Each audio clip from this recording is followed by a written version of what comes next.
Chapter 1952, Dark Tidings. Black Dragon Empire, Lake Heart City. Due to the teleportation gate to the Ice Crystal World, Lake Heart City had become one of the most popular cities in the Black Dragon Empire. A flood of players visited the city each day to travel to the Ice Crystal World and obtain its unique resources. Moreover, it was much faster to level in the Ice Crystal World than on the continent of God's domain. Even adventurer teams eagerly rushed to the new Otherworld, not to mention the various large guilds. Meanwhile, 9 Dragons Emperor sat by a window in a high-class restaurant not far from the teleportation plaza, quietly watching the teleportation gate with a grin.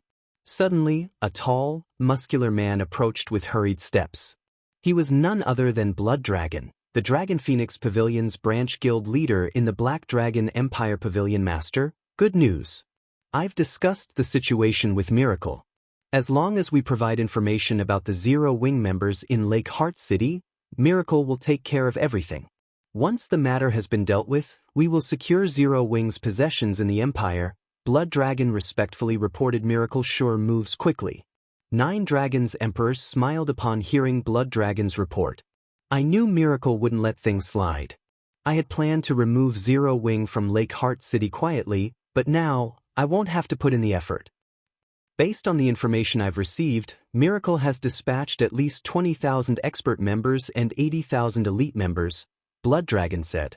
To ensure the total annihilation of Zero Wing's branch in the Empire, Miracle's elders have decided to send their first vice guild leader to command the battle. By the looks of it, Miracle plans to end the battle swiftly, restoring the guild's reputation as quickly as possible. They've even sent Shredded Soul?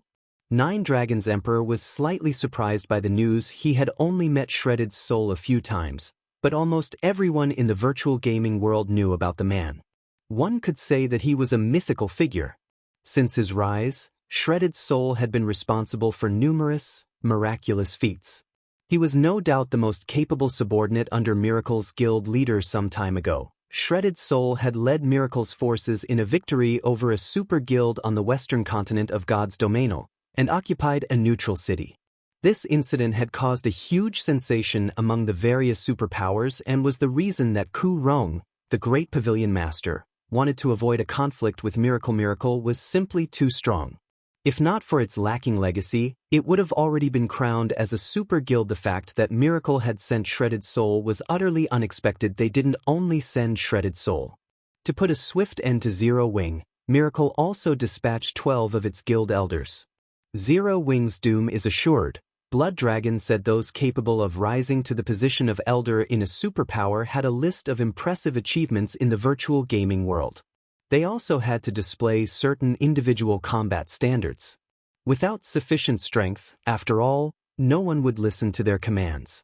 In Miracle, a player had to reach the Void Realm at the very least to become an elder. Since Miracle had dispatched so many experts, the guild had certainly prepared plenty of trump cards as well. It was clear how furious the guild was with Zero Wing. Good. Keep an eye on Zero Wing's people. Notify Miracle the moment you notice any changes, 9 Dragons Emperor instructed, smirking as he watched the numerous Zero Wing members on the street outside. I had thought of involving Beast Emperor, but it seems that won't be necessary. Meanwhile, in Starmoon Kingdom's Zero Wing City. After Shifeng had assigned Aqua Rose her tasks, he used a return scroll to teleport to Zero Wing City. As soon as he exited the guild residence, he could tell that the city's player population had slightly decreased. The city wasn't as lively as it had been during his previous visit, and there were far fewer guild players in the city. When Shifeng reached the Candlelight trading firm, he noticed that the shop's business had slowed considerably. As well, guild leader, you're back. When Melancholic Smile noticed Shifeng enter the shop, she hurriedly reported, the invites we've sent to the various corporations have all been returned. Even some of the corporations that had previously expressed interest in our auction have lost interest.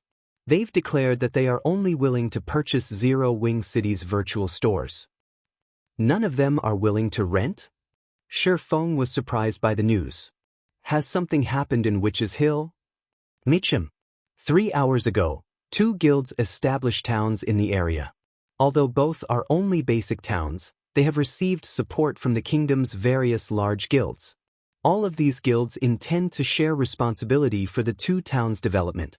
Moreover, both towns are selling a large number of virtual stores and are currently negotiating with the various corporations, Melancholic Smile said, nodding. Based on our investigations, a few major corporations and first-rate guilds have expressed interest and plan to invest in the towns as well. If they reach an agreement, it will severely affect Zero Wing City's development. Why don't we sell a small number of our virtual stores, Guild Leader?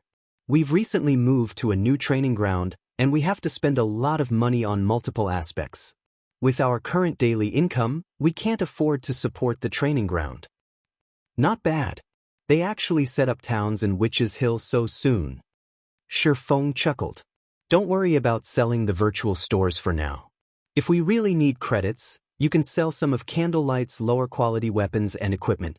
Sell them in batches and don't reduce the price too much. We'll store the higher quality items in the guild warehouse.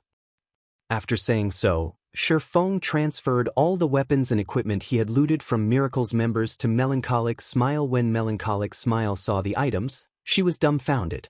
Of the 7,000 plus weapons and equipment Shifeng had just given her, even the most inferior was level 50 secret silver equipment. Although mainstream players had already reached level 50 equipment was still difficult to come by, especially for secret silver rank and above. Even if she only sold 1,000 pieces of level 50 secret silver equipment, she'd earn enough credits to sustain the guild for quite some time.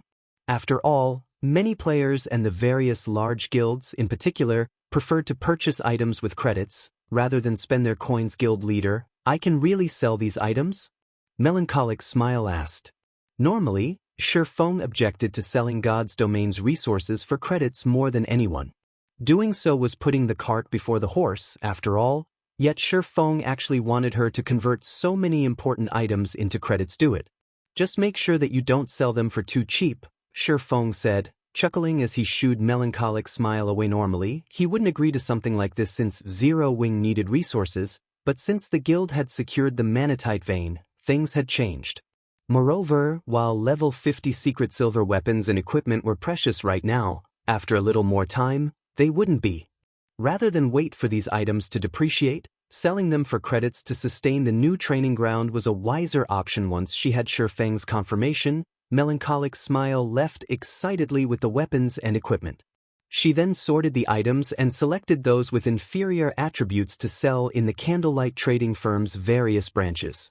However, these items would cost credits, not coins. Chapter 1953, How Dare They? Zero Wing City, Candlelight Trading Firm's first floor hall. Although many of the guild players that had resided in Zero Wing City had shifted their operations to the new guild towns in the Witch's Hill, the city was still independent players' first choice when visiting the area. The two guild towns weren't a match for the city's level of convenience or its wonderful environment. While players browsed the merchandise in the first floor hall, a new counter appeared. According to the sign hovering above the counter, it offered weapons and equipment in exchange for credits in NPC city shops. Items could only be purchased with coins or traded for certain special items, such as magic crystals. There was no function that allowed players to purchase items with credits. However, guild towns and cities were a different story. The owner could freely determine what currency they'd accept. The new counter attracted the attention of every player in the hall the moment it appeared. What's going on? Candlelight is selling weapons and equipment for credits? They're not garbage weapons and equipment, are they? I doubt it. Who would buy them if they were trash? I bet that they're ordinary weapons and equipment. After all, Candlelight is Star Moon Kingdom's #1 trading firm, and multiple lifestyle masters work for the firm. The new items are probably these masters' failed products.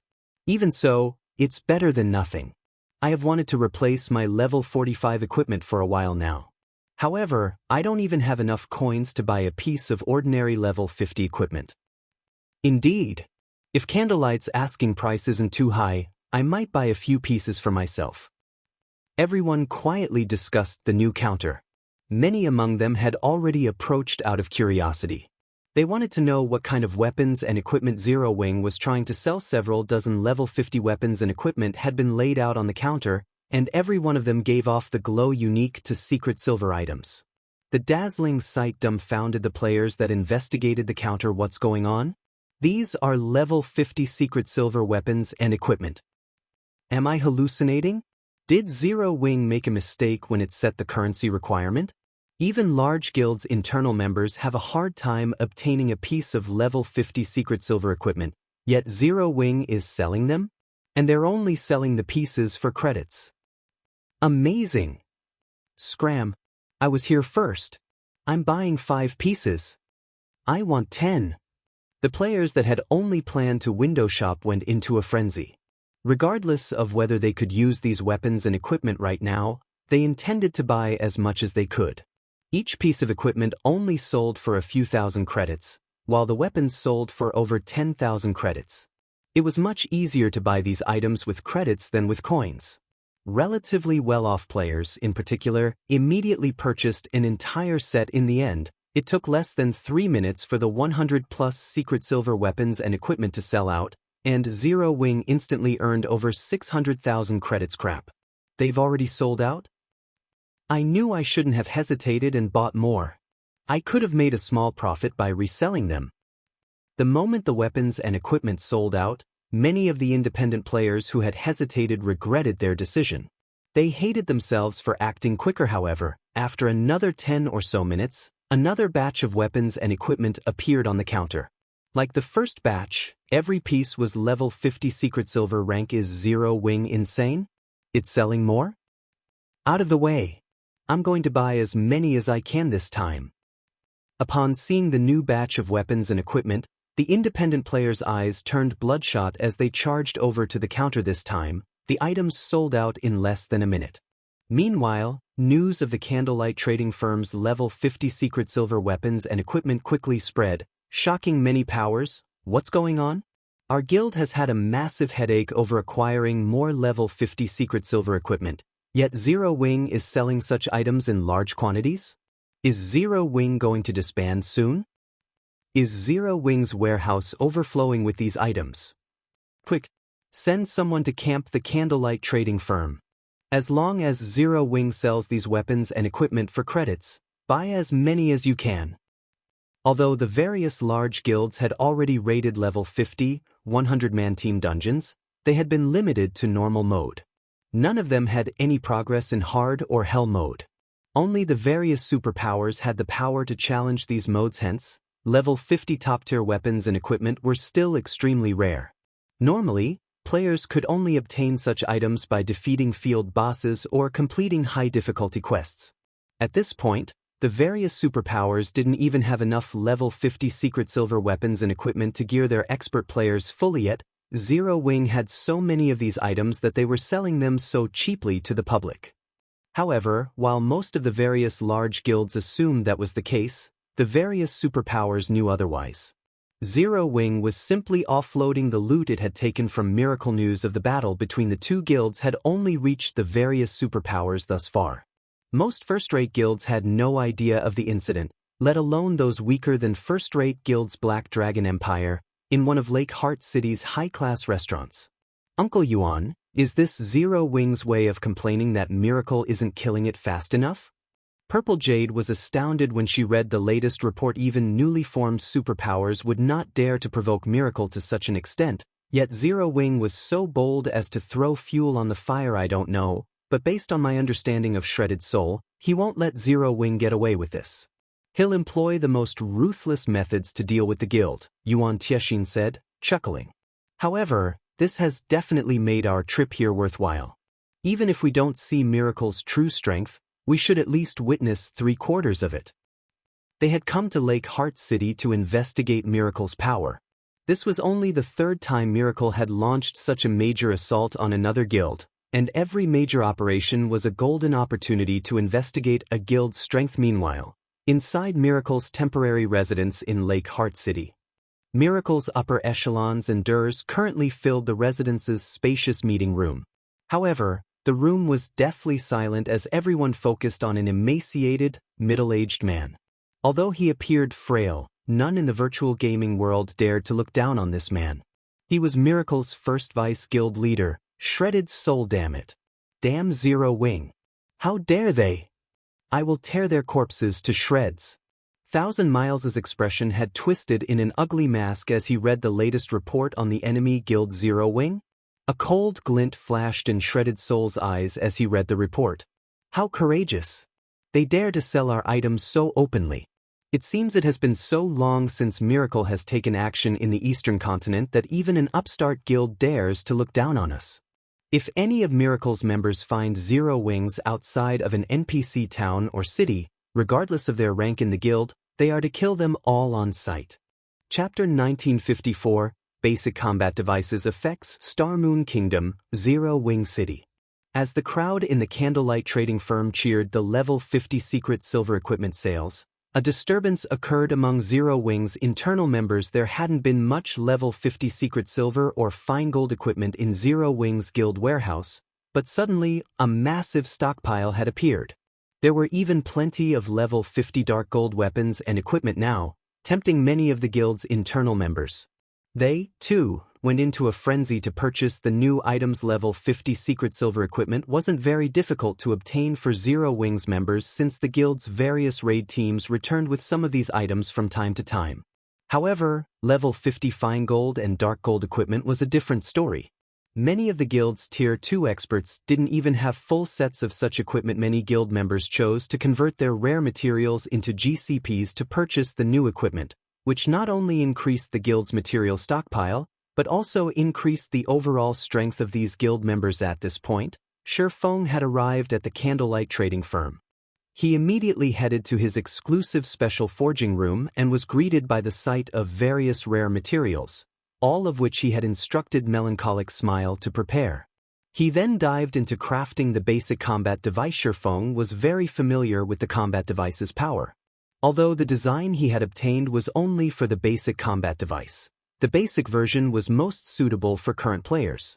Even an ordinary player could become as strong as an ordinary expert after equipping the basic combat device, and if given to ordinary expert players, they wouldn't be far from rivaling peak experts. If at all, the basic combat device was what Zero Wing needed most right now.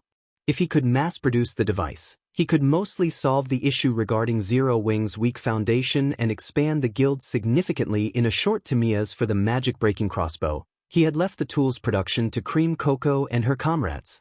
After all, he was Zero Wing's guild leader.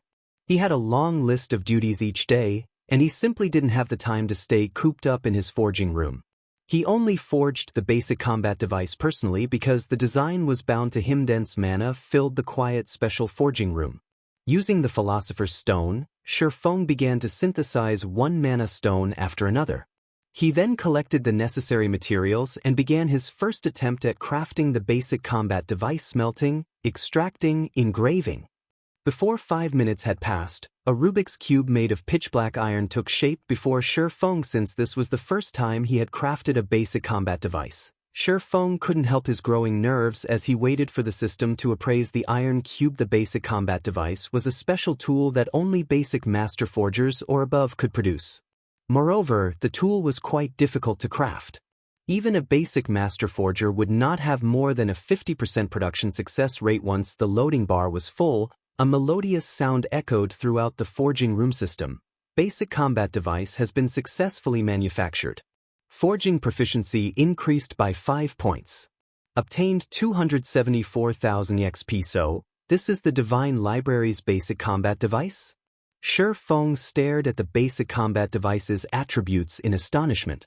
Basic combat device increases the life rating of players at Tier 3 or below by 1 grade and skill and spell completion rates by 2% for 12 hours. He had already known that the combat device increased its user's life rating, but he hadn't expected this device to increase skill and spell completion rates as well. In the past, the basic combat devices he had obtained from ancient ruins had provided additional defense. At most, though he had never found one, he had heard that the more powerful devices increased attack power or movement speed, but the basic combat device he had just forged actually increased skill and spell completion rates.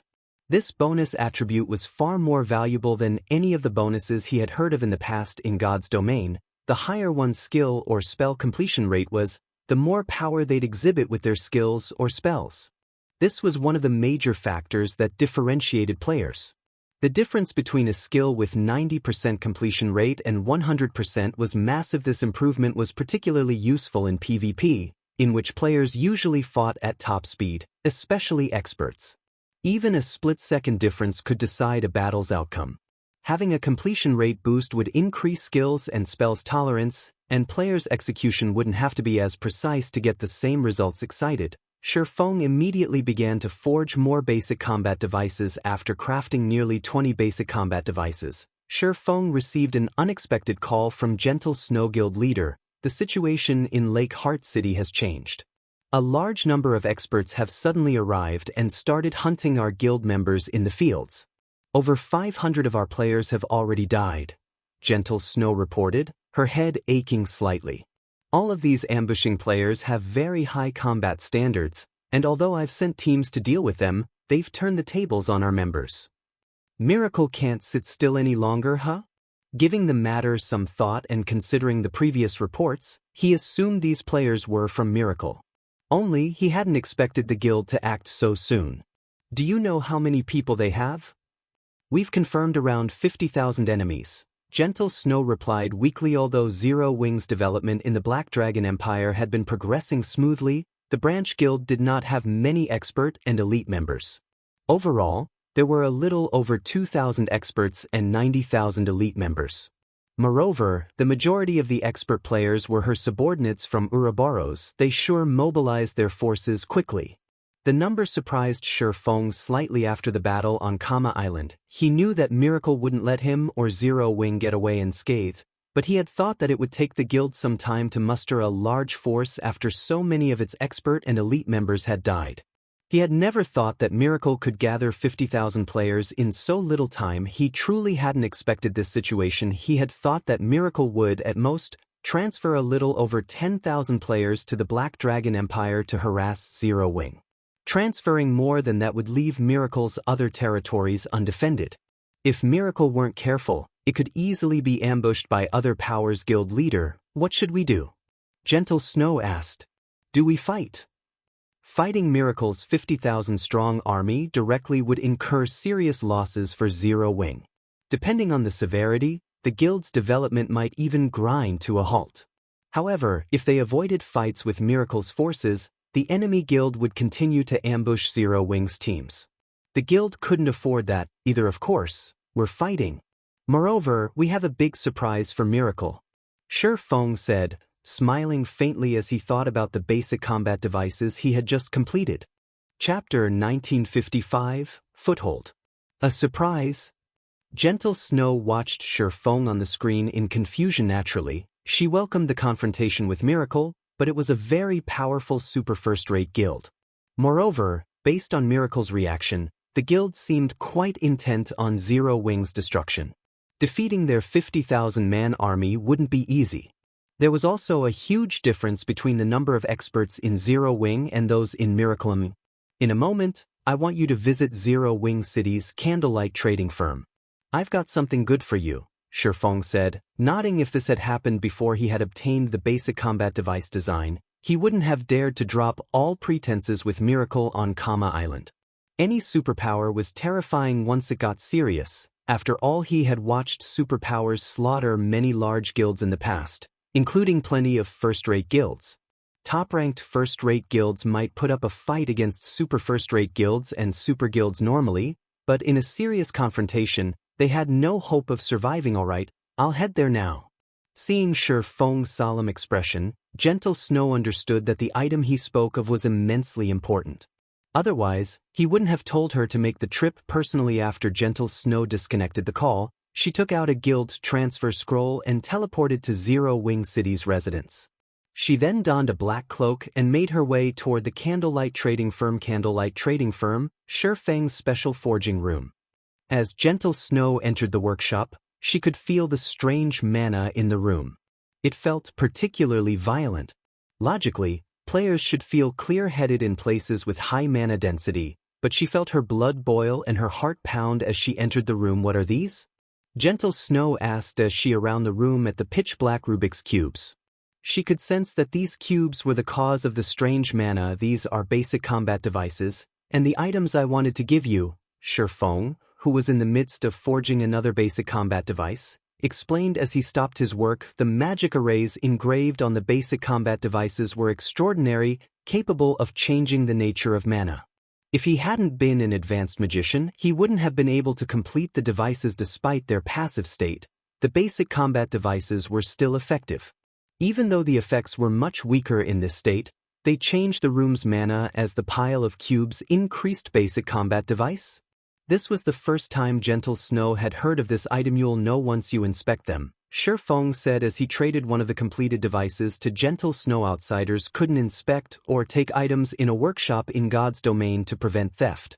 After all, the materials within workshops were extremely valuable. Gentle Snow was dazed as she inspected the basic combat device's attributes. Not only could one of these devices increase a player's life rating by 1 grade, but it could also increase skill and spell completion rates. She had never heard of such a tool. The various powers had already investigated the life rating feature and understood its implications. After equipping the basic combat device, players would become boss-like existences among their peers. They'd receive an overall increase to their strength. Guild leader, are all of these cubes the same? Gentle Snow could not help but ask, shocked, as she surveyed the pitch-black Rubik's cubes around the room. Although Shifeng had said as much, she needed confirmation. The revelation was just too shocking. Most tools that increased players' combat power only improved one or several aspects. Take a tool that increased players' strength, for example.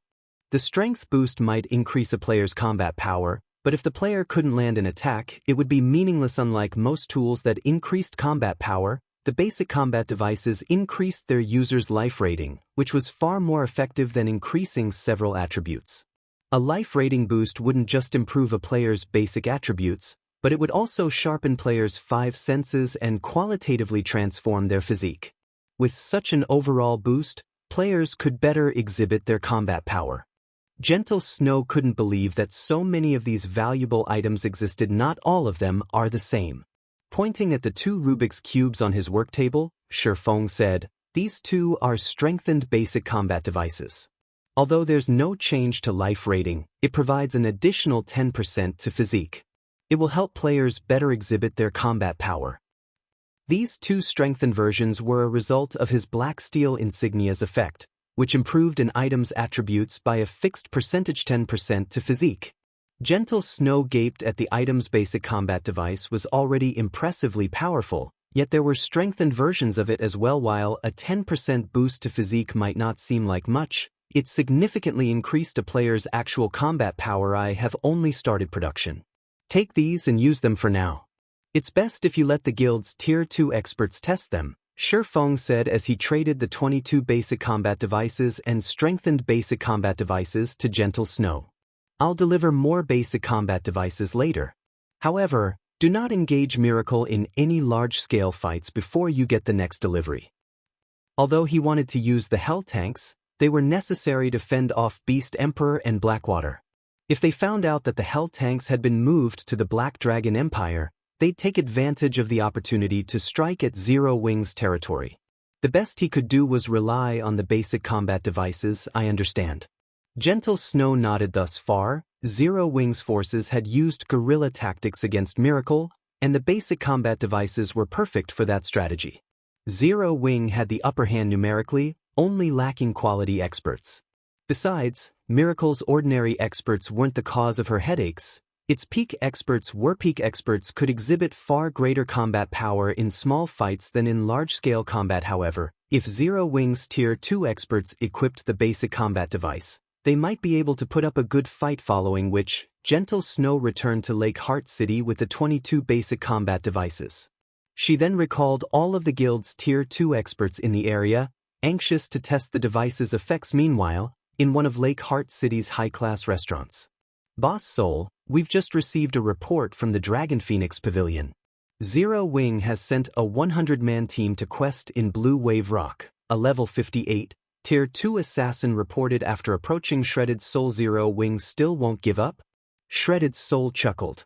"Notify the nearby teams and get rid of them. Teach Zero Wing that it no longer has a foothold in Lake Heart City." Chapter 1956, First Test. Lake Heart City, Blue Wave Rock. A large group of Miracle members patrolled inside a mountain surrounded by lush forest. These players had split into 32 teams of 100 boss Starstreak, everyone's in position. If Zero Wings members dare to set foot in Blue Wave Rock, we'll ensure that none leave alive, a level 57 ranger wearing silvery gray chainmail reported to the black-clad, indifferent youth before him. Good. Vice Guild Leader Shredded assigned us this mission personally. We need to complete it properly. You all know the consequences if we fail, Starstreak said solemnly. Shredded's soul was well known for his strict nature. He'd even demote the guild's peak experts if they didn't handle a mission properly, not to mention lower-ranked members. Hence, the guild members had given him the title Demonic Vice Guild Leader. Boss, rest assured, Zero Wing can't even dispatch enough members to serve as a warm-up. Besides, you're in command this time. Even if Gentle Snow leads her branch guild's main force personally, she'll only be marching towards her grave. The level 57 ranger confidently declared. His confidence was not baseless. Although Shredded Soul was a strict vice guild leader, he was also a careful person. All of the 32 teams he had dispatched to Blue Wave Rock were expert teams, with over 1,000 expert players. Over 100 among them were also Tier 2 players. The peak assassin expert, Starstreak, was even in command, and his assassination and tracking standards were first-rate. 4 other peak experts were participating in the operation, as well. Zero Wing had only sent a 100-man team to Blue Wave Rock, and based on the latest reports, the team only had 20 Tier 2 players. Even if the remaining 80 players were experts, defeating Zero Wing's team would be a piece of cake. While Miracle's forces waited for Zero Wing to fall into their trap, the 100-man team had rested in a forested area a short distance away for some time now. Boss Fierce, Blue Wave Rock is just ahead. My guess is that Miracle's army has been hiding there, waiting to ambush us. Are we really going in there? A level 57, Tier 1 assassin asked nervously as he looked towards Blue Wave Rock. In truth, Gentle Snow hadn't sent them here for a quest, but to fight Miracle's members. However, although the team had 20 Tier 2 experts, the rest were elite members. These elite members might hold their own against first-rate guild's elites, but they'd be lucky to defeat a super first-rate guild's elite members in a one-on-one, not to mention Miracle's army.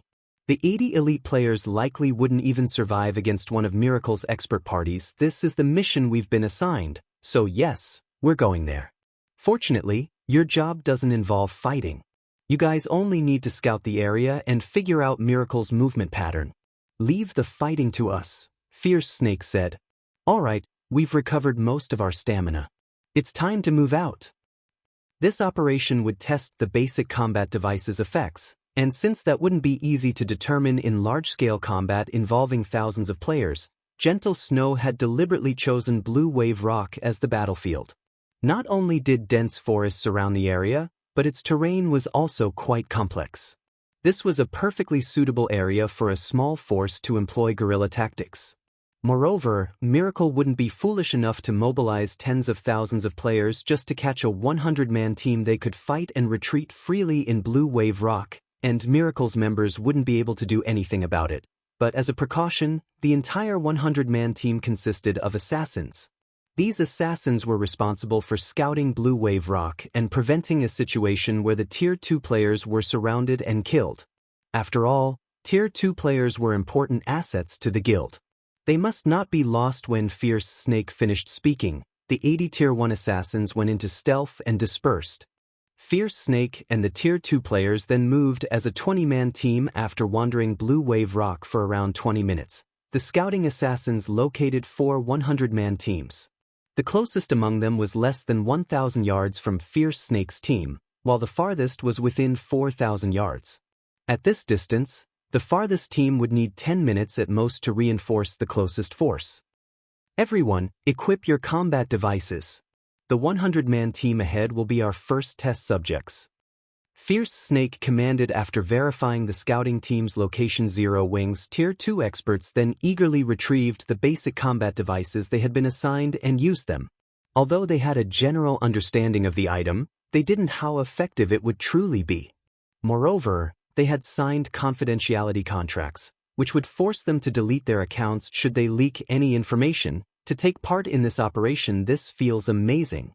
Zero Wing City's high mana environment is nowhere close to half as effective as this device. I can even hear the leaves rustle over 100 yards away. That's nothing. Look at the birds in the sky. They seem so much slower now. Once the team members had equipped the basic combat devices, the mana around them became turbulent. Although their bodies felt so much lighter, they felt their blood boil as they were overcome by an urge to fight charge. Fierce Snake roared without hesitation. Fierce Snake's 20-man force charged toward Miracle's closest team when less than 600 yards separated the two. One of Miracle's rangers discovered the charging players. The ranger immediately reported to his Tier 2 commander, a 20-man team dares to charge at us? They must be tired of living. Leader, should we request reinforcements from the other teams? Are you joking? It's only a 20-man team. If we notify the other teams, we'll only become a laughingstock. Don't worry about that. We'll handle these fools ourselves. The Tier 2 elementalist leading the team growled before readying his players. Although his was only one of many teams Miracle had sent to Blue Wave Rock, he had more than 30 experts under his command. 4 players were even Tier 2 experts, and he was even a Refinement Realm expert. He alone was enough to defeat several non-Refinement Realm, Tier 2 experts. Why would he ever fear Fierce Snake's 20-man party? Once Zero Wing's force was within 60 yards of Miracle's team, Miracle's ranged players opened fire on the 20-man party, launching spells and arrows despite the numerous attacks descending on his players. Neither Fierce Snake nor his companions showed any intention of dodging the incoming attacks. Rather, the Tier 2 MTs moved to the front of the team, while the rest of the Tier 2 experts fell in behind them. The party then charged into the bombardment boom. Boom. Boom. A rain of spells and arrows showered Zero Wing's Tier 2 MTs. However, the results left Miracle's members dumbfounded. Not only did the 3 MTs block every one of their attacks with their shields, but they also retained all of their HP after doing so. Before Miracle's members snapped out of their daze, Fierce Snake reached the enemy melee players and brandished his level 55, dark gold ranked battle axe boom. A violent storm sent several players flying back by over a dozen yards, losing a significant chunk of their HP. The difference in strength was clear. The rest of Zero Wing's Tier 2 players had also spread out, pouncing on Miracle's members like starving tigers. Zero Wing's players dodged Miracle's attacks without much effort, even the Tier 2 experts' attacks. With Zero Wing's strength and speed advantages, Miracle's Tier 2 experts were forced to retreat, continuously losing HP. Miracle's Tier 2 experts only stayed alive, albeit barely, thanks to the support from their healers and companions. How? He clearly hasn't reached the Refinement Realm yet, so how is he displaying such great combat power? The Tier 2 elementalist leading Miracle's team couldn't believe his eyes. Although Fierce Snake had higher basic attributes, the man's attributes were high enough to keep him on the run. However, not only was Fierce Snake's perception astonishingly acute, but the Berserker's reaction speed was also impressively fast. The Berserker even blocked attacks that no normal player should be able to after less than 30 seconds. Nearly half of Miracle's 100-man team had been annihilated. Quick! Notify Boss Starstreak and the others! The Tier 2 elementalist shouted in a panic. Chapter 1957, Experts Close to the Peak. Starstreak and his team had set up camp on one of Blue Wave Rock's barren hillsides. They had excellent visibility, which allowed them to scout their surroundings. Unfortunately, the monsters in the area had short respawn times and constantly need to be cleared out. Currently, Starstreak's team fought dozens of level 62 cliffside gargoyles. Boss Deep Trace's team has been attacked by Zero Wing and is requesting immediate backup. A level 57 ranger reported Zero Wing has taken the initiative to attack. Starstreak, who commanded the battle against the gargoyles, could not help but chuckle. It seems they haven't learned from the previous lessons. Send the nearby teams to reinforce Deep Trace immediately. Tell the other teams to head towards their location as well. Do not allow Zero Wing to escape. The level 57 ranger immediately relayed the command to the various teams. Fortunately, the closest team was only 3 minutes away from Deep Trace, and once the two teams grouped up, they should have no problems pinning down Zero Wing long enough for the other two nearby teams, which were about 10 minutes away, to arrive. Once the 4 teams surrounded Zero Wings members, the latter would have no chance to flee. Starstreak then led his team as they withdrew from the battle, ignoring the cliffside gargoyles and heading straight for Zero Wing. Shredded Soul had given him this mission personally, and he had no choice but to take it seriously. Although Starstreak felt that 4 teams should be enough to defeat Zero Wing's 100-man team, he decided to head there personally as a precaution. Elsewhere, Fierce Snake's 20-man party fought with more vigor as time passed. On the other hand, fear overwhelmed the Tier 2 Elementalist that led Miracle's team as he watched his teammates die, one after another. What is this? Just what is going on? The Elementalist couldn't believe his eyes as he watched Fierce Snake and his comrades cut down Miracle's players. At first, Zero Wing's defense had contained many weak points, but as the battle progressed, these weaknesses had vanished. Zero Wing's fighters had also reduced their excess movements. It was as if Fierce Snake and his players had obtained a new body and adapted as they fought. His spells had been, more or less, able to interrupt Fierce Snake's strikes at the beginning of this fight, but the Berserker now chased him while dodging or blocking his spells without issue. While the Tier 2 Elementalist was awed by Fierce Snake's improvements, the Berserker continued to tighten his control. Now, he completely abandoned defense and utilized the basic combat technique, Windshadow Footwork, for the first time in this battle. Like a light breeze, Fierce Snake weaved his way through the incoming spells in 2 breaths. Fierce Snake dodged the spells and reached the Elementalist. He then swung down with his Battle Axe Tier 2 skill, Thundering Impact. The Battle Axe descended on the Tier 2 Elementalist like a lightning bolt. The enemy player had no way of coping with the attack speed or strength boom. When the lightning bolt landed, the blast carved out a massive crater beneath the Elementalist. The caster, who had only had 1/3 of his HP remaining, vanished from the forest with his shattered magic shield. Only a robe remained of the player. When Miracle's members saw this, they despaired. The Tier 2 Elementalist had been their leader and a bona fide Refinement Realm expert. He could hold off several non-Refinement Realm Tier 2 experts by himself during their sparring sessions. Now that even their powerful leader had died, how were they supposed to face Fierce Snake and the others? Run away! One of Miracle's members instinctively shouted before turning and fleeing the battlefield. Run away? Can you though?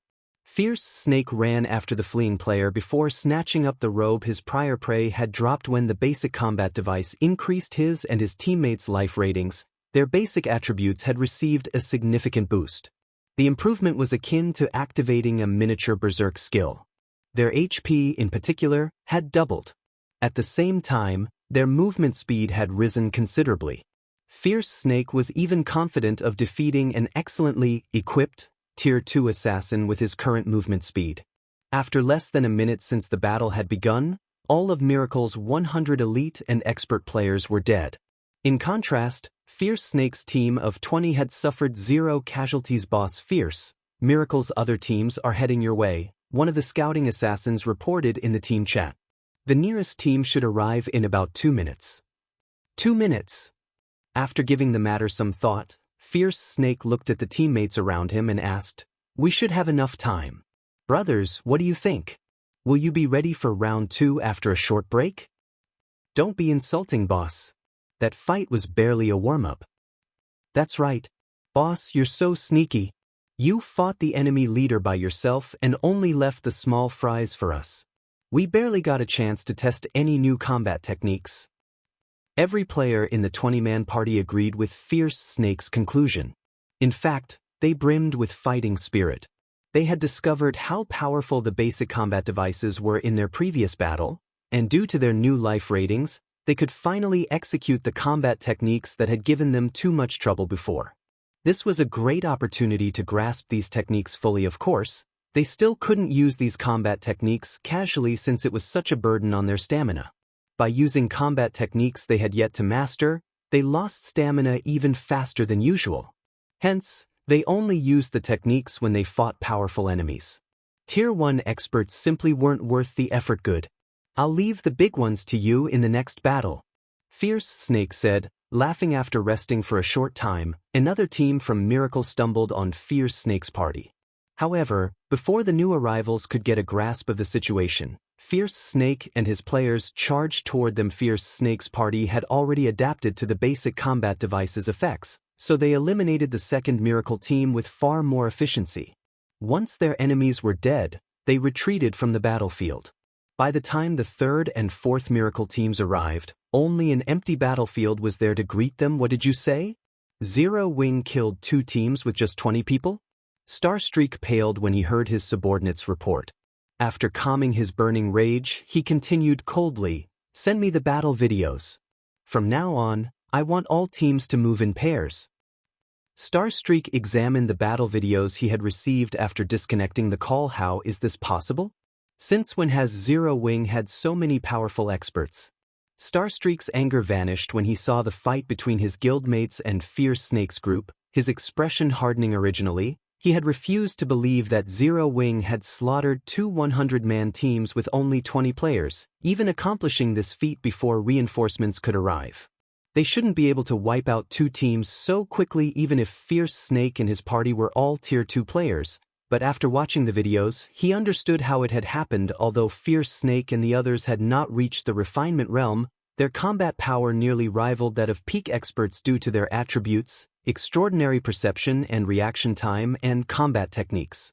Even Starstreak would need some time to take Fierce Snake down by himself. If he had to face 2 or 3 experts of this caliber, even he'd be forced to retreat, and every member of Zero Wing's 20-man party wielded the same combat power. Even his 100-man team might lose against such a monstrous party, much less the other teams patrolling Blue Wave Rock. Starstreak, what's happened? A level 58, Tier 2 Ranger asked when he noticed Starstreak's twisted expression. It's nothing, Starstreak said, shaking his head. Inform all teams to give up the search for Zero Wing immediately. Give up? But we have orders from Vice Guild Leader Shredded. The Ranger stared at Starstreak in astonishment. I understand. I'll report the situation to the Vice Guild Leader personally, Starstreak said, nodding. Even so, shouldn't you give us a reason? The Ranger asked. A reason? Smiling bitterly, Starstreak responded, what if I tell you that the 20-man team we're chasing consists of experts with the combat power to rival peak experts? Is that enough of a reason? What a joke. If their remaining 3,000 members work together to fight Zero Wing's 20-man party head-on, it might be a different story, but trying to catch 20 peak experts in this forest was impossible. Even though Blue Wave Rock's forest wasn't particularly large, they'd still need 10 times their current manpower to accomplish such a feat. Chapter 1958, Promotion to Intermediate Master. Black Dragon Empire, Lake Heart City. Several guild elders and over a dozen upper echelons occupied the guild leader's office within Miracle's temporary residence.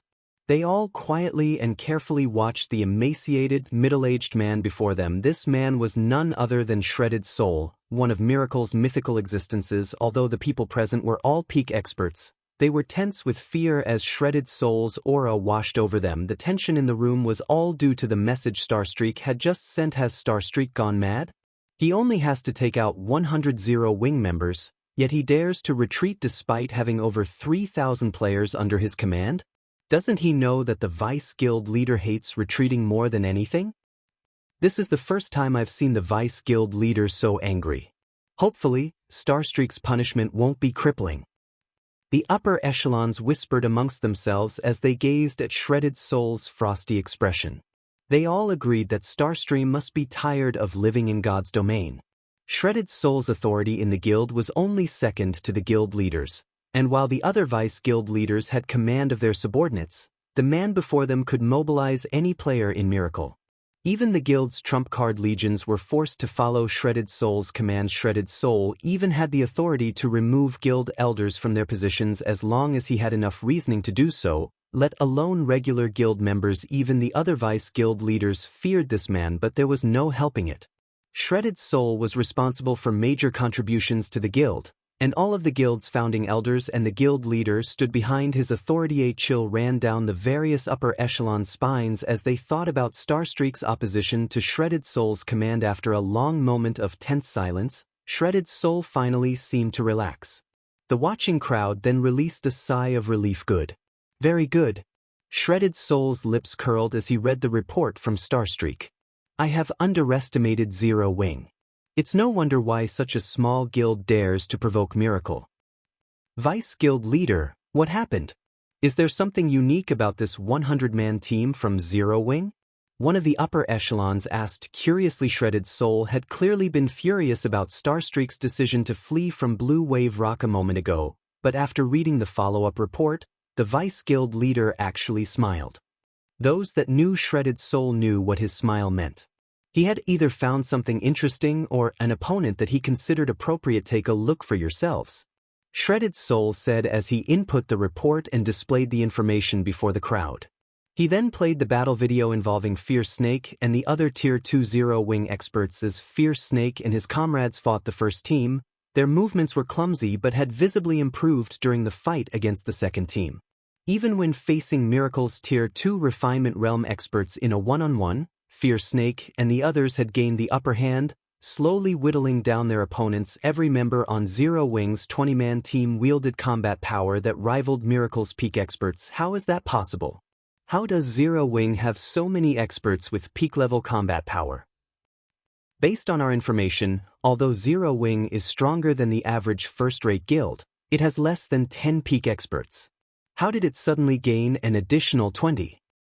Miracle's upper echelons watched Fierce Snake and his team fight with wide eyes. After watching the videos, they realized why Starstreak had ordered a retreat. With the forces under his command, facing 20 experts with peak-level combat power who used guerrilla tactics would be suicidal. Even a team of several hundred players would be helpless against 20 peak experts. If they wanted to hunt these players down in the field, they'd have to dispatch 1,000-man teams for the search and several tens of thousands for the fight. Notify Starstreak that his forces are allowed to retreat, Shredded Soul said calmly. Vice Guild Leader, Zero Wing is clearly trying to put on a show. Are we just going to let them get away with this? One of Miracle's upper echelons asked. With the forces Miracle had sent to the Black Dragon Empire, cordoning off Blue Wave Rock and hunting down Zero Wing's team was entirely possible. We are Miracle. We do not need such wasteful tactics to eliminate Zero Wing. Since the guild wants to show off its abilities in guerrilla warfare, we'll do the same. Shredded Soul snapped, smiling. Split up our forces and have them deal with Zero Wing's members. Rather than focusing on the areas around Lake Heart City, we'll target every Zero Wing player in the Black Dragon Empire. I want to see who can rack up the most kills. When they heard Shredded Soul's command, realization dawned on the crowd. So what if Zero Wing had a party of peak combatants? Zero Wing's overall strength was nothing compared to Miracle's. If Miracle scattered its forces and attacked multiple locations at once, how many areas could Zero Wing keep safe? Although doing so would incur losses, Zero Wing's suffering would be much greater. After Starstreak received the command to retreat, he led his forces away from Blue Wave Rock. Meanwhile, news of the situation quickly spread to the various superpowers. Miracle has retreated. What happened at Blue Wave Rock? Miracle's retreat surprised the various superpowers, and they immediately ordered infestations on the battle at Blue Wave Rock. However, when the reports came in, the superpowers that had been watching the war between Zero Wing and Miracle were astonished. They had never considered that Zero Wing had such a sturdy foundation. They also marveled at Zero Wing's performance. They hadn't expected Shredded Soul to suffer such a loss, albeit a minor one, at Zero Wing's hands. It had been a long time since a non-superpower had accomplished such a feat. When Phoenix Rain, who was busy on Thunder Island, received the news, she was stunned. Unyielding Heart and Illusory Words, who explored an ancient ruin in the Dark Knight Empire, were astonished as well. However, Sherfong, who toiled in Zero Wing City's Candlelight trading firm, remained wholly ignorant of the matter, thoroughly absorbed in forging basic combat devices. After over a day of work, Sherfong received a system notification system. Strengthened basic combat device has been successfully manufactured. Forging proficiency increased by 5 points. Obtained 368,000 EXP system. Congratulations. You have been promoted to an intermediate master forger. Chapter 1959, Forging Treasure Chest. Finally! Sherfong cried out when he heard the system notification. Intermediate Master Forger. This was a huge threshold for forgers to cross. Although it was extremely difficult to become a master forger, with how many players God's domain had, quite a few were capable of reaching the master rank. However, the majority of these master forgers would grind to a halt at the basic master rank. A forger would only receive the various superpowers' attention after becoming an intermediate master. Meanwhile, to the various superpowers, basic master forgers were simply qualified to join them. Only by becoming an intermediate master forger could players craft truly powerful war weapons. In addition, only intermediate master forgers and above could producing top-tier dark gold weapons and equipment for expert players. After all, even among dark gold weapons and equipment, there was a considerable difference between the basic attributes and additional effects they provided. Take the level 55 to 60 dark gold equipment he forged using the standardized designs he had acquired from Titan City, for example. Despite being at the dark gold rank, those pieces were nothing compared to ordinary dark gold equipment of the same level that dropped from bosses. They were only slightly stronger than fine gold equipment of the same level. Moreover, a forger qualified to produce epic weapons and equipment after becoming an intermediate master.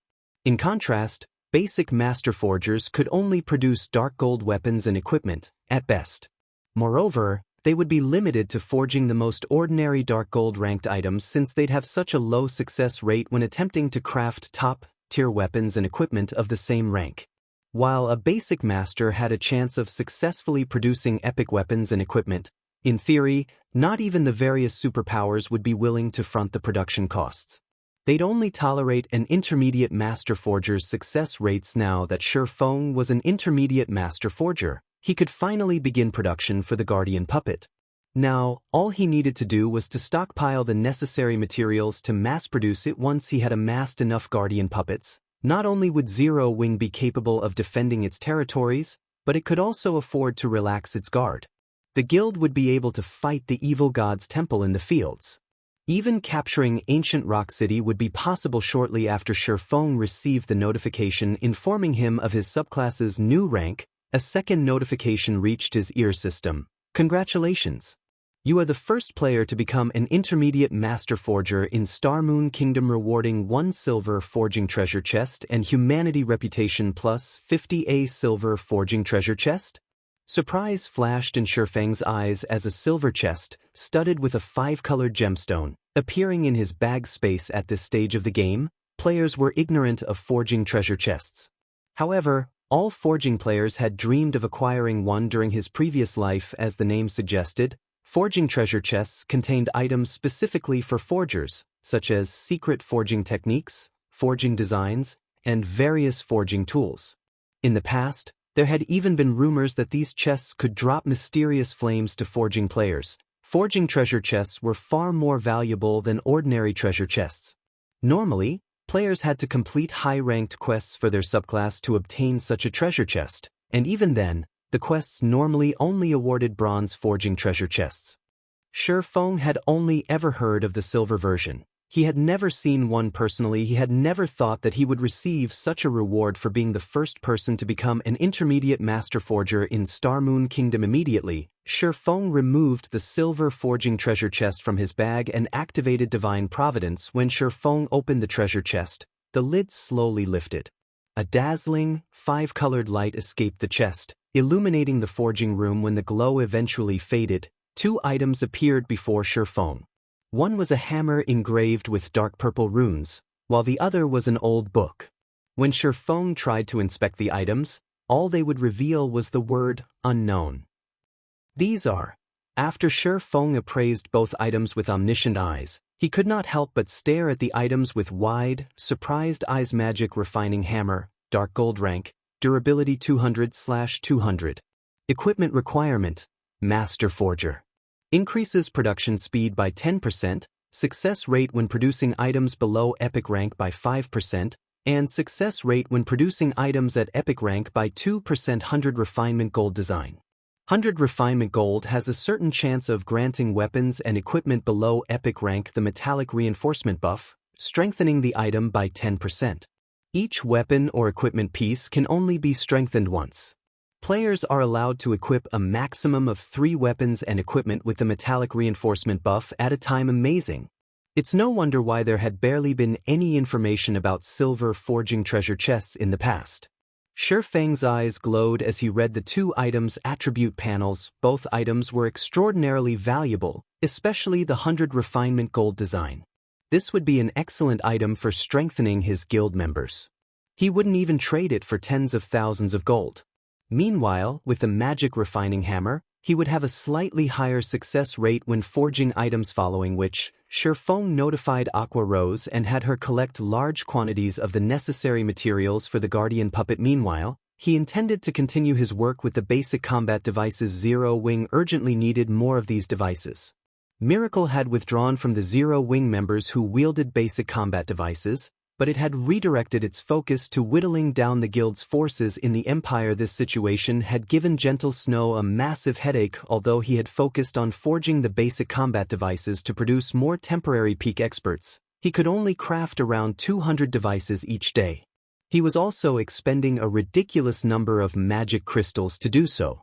If Aqua Rose hadn't already arranged the necessary manpower to mine the manatite vein, which earned the guild tens of thousands of magic crystals every day, he would have likely emptied Zero Wing's reserved in a single day.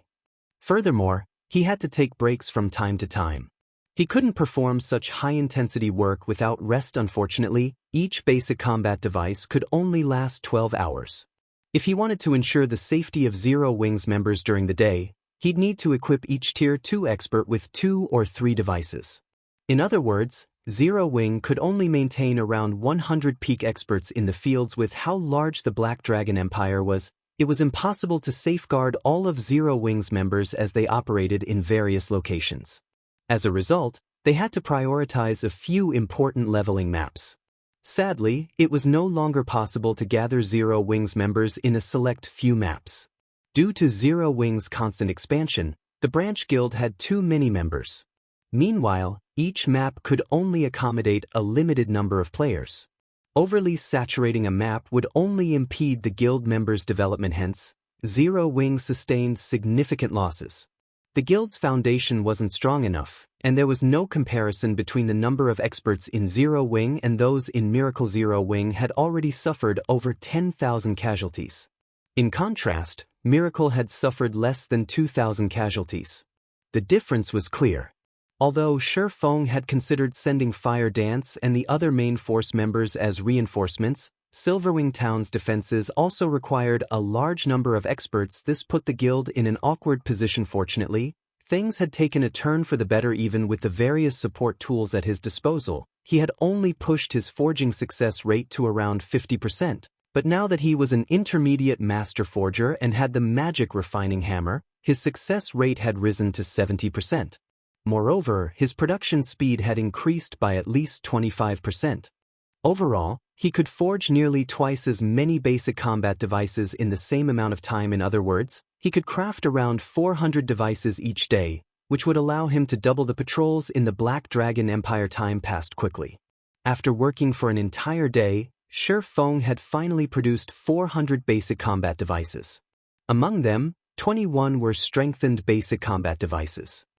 Suddenly, Gentle Snow contacted Shi Feng, asking, "Guild leader, have you finished forging the basic combat devices yet? Our current device's duration is almost up. If we can't restock, our operations will crumble." The war with Miracle hadn't been particularly tense at first, but as time passed, Miracle had dispatched more experts to the Empire, becoming a far more formidable foe. Now, Zero Wing was at a complete disadvantage. If the guild's experts lost the basic combat devices, as well, Miracle would quickly crush them. "They're redone. I'll deliver them to you in a moment," Shi Feng said, chuckling. "They're redone?" Gentle Snow breathed a sigh of relief. "I recall the patrols now, then."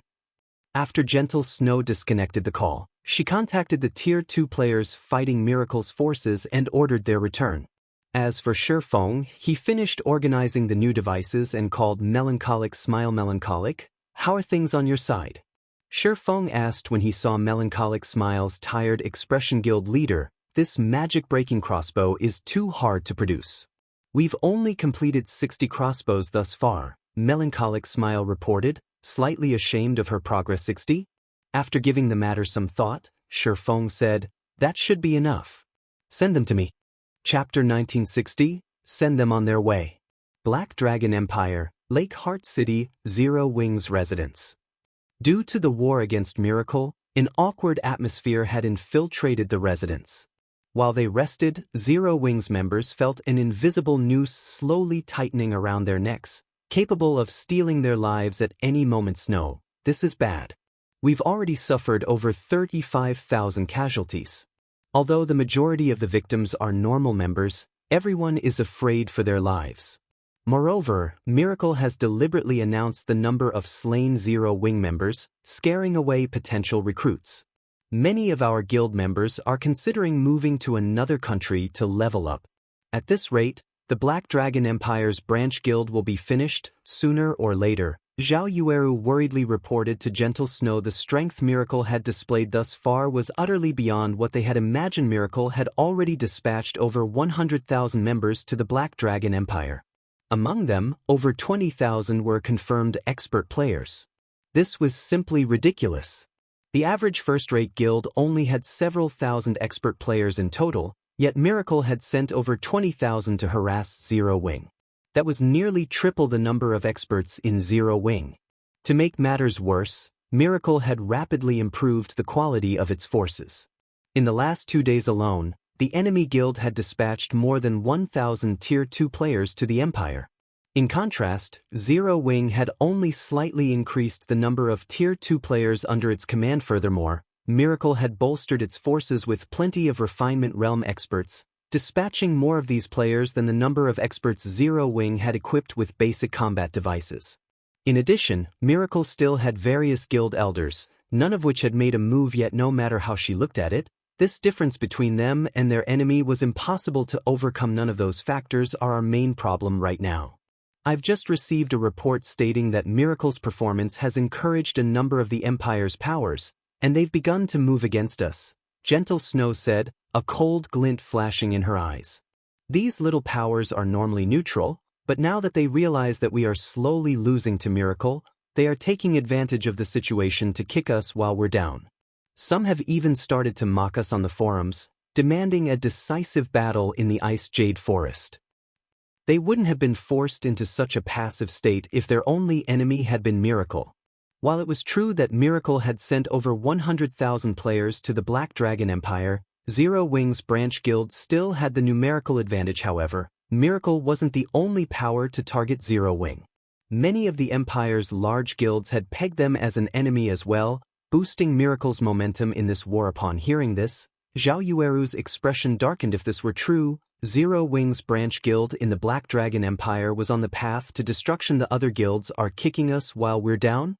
Shi Feng, who had just entered the room, frowned as he overheard the two women's conversation. Gentle Snow nodded as she turned to Shi Feng. They aren't fools, guild leader. They know that we cannot afford to face Miracle head-on, resorting to guerrilla tactics. Hence, they're boldly ambushing our guild members. However, if we dispatch our forces to deal with these interlopers, either they'll notify Miracle or Miracle will hear of it from their spies, setting up an ambush for our reinforcements. We have already lost nearly 3,000 experts thanks to these little powers' interference. With the branch guild strength, Zero Wing could easily deal with these large guilds, but they were using themselves as bait to lure Zero Wing's experts in. For Miracle, Zero Wing couldn't simply dispatch a small group of experts as reinforcements since these large guilds employed 1,000-man teams for their ambushes, yet if their guild dispatched an equally large force, Miracle would discover their movements immediately and use the opportunity to cripple Zero Wing. This was the cause of her current headache. Whether Zero Wing fought or not, it would suffer. Snow, gather 1,000 experts in the residence. Smiling, Shi Feng continued, since Miracle wants a frontal confrontation and we have enemies who want to act like bait, we'll fulfill their wishes. But Gentle Snow wondered if Shi Feng truly understood Miracle's situation when he issued his command, but before she could dissuade him, he sent her a trade request, dropping a large number of basic combat devices and magic-breaking crossbows into the trade window. After taking a look at the total numbers, Gentle Snow was dazed. She couldn't believe her eyes. 400 basic combat devices. They could dispatch 200 peak experts to the Black Dragon Empire's various maps for an entire day. With so many devices, there were also the magic-breaking crossbows to consider. The crossbows attacks had the power of Tier 3 attacks. A direct hit would guarantee an instant kill. Even if the target blocked the attack, the impact would still be significant. Most importantly, the magic-breaking crossbows could easily be carried and used. Players with these crossbows would be akin to miniature defense turrets. Understood. I'll see to it immediately. Gentle Snow abandoned all thoughts of opposing Shifeng's commands.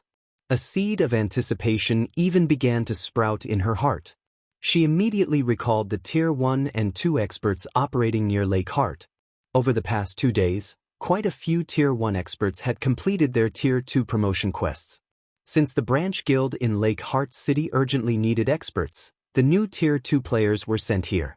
As a result, more than 500 Tier 2 experts operated around Lake Heart City right now. Even after deducting the Tier 2 experts that had been sent to protect the guild's leveling maps, gathering 200 of these experts on short notice wouldn't be a problem. In no time at all, 200 Tier 2 experts and 800 Tier 1 experts had gathered in Zero Wing's residence in Lake Heart City. Shifeng gave each of the Tier 2 experts a basic combat device and distributed the 60 magic-breaking crossbows amongst the Tier 1 rangers, who were particularly skilled with long-ranged attacks. Once the team was prepared, Shifeng boldly led his 1,000-man force out of Lake Heart City, heading for the Ice Jade Forest, a resource-rich, level 60 to 75 map. This was also where Zero Wing's members encountered miracles most often. Meanwhile, in one of the high-class restaurants around Lake Heart City's Central Plaza. Just what is Black Flame thinking? He's actually sending a 1,000-man team to Ice Jade Forest? Doesn't he realize that Miracle and the various large guilds have occupied that map already? Yuan Tiexin could not help his surprise when he read the latest report on Zero Wing. Over a dozen large guilds had gathered in the Ice Jade Forest, and Miracle had stationed a significant portion of its army in the area. There should be more than 150,000 players in the forest at the moment, and they were all elite and expert players. Even if Zero Wing gathered every one of its players in the Black Dragon Empire, it would fail to wrestle back the Ice Jade Forest, much less a 1,000-man team. While Yuan Tiexin wondered about Zero Wing's purpose, Shifeng and his team reached the Ice Jade Forest by Mount Guild Leader. We discovered a team raiding a field boss. It has roughly 3,000 players. 2,000 Miracle members are also lying in wait. A Tier 2 assassin reported to Shifeng. Since we've found them, let's send them on their way. Shifeng commanded indifferently. Chapter 1961, Slaughtering Time. Icy blue frost covered the Ice Jade Forest trees. From afar, it looked like a crystal forest since the monsters in the area had a chance of dropping ice crystal fragments, which could be refined into ice resistance potions. Many powers came here to grind. Moreover, as the monsters in the Ice Jade Forest were not skilled with magic and had no ranged attacks, they were relatively easy to kill. Because of these factors, the Ice Jade Forest had become one of the most important resource maps within the Lake Heart City region. A 3,000-man expert team from the Tier 2 guild, Eternal Undead, currently raided the 8-eyed Frost Spider, a level 62 specialized Grand Lord. The team had split into 3 groups of 1,000 and took turns tanking the Grand Lord and its 100-plus Guardian Frost Spiders. When a group was near its breaking point, it would swiftly retreat, switching places with one of the other 2 groups and ensuring that only 1,000 players remained within the boss's sphere of influence. This prevented the boss from receiving an attribute boost. The boss is going to enter its berserk state soon. MTs, use your life-saving skills. Healer unit, switch with the reserve unit. Miserly Wind, one of Eternal Undead's vice guild leaders, hurriedly ordered as the 8-eyed Frost Spider's HP was about to fall to 30%. The guild's members followed the orders seamlessly as the MTs activated their life-saving skills and the healers gradually retreated from the battlefield. At the same time, the waiting healers switched places with their comrades before they ran out of mana. When the 8-eyed Frost Spider went berserk, the team's level 58, Tier 2 MTs rapidly lost HP. Seeing this, the rear-line healers cast one healing spell after another without paying heed to their mana consumption. This prevented the MT's HPs from falling below a safe limit. In the meantime, The 8-eyed frost spider's HP steadily dropped. Boss Wind, this place is awesome. Not only is our leveling speed here so fast, but we've also collected a ton of ice resistance resources. We should have partnered with Miracle sooner. The guild might have given us a spot in the inner region. A level 58, Tier 2 Oracle said excitedly as he watched the near-dead 8-eyed frost spider. The guild leader has his own concerns. We weren't sure how serious Miracle was about eliminating Zero Wing, and we couldn't recklessly provoke Zero Wing, Miserly Wind said, smiling. But now that we know how furious Miracle is with the guild and that it fully intends to annihilate Zero Wing, we don't have to worry about them. Even if we are bait, Zero Wing won't dare to attack us, and we can grind in such a resource-rich area in return. I actually hope that Zero Wing comes looking for a fight. If they do, we'll be able to earn some extra income, the Tier 2 Oracle said as he licked his lips in anticipation. That isn't likely. Zero Wing should know that it has no place in the Ice Jade Forest anymore. Of course, Miracle has cut the guild off from every map in the Lake Heart City region, not just the Ice Jade Forest. If Zero Wing dares to dispatch a force to any of these maps, Miracle will destroy it. However, Zero Wing will crumble, sooner or later, regardless of what it does. Now that the various large guilds are provoking Zero Wing on the official forums, its reputation will suffer if it refuses to respond. If the situation drags on, no player will want to be a member of the guild, Miserly Wind said, chuckling. Once Zero Wing is gone, our guild can garrison in Lake Heart City and enjoy a share of the Ice Crystal World's profits. Just as the 8-eyed frost spider was about to die, Shurfeng's 1,000-man team had sneaked within 2,000 yards of Eternal Undead's army. The team's 200 Tier 2 experts led the charge against Eternal Undead on their mounts, while the remaining 800 experts followed on foot. Eternal Undead's scouting rangers immediately noticed the commotion and reported back to the team, Boss Wind, we found Zero Wing's members. They're charging toward our team. The Oracle beside Miserly Wind exclaimed as he read the scout's message. What? Have Zero Wing's members lost their minds? The news confused Miserly Wind. How many are there? It's a 1,000-man team. The Tier 2 Oracle side a 1,000-man team? Miserly Wind chuckled. Zero Wing sorely overestimates itself. It dares to charge at us with just 1,000 players? Do they think that Eternal Undead is a guild of pushovers? Tell our players to finish the boss quickly and prepare to greet Zero Wing's team. This is our guild's chance to bolster our fame in the Black Dragon Empire. We mustn't let Miracle's members take it from us. Among his 3,000 players, 1,500 were experts and 40+ were Tier 2 players. Miserly Wind was not worried about Zero Wing's assault at all when Zero Wing's 1,000-man team was less than 500 yards away from Eternal Undead's. The latter finally defeated the 8-eyed frost spider. Under Miserly Wind's command, Eternal Undead's members then fell into a defensive formation to greet the enemy guild attack. Our chance to get rich has come. Miserly Wind shouted when less than 100 yards separated the two forces. The battlefield glowed with countless lights as spells and arrows flew to meet Zero Wing's Tier 2 experts as they led the charge. Kill them. Fierce Snake bellowed when he saw the incoming attacks. He brandished his battle axe, slamming it on the ground before him. The earth split, and walls of rock and dirt rose up before Fierce Snake, stopping the spells and arrows that targeted his players. Zero Wing's other Tier 2 players didn't bother to dodge the incoming attacks, either. Like Fierce Snake, they blocked every attack without fail. Although some of the incoming attacks included Tier 2 spells and skills, they posed no threat to Zero Wing's Tier 2 players due to the basic combat device's effects. With little to no effort, Zero Wing's Tier 2 players stopped one wave of attacks after another, soon reaching Eternal Undead's defensive wall. The defensive wall Eternal Undead's MTs had formed was practically non-existent to Fierce Snake and his comrades. With a single attack, each of Zero Wing's Tier 2 melee players sent multiple MTs flying. In the blink of an eye, Fierce Snake and the others broke through Eternal Undead's defensive wall and pounced on the ranged players like hungry lions pouncing on a flock of sheep. Eternal Undead's Tier 1 players lasted no more than a handful of hits before Zero Wing's enhanced Tier 2 experts, and the enemy guild's Tier 2 experts were no exception.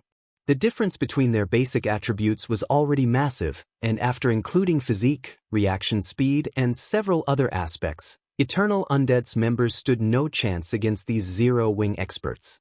Even though Eternal Undead's healers frantically cast their healing spells, they couldn't stop the rapid drain on their allies' HPS. After a brief moment, over 500 of Eternal Undead's players were dead, their bodies transforming into streaks of light and fading from the ice jade forest. How is this possible?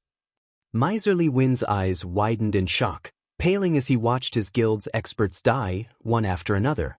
He had never dreamed that his guild's experts would be so weak against Zero Wing's Tier 2 experts.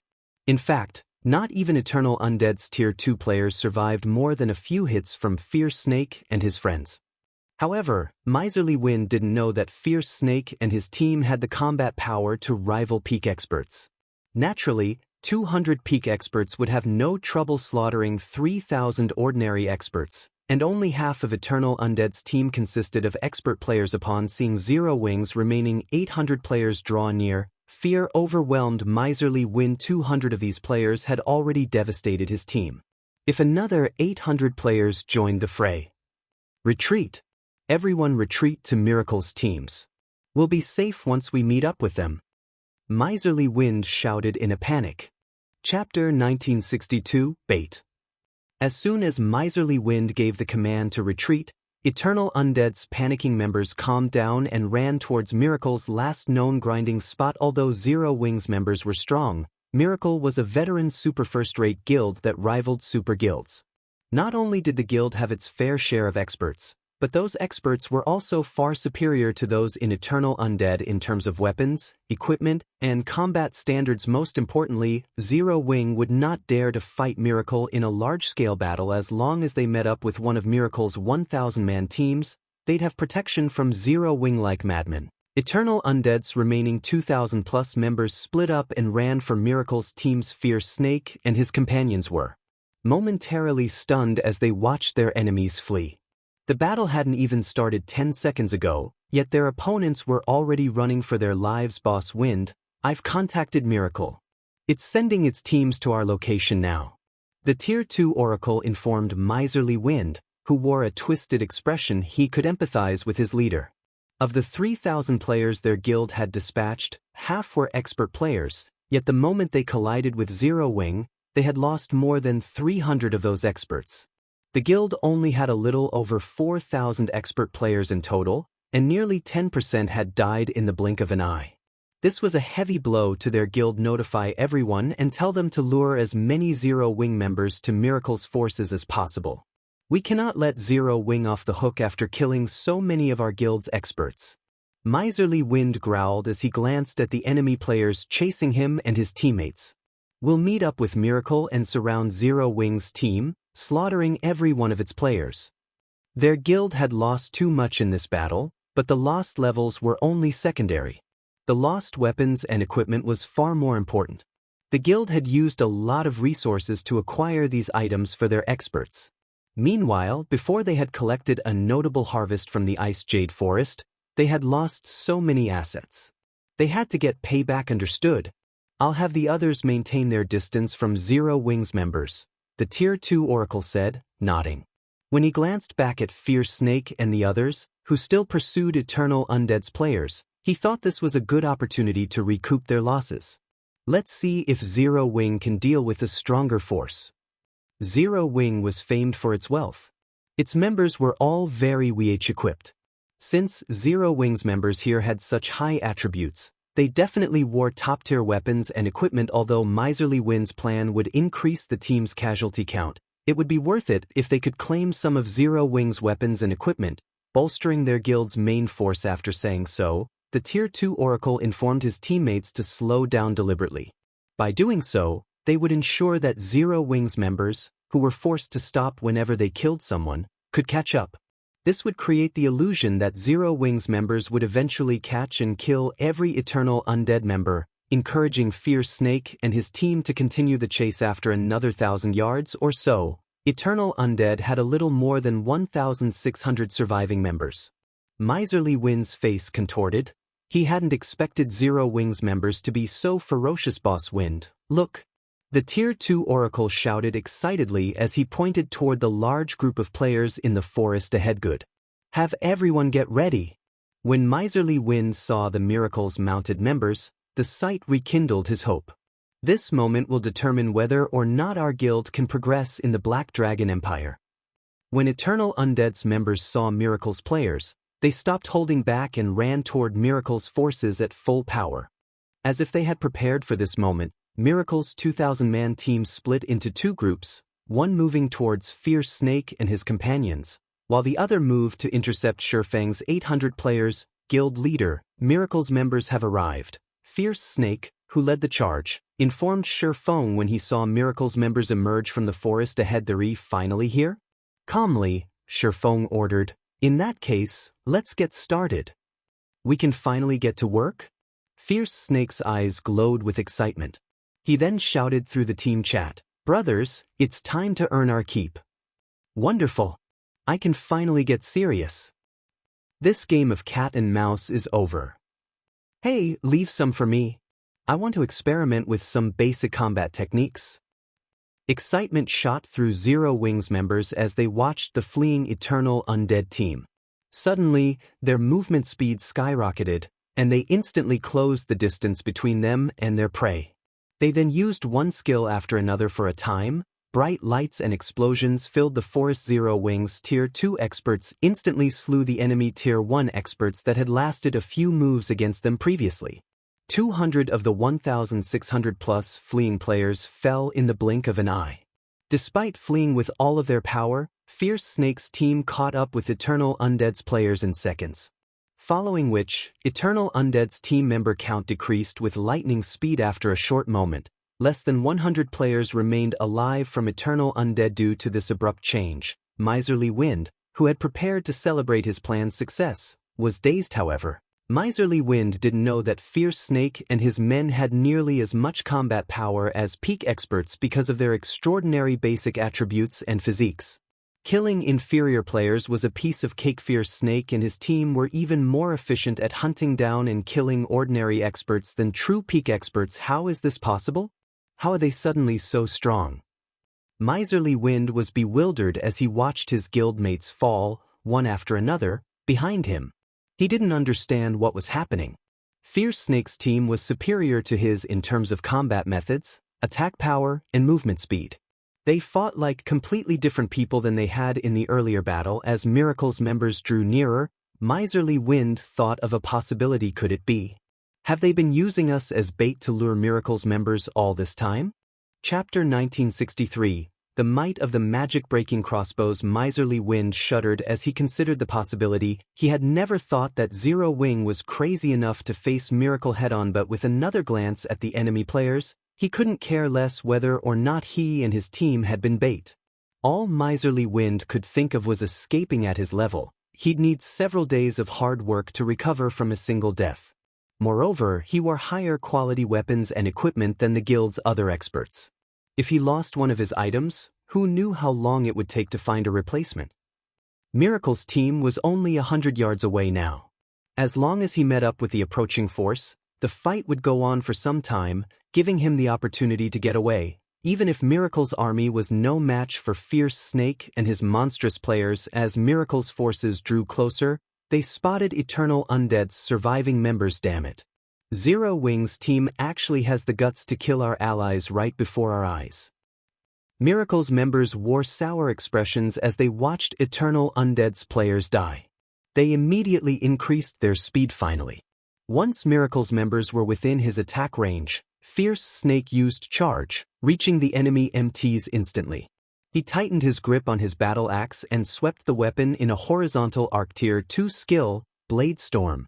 With Fierce Snake as the center, a powerful storm brewed, enveloping a 20-yard radius and sending over a dozen MTs airborne. The attack interrupted Miracle's offensive charge on the spot. Zero Wing's other Tier 2 experts joined the fray without hesitation. Like a sharpened blade, they pierced Miracle's formation, diving for the team's core. With their advantage in basic attributes and physique, Miracle's 1,000-man team had no hope of stopping their advance. Only Miracle's Tier 2 experts were able to put up a fight, although barely. Zero Wing slaughtered their Tier 1 experts with very little effort. Meanwhile, Zero Wing's Tier 2 ranged players bombarded Miracle's rear line, preventing the enemy DPS from providing their comrades any support. After a brief moment, Zero Wing's 200-man team gained the upper hand. Although Miracle's team was not as easy to defeat as Eternal Undead's, it didn't fare much better. As for the Miracle team that had charged for Shifeng's 800-man party, Shifeng waved a hand and cast Flame Domain once it was within 50 yards and prepared to attack.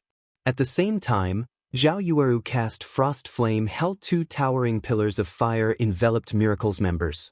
The players caught within the AoE turned to ash instantly, vanishing from the battlefield. This Miracle team suffered a far more tragic fate than the one facing Fierce Snake's party. How is this? Miserly Wind slid to a halt, staring at the flaming pillars with a stupid expression. A single round of attacks had wiped out nearly half of Miracle's 1,000-man team. If they hadn't spread out, the two spells would have had no trouble eliminating the majority of Miracle's force. Miserly Wind felt as if Eternal Undead's desperate fight against Zero Wing had been little more than a warm-up for his adversaries, as everyone was in shock over witnessing the power of the two large-scale destruction spells. "Crossbow unit, get ready," Shifeng shouted. He then pointed at the remaining Miracle members and commanded, "Fire." Immediately, the 60 Tier 1 Rangers at the front of the team released the Magic-Breaking Crossbows bolts. Shio.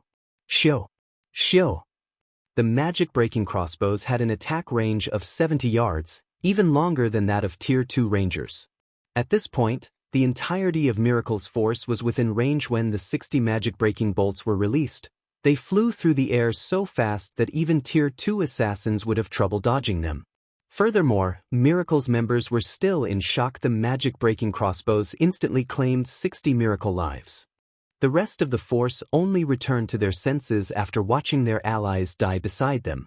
When Miracle's members realized that even Tier 2 experts had fallen, a chilling thought crept into their minds. The moment after the first bolts found their marks, the Magic-Breaking Crossbows launched a second volley. Although many of Miracle's members had noticed the attacks, the Magic-Breaking bolts were just too fast. Miracle's Tier 1 players had no hope of dodging the attacks and died instantly. Only the Force's Tier 2 players had managed to evade the incoming bolts. After two volleys, Miracle's 1,000-man team had lost more than 100 players. The 60 Magic-Breaking Crossbows ended their lives even faster than Fierce Snake and his friends. "Retreat. Everyone retreat." The Tier 2 player leading the assault on Shifeng's 800-man team shouted, fear gripping his heart as he gazed at the corpse pinned to the ground beside him. The 60 Magic-Breaking Crossbows were far more frightening than the earlier large-scale destruction spells. The spells had long cooldowns and couldn't be used once the two forces met in melee combat, but the crossbows' cooldowns were quite short and easily landed attacks in close quarters. Most importantly, the crossbows could kill a player with full HP in a single attack, and not even the Tier 2 MTs were an exception. How were they supposed to fight such a weapon? After issuing the command to retreat, Miserly Wind, who rested a long distance away, was dumbfounded. He had thought that Miracle would last against Zero Wing, but the fight that he had just witnessed couldn't even be called a battle. It had been a one-sided massacre. Although Miracle's leader had ordered a retreat, even he, a Tier 2 Refinement Realm expert, had died after becoming a target for more than 10 Magic-Breaking Crossbows. The leader hadn't been able to resist as Zero Wing turned him into a human pincushion. These Magic-Breaking Crossbows are amazing. Gentle Snow watched Zero Wing devastate the remnants of Miracle's 1,000-man team with wide, shocked eyes. She had recognized the Tier 2 team leader as a Refinement Realm expert, yet he had fallen after taking 10 or so Magic-Breaking bolts. The Magic-Breaking Crossbow was truly an amazing weapon in a frontal confrontation. Now, she, more or less, realized why Shifeng had dared to take so few players to Ice Jade Forest. Although the Magic-Breaking Crossbow was a consumable, it could fire 300 Magic-Breaking bolts, which had been formed with mana, before breaking. With the 60 Magic-Breaking Crossbows they had enough firepower to survive a large-scale battle involving tens of thousands of players. Although more than 100,000 enemies resided in the Ice Jade Forest, less than 30,000 were from Miracle. As long as they picked their fights carefully and only took on several thousand Miracle members at a time, They could end Miracle's tyranny in this map. Meanwhile, Fierce Snake and his companions chased down Miracle's fleeing members on the other side of the battlefield. Although Miracle's members desperately fled, Zero Wing's Tier 2 players held an absolute advantage in terms of speed. Miracle's members didn't get far before they died. Aside from a few players that had used instantaneous movement magic scrolls, none escaped death. How'd it go? Shi Feng asked Fierce Snake as he watched the rest of the team loot the battlefield. Unfortunately, a dozen or so got away, but we haven't had any casualties, Fierce Snake reported. Good. Publish the video of the battle with Eternal Undead and Miracle on the official forums. Let's show the other guilds that if they want to kick us while we're down, Miracle won't be able to protect them. Shi Feng said. Understood. Fierce Snake nodded. Chapter 1964, Black Dragon Empire Shaken. The war between Miracle and Zero Wing was no longer a secret in the Black Dragon Empire. Almost every player in the Empire knew about it, and everyone had assumed that Zero Wing was doomed. Until now, no large guild in God's domain had survived a serious confrontation with a superpower. All of the lesser guilds had fallen in a short time, and Miracle had already placed a bounty on Zero Wing's experts and upper echelons. The offer was high enough to tempt many of the Empire's experts, and countless players had secretly taken action. Miracle had even recruited the Black Dragon Empire's various large guilds in its war with Zero Wing, and despite the public provocations on the forums each day, the guild hadn't responded, and Zero Wing's reputation in the Empire had plummeted. At this point, many of Zero Wing's members had considered withdrawing from the guild. After all, players joined guilds to ease the burden of leveling up and share in the guild's glory. Nobody would join a cowardly guild that the public ridiculed. Meanwhile, the Empire's various large guilds spent their time preparing. The moment Zero Wing withdrew from the Black Dragon Empire, they would swoop in to take over its abandoned territories. However, an uproar shook the forums shortly after Fierce Snake uploaded the battle videos he and his teammates had recorded. The forum post's title was particularly eye-catching: Death to Those Who Support Miracle. He had published the post under Zero Wing's name, and the imposing response was hard to ignore. Less than a minute after the post went live, it had become the most popular of the day with over 1 million views. Amazing. Zero Wing is simply amazing. Eternal Undead's members died right in front of Miracle's members, yet Miracle couldn't do anything about it. I wonder how the various large guilds feel now? Zero Wing is obviously showing them that even if they have Miracle's support, the guild can't protect them. Zero Wing is so arrogant. It's just one guild. Does Zero Wing really think it can survive if so many guilds band together? This warning will only enrage its enemies and make Zero Wing's situation worse. That might not be the case. Did you see how Eternal Undead's members died? They were fish on the chopping board in front of Zero Wing's team. Although Eternal Undead is only an average second-rate guild, it is still a bona fide second-rate guild, yet Zero Wing slaughtered its members. The other guilds will only suffer the same fate. That's right, this 1,000-man team from Zero Wing is simply ferocious. It almost annihilated Miracle's 2,000-man army. If such a team targets other guilds' expert teams, the outcome will likely be the same. Zero Wing is really a guild of experts. I think I'll stick with joining Zero Wing. The Empire's players had a heated discussion over the battle videos Fierce Snake had published. They had never thought that the moment Zero Wing took action, the guild would make such a terrifying move. With a single battle, it had deterred other guilds from trying to take advantage of the war and humiliated Miracle. Zero Wing hadn't suffered a single casualty in this latest battle, while Eternal Undead and Miracle's teams had been almost extinguished. Despite the two guilds having 5 times as many players, their defeat had still been miserable. This proved to everyone in the Empire that Zero Wing's strength wasn't superficial. When Zero Wing's members saw the post, however, their passion and enthusiasm rekindled. They all wished they had taken part in the battle and given Miracle a good beating. At the same time, many Zero Wing members aspired to become expert members more than ever. They hoped that they could one day fight overwhelming odds, securing an absolute victory like Fierce Snake and the others. Just the idea was exhilarating. Let's see if those guilds dare to act so arrogantly before us again. All hail Zero Wing. All hail the guild leader. When the various superpowers' upper echelons received news of the battle, An indescribable shock overwhelmed them. The battle's outcome had a greater impact on them than it had on the general public.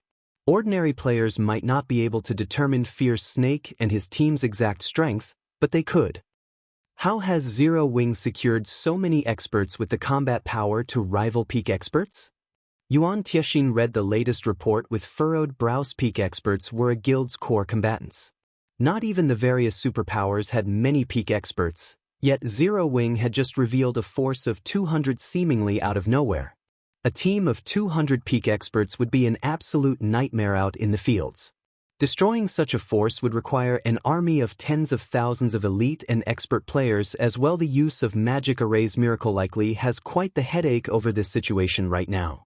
It had probably never considered that the little bug it was trying to crush would turn out to be a steel spike, Purple Jade said. Giggling Miracle had always been overbearing. Normally, even super guilds avoided clashing with the guild, whereas super first-rate guilds were often oppressed by it. However, she also had to admit that Miracle had the strength to do so. Seeing the guild suffer such devastating, repeated losses was extremely rare. Meanwhile, in Miracle's residence in Lake Heart City, the room's atmosphere was intensely chilly. Many of the Empire's large guilds had given up on provoking Zero Wing due to its recent demonstration. After all, the guild had proven that Miracle couldn't guarantee their safety in the fields. No matter how one looked at it, letting a large number of guild experts die just to grind in a better resource map wasn't worthwhile. Damn it. How did Zero Wing suddenly obtain so many experts? Thousand Miles paled as he watched the battle video before him. I thought Zero Wing could only produce a small number of those basic combat devices.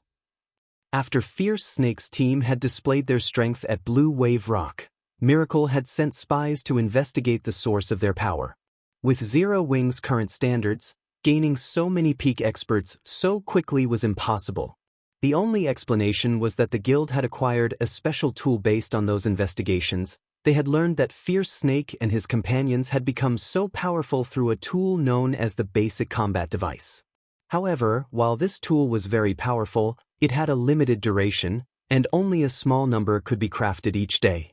At most, Zero Wing could supply a 100-man team for a full day. Fortunately, once these players scattered across the Empire, they'd no longer pose much of a threat. But Zero Wing had revealed 200 of these experts in the latest confrontation. Thousand Miles could not figure out how Zero Wing had managed to craft so many more basic combat devices. If Zero Wing could truly maintain a 200-man team of these experts at all times, it would impact the current war's status quo. Moreover, they had discovered that Zero Wing had a powerful collection of heavy crossbows during the battle.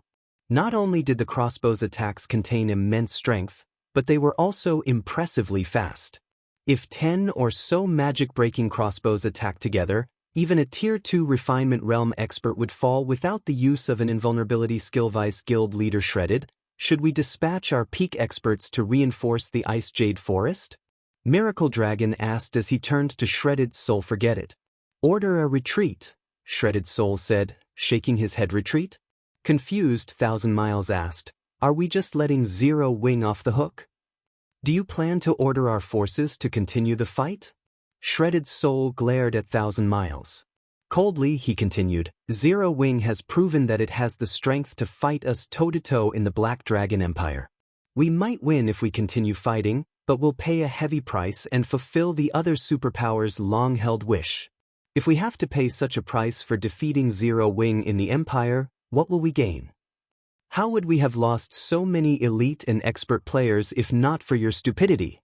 Had you investigated Zero Wing properly before taking action, I wouldn't have had to come here and clean up your mess. I'll deliver a report to the guild leader personally, so I suggest you cool down in the meantime. Shredded Soul's reprimand left Thousand Miles speechless, but he still felt wronged. Who would have thought that an up-and-coming guild like Zero Wing, which wasn't backed by any corporation, was so powerful? I will return to the Western continent. I'll leave the cleanup to you, Shredded Soul added as he stared at Thousand Miles. He then used a guild transfer scroll and vanished from the meeting room. Chapter 1965, Quasi-super-first-rate Guild. Black Dragon Empire, Ice Jade Forest. Despite Thousand Miles' reluctance, He had no choice but to follow Shredded Soul's command and recall the guild members from the Ice Jade Forest. Meanwhile, Miracle's retreat caused a sensation throughout the Black Dragon Empire. What's going on? Miracle's retreating. That's not possible, right? Miracle is a super first-rate guild, yet it's actually giving up on Zero Wing? The sudden turn of events stupefied the Empire's players. They simply could not figure out what had caused Miracle to turn away from Zero Wing so abruptly. The two guilds had only engaged in a single battle involving several thousand players. To both, such a small battle wasn't even a warm-up thus far. All of Miracle's actions had displayed its intention to annihilate Zero Wing's branch guild in the Black Dragon Empire, yet they had fled from their prey. It was as if everything had just been an act. How disappointing. Miracle retreated after such a minor battle. And here I thought it was some amazing guild. In the end, it is no different than the Empire's other guilds. All hail Zero Wing. Even Miracle can't take down Zero Wing. Varied opinions of Miracle's withdrawal split the Empire's players. Some players felt that Miracle didn't deserve its title as a super first-rate guild since it couldn't even take out a non-superpower like Zero Wing, and others assumed Miracle had given up because Zero Wing truly was powerful. That cowardly Shredded Soul. He hasn't even started the war, yet he's already given up. I even ensured that he had all the information he needed. Nine Dragons Emperor slammed his fist into his desk when he read the report on Miracle's withdrawal from the Black Dragon Empire. He had hoped to use Miracle to wound Zero Wing. He had never expected the superpower to pack up and leave so soon. Meanwhile, in one of Lake Heart City's high-class restaurants. Uncle Yuan, look. Shredded Soul has returned to the Western continent to take charge of things there. By the looks of it, he's really given up on Zero Wing, Purple Jade exclaimed, surprised she had investigated Shredded Soul personally and had concluded that the man was truly ruthless. Once he set out to do something, he never gave up, yet he had decisively pulled his forces away from the conflict with Zero Wing. This was unbelievable. It's not that unusual. After all, there is no benefit in continuing the war with Zero Wing. At most, Miracle will restore some of its damaged reputation. With 200 experts that possess the combat power to rival peak experts and those heavy crossbows, Zero Wing qualified to contend with a superpower. Unless Miracle decides to go all out, it'll be helpless against the smaller guild. Moreover, Miracle is fighting a remote war. It already has to expend a lot of resources to engage in this war. Miracle's position will only become more of a disadvantage as the war drags on, Yuan Tiexin said, chuckling. Taking a sip from the cup of icy blue wine in his hand, he continued, at the end of the day, Miracle is a massive organization set out to make money. There's no way it would abandon everything it has built for its reputation. Since Zero Wing has proven that it has the strength to protect itself for some time, and the other superpowers know Miracle's strength, Miracle has no reason to continue fighting. That makes sense. Purple Jade nodded. However, Zero Wing is pretty impressive. It always has a surprise up its sleeve. I had thought the guild was doomed this time. I hadn't expected it to reveal such a trump card. It's no wonder why Zero Wing dared to compete with the various superpowers over the Empire's resources. In God's domain, might was right. Provoking Miracle wasn't a problem as long as Zero Wing could endure the larger guild's wrath. If Zero Wing couldn't do that, Miracle would destroy the guild. If it could, it would survive. It was just that simple. The various superpowers would not ridicule Miracle for being weak because it failed to destroy a guild that merely rivaled first-rate guilds. They would only take joy in the fact that Miracle had accidentally tugged on a tiger's tail. However, it's too early for Zero Wing to celebrate. The guild still has a bumpy road ahead. Furthermore, Miracle will definitely strike if given the chance in the future. Yuan Tiexin said Miracle had only given up on dealing with Zero Wing this time because the losses outweighed the gains. Even if it defeated Zero Wing, all it would gain was reputation. While reputation was important for a guild's development, it was not particularly important to a veteran super first-rate guild like Miracle. However, it was a different story for the various superpowers operating in the Empire.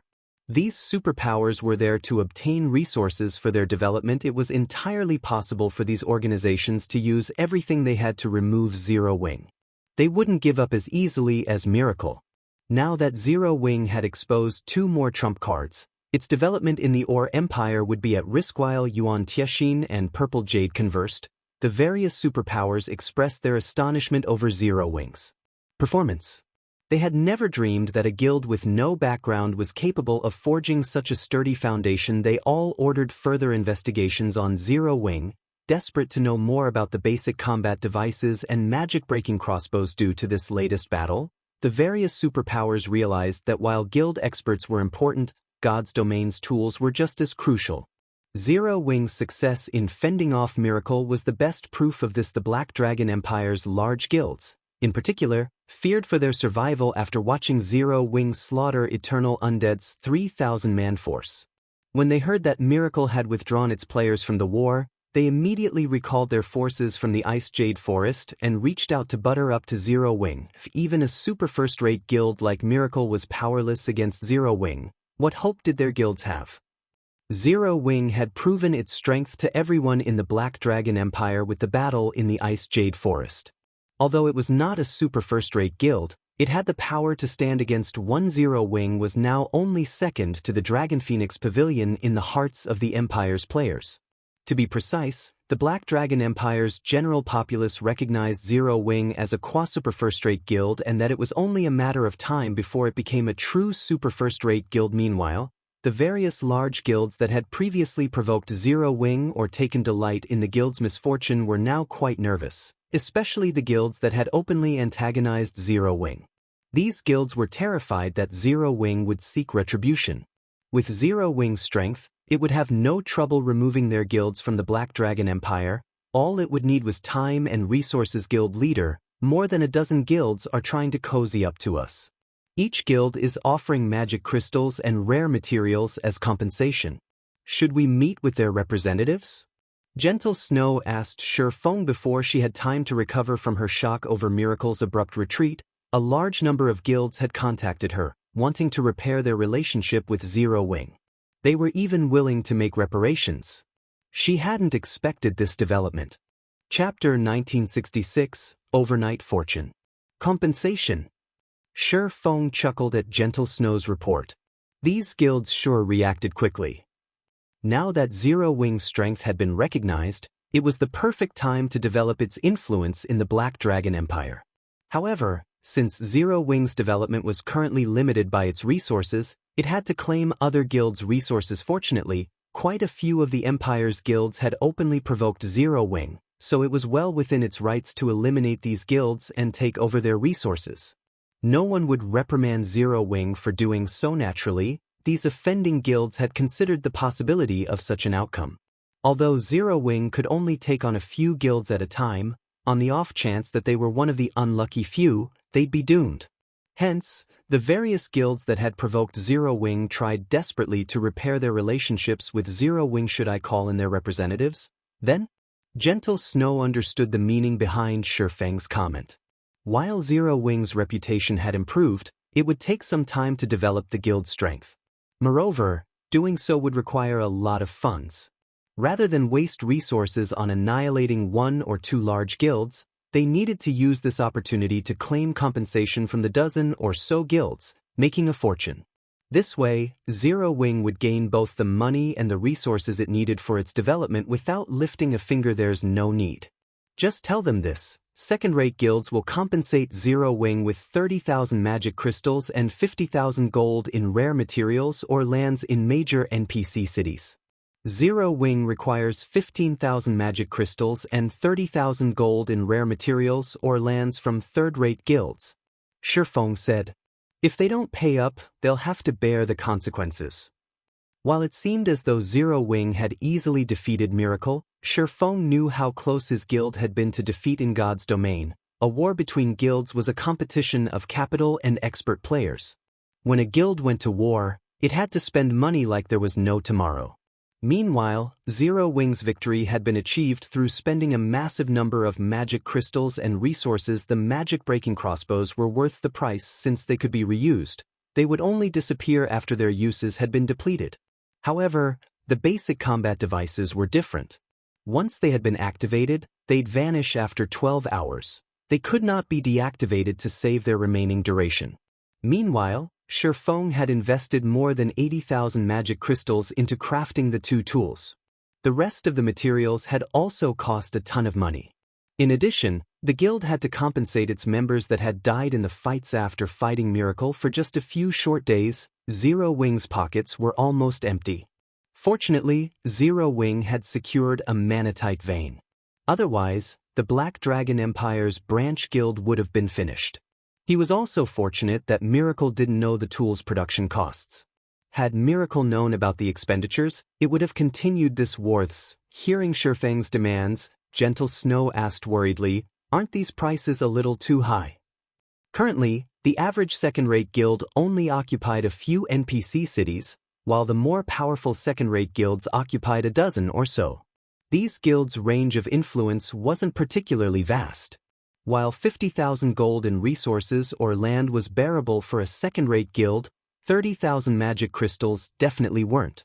At this stage of the game, 30,000 magic crystals were roughly half of a second-rate guild's stockpile. Although it had become much easier to acquire magic crystals, players also needed to consume more of them, especially after the return of the Survivors expansion pack had been implemented. "It's fine.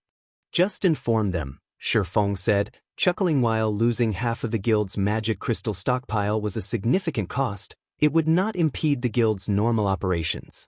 It would simply force the guild into stagnation for a short time. Moreover, he urgently needed magic crystals right now. He couldn't afford to be courteous with these guilds, following which, Gentle Snow conveyed Shifeng's price to the various large guilds. When they received Zero Wing's demands, all of these guilds went into an uproar. The rare materials weren't an issue since every guild had an extraordinary stock of resources by now, but magic crystals were crucial to a guild's development. "Damn Zero Wing. It might as well rob us at this point. Guild leader, what should we do?" "Pay the guild. We can't afford to stand out right now." Although Miracle failed to destroy Zero Wing, Blackwater and Beast Emperor have still been eyeing the guild in the Ore Empire. They won't let Zero Wing off the hook as easily as Miracle has. The various large guilds were enraged when they received Gentle Snow's message. They had barely claimed any resources in the high-resource maps Miracle had given them, yet they were now required to pay such expensive compensation.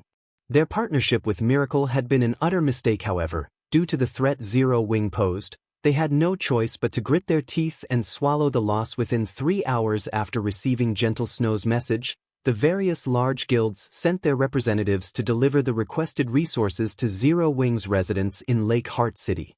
When Gentle Snow and the guild's other upper echelons received the payments, they were ecstatic. "Snow, we're rich," Zhao Yueru exclaimed as she gazed at the magic crystals and multiple resources in the guild warehouse. They had received compensation from more than a dozen guilds. Among the guilds that had paid their dues, 5 were second-rate guilds, and 8 were third-rate guilds. In total, Zero Wing had received 270,000 magic crystals, a considerable amount even to the current superpowers.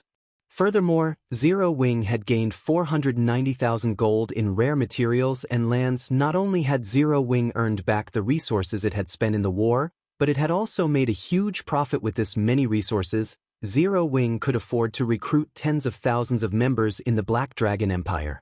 It could also strengthen Hidden Fog Town's defenses and upgrade it to intermediate rank. I had expected it to take a few more days to collect 200,000 magic crystals, but I guess I don't have to worry about the deadline anymore.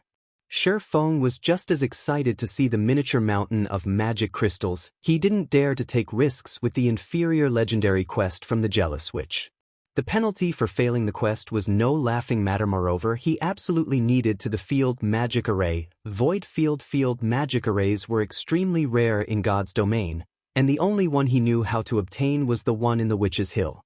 He'd just have to get lucky to secure another one. Field magic arrays were so rare because of how powerful advanced field magic arrays were in wars, and when plundering resources. Once players reached level 65 and beyond, resources would become significantly more difficult to acquire due to how dangerous the monsters were in the appropriately leveled maps. Although these monsters had higher basic attributes, they also have visibly stronger combat standards once they reached level 65 and beyond. Moreover, the more resource-rich a map was, the more visible this improvement would be. In comparison, Monsters below level 60 had roughly the same combat standards regardless of what kind of map they occupied. At most, their basic attributes would differ slightly. The weakest monsters in level 65 plus maps had combat standards on par with the early stage of the Trial Tower's 3rd floor, while the stronger monsters could reach the 5th floor's early stage. Most importantly, they would travel in larger numbers. Against such an abrupt difference, one could imagine how the various large guilds would fare. Moreover, guild experts had obviously lower basic attributes than monsters.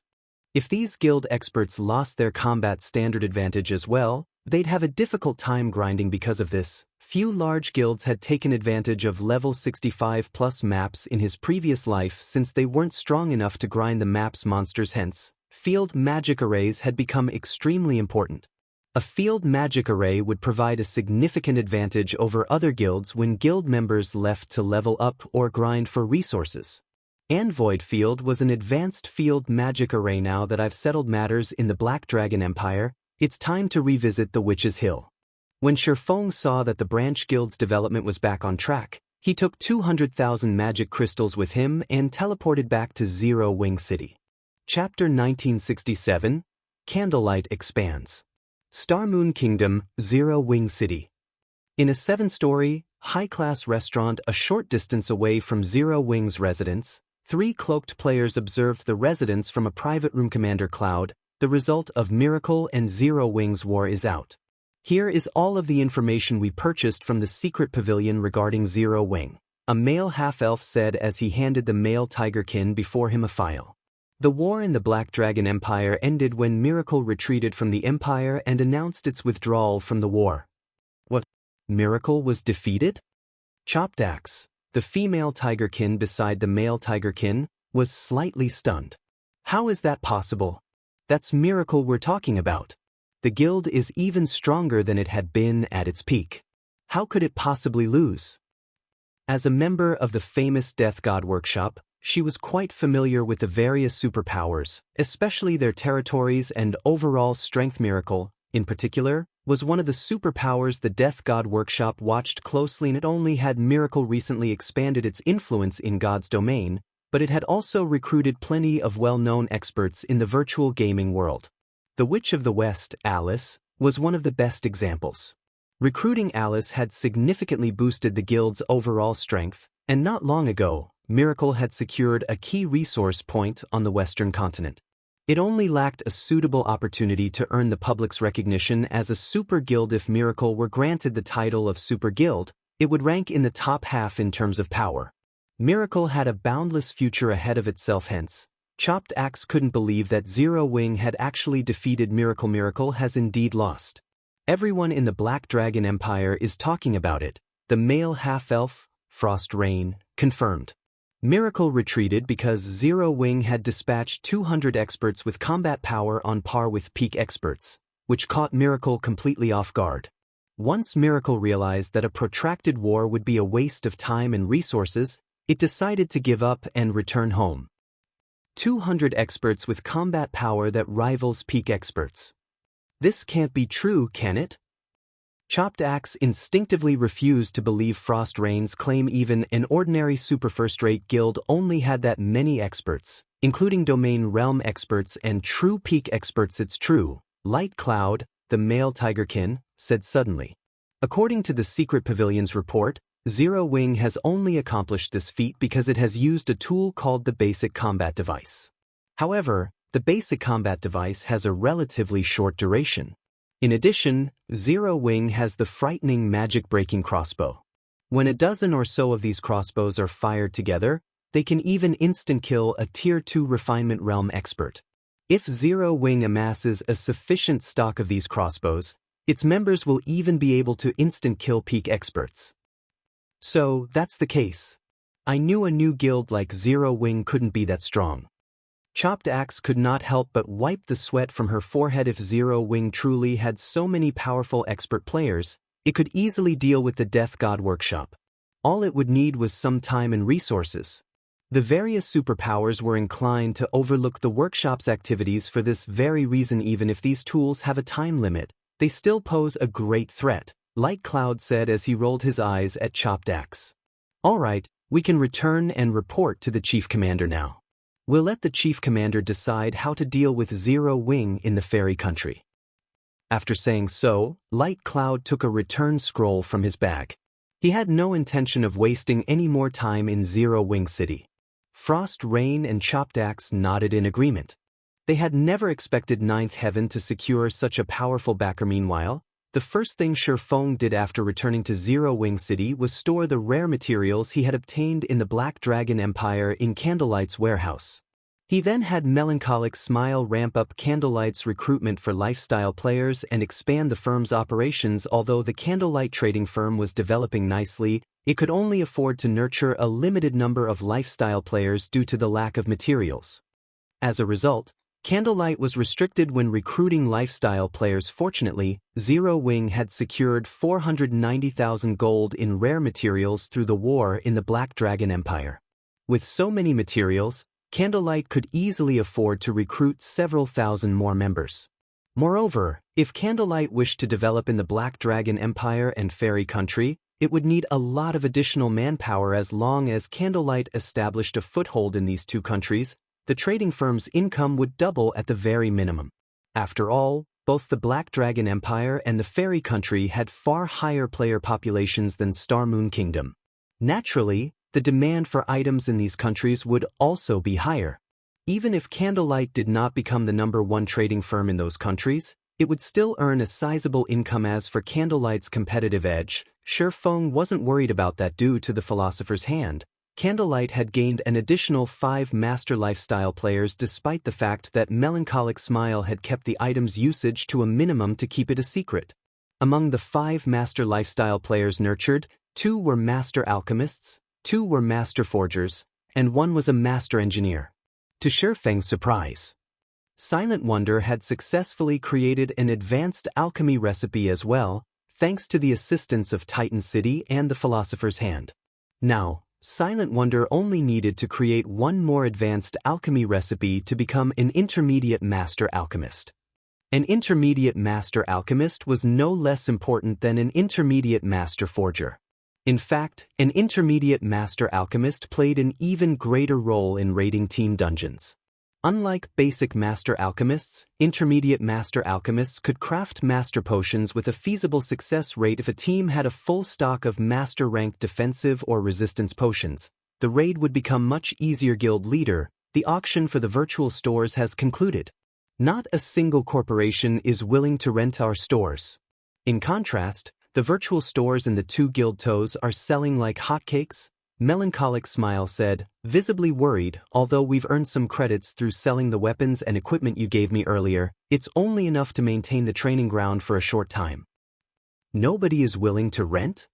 Feng was slightly surprised as he examined the information on the nearby guild towns Melancholic Smile had given him. These towns have certainly developed quickly.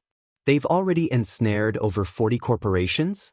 At this rate, won't they become intermediate towns in less than 10 days? The guild town's development had exceeded Feng's expectations. Both had already invested in enough defensive structures to rival an intermediate town. Even more surprising was both towns' defensive magic arrays, protecting the towns from monster assaults. These defensive magic arrays were the reason that the various corporations were so confident in investing in the town's guild leader. You're still in the mood to joke around? Now that we've moved to the new training ground, our daily expenditure has gone through the roof. With the credits we currently have, we'll only last another 5 or 6 days, Melancholic Smile said. Exasperated, she had already seen Liang Jing's financial report, and she had been horrified. The number of credits the guild spent each day was absurd. We burning through that much money? Even Feng was surprised when he saw the daily costs. He hadn't realized that Ouroboros had spent such a frightening amount of credits each day to maintain its training ground. The operational cost of Zero Wing's training ground could already rival that of Shadow in the past, and this was only the beginning. As Zero Wing recruited more internal members, the costs would increase. However, Feng revealed a faint smile after a moment and said, let's see who can outlast who, then. Feng instructed Melancholic Smile to sell some of the crafted level 50 bronze and mysterious iron equipment for credits. The credits from these sales should help the guild survive for a while longer, although primordial gas slowly spread throughout the Witch's Hill, increasing the local monster's strength and weakening players' combat power. Monsters still needed time to evolve. After Shi Feng settled his affairs with the Candlelight trading firm, he used the 7 Luminaries ring to teleport to the Million Forests teleportation array. He then spent 1 magic crystal to teleport to the Otherworld Gate the Jealous, which appeared not long after Shi Feng had arrived. She quietly hovered in the air while looking down on Shi Feng. Young adventurer, why have you returned so soon? The Jealous Witch demanded. Lady Witch, I have completed the task you gave me. Here are the 200,000 magic crystals you asked for, Shi Feng said as he removed 200,000 magic crystals from his bag, instantly forming a small mountain before him. Once all 200,000 magic crystals were accounted for, the Jealous Witch waved her hand lightly, and every crystal vanished into thin air. At the same time, the gigantic Otherworld Gate released a dazzling glow. Primordial gas surged out. Then, a series of system notifications reached his ears.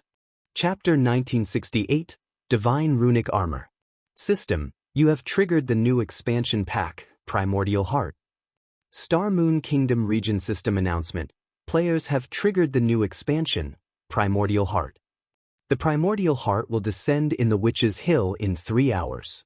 Please prepare. The system announcement echoed in every player's mind throughout Star Moon Kingdom. When it finally ended, players fell into heated discussions over the new expansion. What's this Primordial Heart thing? Has some major event occurred in the Witch's Hill? This new expansion pack will definitely be a huge opportunity. I wonder how Witch's Hill will change this time? I knew I should have gone to the Witch's Hill to develop. Star Moon Kingdom's players shifted their focus to the Witch's Hill the moment the system announced the new expansion pack. Previously, due to the map's strange phenomenon increasing monsters' strength and reducing players' combat power, only strong independent players had ventured to the Witch's Hill to level and grind. With the addition of the various large guilds' competition over the region's resources, it had become nearly impossible for ordinary players to get a share of the area's benefits. Hence, the Witch's Hills hadn't been very popular among independent players. Only the various large guilds and adventurer teams still vied for the land. Naturally, the kingdom's independent players weren't the only ones paying close attention to this new expansion. The various major powers in the Witch's Hill had launched fervent investigations to learn what changes this expansion pack would bring to the region. So, this is the Primordial Heart's activation condition? Surprise flashed in Shi Feng's eyes as he read the system notification. The Primordial Heart expansion pack had appeared during his previous life as well, but it hadn't activated until long after the Otherworld Gate had been discovered. Now that he had triggered the expansion pack so early, Shi Feng did not know how to feel about it. In the past, the Witch's Hill's Otherworld Gate had been discovered far too late. A large number of players had already reached Tier 3, and as a result, the Otherworld Gate had only been considered a good area to grind for unique materials and for independent players to level up. It hadn't been a particularly valuable map. While it was true that the new expansion pack was an opportunity, the Primordial Heart expansion had hardly been any help to players in the past. When Shi Feng had sealed the Otherworld Gate, it had caused the Primordial Heart's descent, increasing the primordial gas in the Witch's Hill. The gas, in turn, increased the strength of the region's monsters and decreased players' combat power. Even the monsters' levels had increased considerably, though the level cap was still level 70. As for the monsters that had come through the Otherworld Gate, not only were they quite powerful, but their bodies also contained dense primordial gas. When these monsters were killed, they had a certain drop rate for primordial crystal fragments, crystallized primordial gas that contained intense, turbulent energy.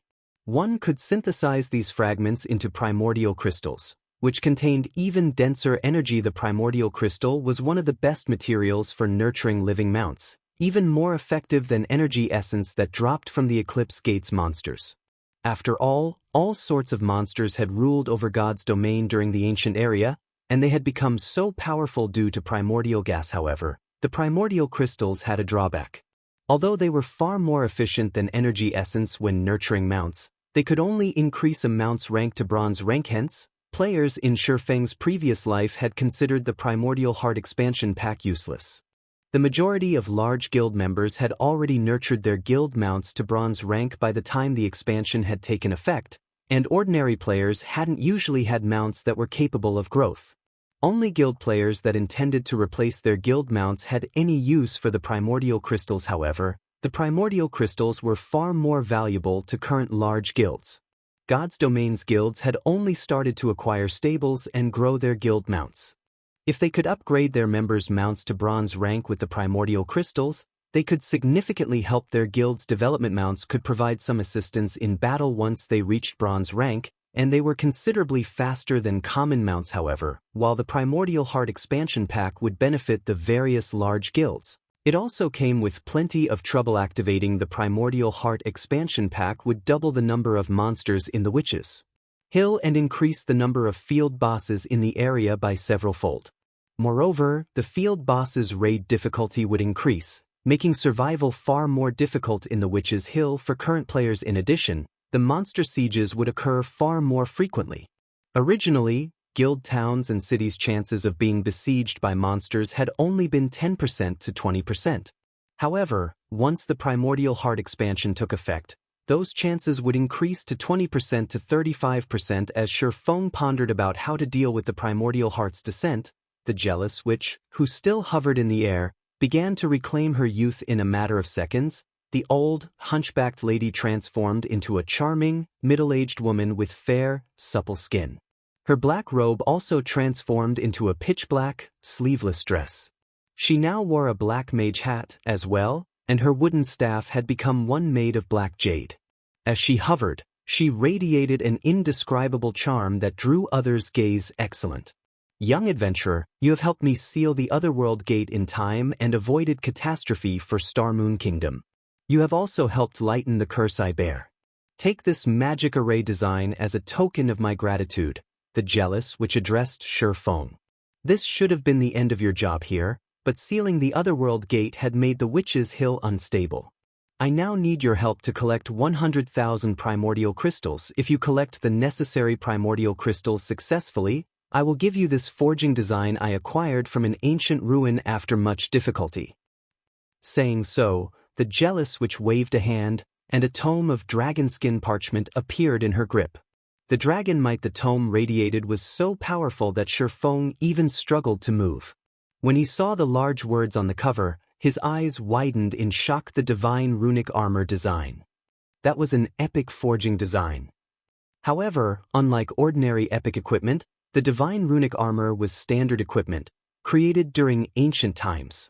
It was similar to the standardized equipment design he had acquired from Titan City. Although the divine runic armor was standard equipment, it was still epic equipment, on a completely different level than dark gold equipment. Chapter 1969. Chamber of Commerce. As the jealous witch finished speaking, the sound of a system notification reached Sher Feng's ears. System, congratulations. You have accepted the inferior legendary quest, Witch's Sin. Quest content. Collect 100,000 primordial crystals in 30 days. Quest reward, divine runic armor design. After the system notification repeated 3 times, the jealous witch vanished without a trace. Now, only Sher Feng remained before the Otherworld Gate. Collect 100,000 primordial crystals in 30 days? Sher Feng frowned as he fell deep into thought. This inferior legendary quest was simply ruthless. Only chieftain rank and above monsters dropped primordial crystal fragments, and the drop rate for chieftain monsters was only 3%. Furthermore, synthesizing a single primordial crystal required 10 fragments. He'd need 1 million primordial crystal fragments to complete the jealous witch's latest quest. Completing the question wouldn't be that big of an issue if it didn't have a time limit, but there was a time limit. There weren't even 100,000 guild members operating in Zero Wing City right now. Trying to collect 100,000 primordial crystals in just 30 days would be a nightmare. It seems I have no choice but to increase the guild's strength and give it a try, Sher Feng thought to himself as he decided to recruit more players. Fortunately, there was no penalty indicated for failing the quest this time. Thus, the penalty wouldn't be too severe if he failed. Even so, giving up now would be a waste. Unlike standardized fine gold and dark gold equipment, standardized epic equipment was in no way inferior to ordinary epic equipment when it came to basic attributes. The only difference was the lack of additional skills and effects, as standardized equipment didn't have as many to offer players as ordinary epic equipment. Even so, the various major powers would consider the equipment precious since epic equipment was still so rare in God's domain. Had the divine runic armor been ordinary epic equipment, though, he wouldn't be able to mass-produce it due to the rarity of the required materials, and forging the equipment would have been far more difficult. Even an intermediate master forger like himself would only have a small chance of success, and no first-rate guild could afford the total production costs. Only a superpower would have any hope of mass-producing ordinary epic equipment at this stage of the game. However, crafting standardized epic equipment was a different story. Standardized epic equipment had been designed with mass production in mind, so it didn't have high material requirements. Most importantly, it wouldn't be as difficult to forge as ordinary epic equipment. Even an ordinary first-rate guild could afford the production costs if it gave the design to an intermediate master forger, not to mention Zero Wing, following which, Feng took out a guild transfer scroll and returned to Zero Wing City to prepare for his newest quest. At this point, players from all over Starmoon Kingdom had swarmed to Zero Wing City, skyrocketing the city's player population. As players wandered the city streets, an excited energy crackled between them as they waited for the Primordial Heart's descent. Many adventurer teams had even started to purchase useful magic scrolls and potions in bulk. As soon as the Witch's Hill began to change, they'd rush to take advantage of the opportunity the new expansion pack presented. For a time, Zero Wing City became extraordinarily lively. Guild leader, good news. Due to the new expansion pack, Zero Wing City's player population has finally exceeded 10 million. Aqua Rose exclaimed when she noticed her Feng's return. Moreover, the 7th Street Chamber of Commerce has invited us to join their merchant alliance. Aside from combat guilds, God's domain had lifestyle guilds, and unlike their combat-focused brethren, lifestyle guilds focused on developing lifestyle players and producing a wide variety of products. Some of the larger lifestyle guilds generally allied to form chambers of commerce. These chambers of commerce were not to be underestimated. They were only unknown to the general public due to their refusal to interfere with combat guilds matters. However, they didn't lack influence in God's domain. The best chambers of commerce's influence reached across more than a dozen kingdoms and empires, and they had even more wealth than some superpowers. In fact, many up-and-coming superpowers received funds and resources from some of these top chambers of commerce. Meanwhile, the 7th Street Chamber of Commerce was one of the most powerful in God's domain. Joining one of the top chambers of commerce was extremely difficult. Ordinary first-rate guilds didn't qualify in the least. Normally, these chambers only accepted superpowers or large guilds with bountiful resources. What are their conditions? Feng asked. He was very familiar with God's domain's chambers of commerce. To join one, a guild had to meet certain conditions and pay a certain price. The membership cost requires that we supply the alliance with shops and virtual stores in all of our guild towns and cities. We will have to supply at least 5 shops and 2 virtual stores in each, all of which have to be in different locations in the town or city. In addition, they require that our guild sell the alliance 30% of the unique resources we obtain from the Otherworld Gate at market price. Aqua Rose said that price a little high. Feng said, shaking his head. Tell them that Zero Wing will only give them up to 3 shops and 1 virtual store in every town and city. As for the Otherworld Gate's unique resources, we'll sell them 20% at most. Moreover, I require that they buy the resources at 30% above market price. If one wished to acquire the resources a Chamber of Commerce offered, they had to contribute to the alliance. However, 7th Street's asking price was simply too high. The potential benefits Zero Wing would gain weren't worth the price. The Otherworld Gate's unique resources would become a massive source of income for Zero Wing in the future, and purchasing these resources on the market would become immensely difficult. Meanwhile, the fact that Zero Wing City was within the Witch's Hill meant that Zero Wing would have a greater competitive edge than other guilds when fighting for the Otherworld Gate's resources. Hence, 30% of Zero Wing's harvest was no trivial amount. Furthermore, 7th Street wanted to purchase these resources at market value. This Feng's counteroffer clearly troubled Aqua Rose. Joining 7th Street wasn't easy. Its influence encompassed over a dozen kingdoms and 3 empires, after all. If Zero Wing joined 7th Street, It would elevate the Candlelight trading firm's income to a whole new level, yet Shifeng demanded far more than the 7th Street's offer. However, seeing Shifeng's determination, Aqua Rose had no choice but to forward her guild leader's reply to the Chamber of Commerce's representative. After dealing with the 7th Street's offer, Shifeng instructed Aqua Rose to recruit players in Zero Wing City before he returned to his special forging room in Candlelight. Carefully retrieving the void field design from his bag, he then clicked on the design to learn it. Chapter 1970, 7th Street Sea of Death, Thunder Island. Big Sis Rain, we've secured the advanced speedboat design. Once we have the materials, we can begin production. Blue Phoenix excitedly reported as she entered the room. Although advanced speedboats were not particularly rare, they weren't available in large quantities. The majority of the various superpowers armadas was still made up of ordinary speedboats. Only the core fleets had a higher number of advanced speedboats. Meanwhile, as players reached higher levels, the competition for resources on land grew increasingly intense. As a result, more guilds shifted their focus to the sea every day. Since Thunder Island was the best locations to develop naval strength, new guilds constantly arrived to take advantage of its resources. This increased competition on the island. The Dragon Phoenix had worried about the increasing competition, but now that it had acquired an advanced speedboat design, it could further fortify its fleet strength by mass-producing the advanced speedboats, maintaining its lead on the island. It seems they completed the quest. Phoenix Rain breathed a sigh of relief and smiled when she heard Blue Phoenix's announcement. She then changed the topic and asked, "How are things with 7th Street?" "I've sent our nomination to the Chamber's representative, and 7th Street has accepted it. However, Zero Wing apparently thinks the Chamber's asking price was too high. Unfortunately, 7th Street has its own bottom line.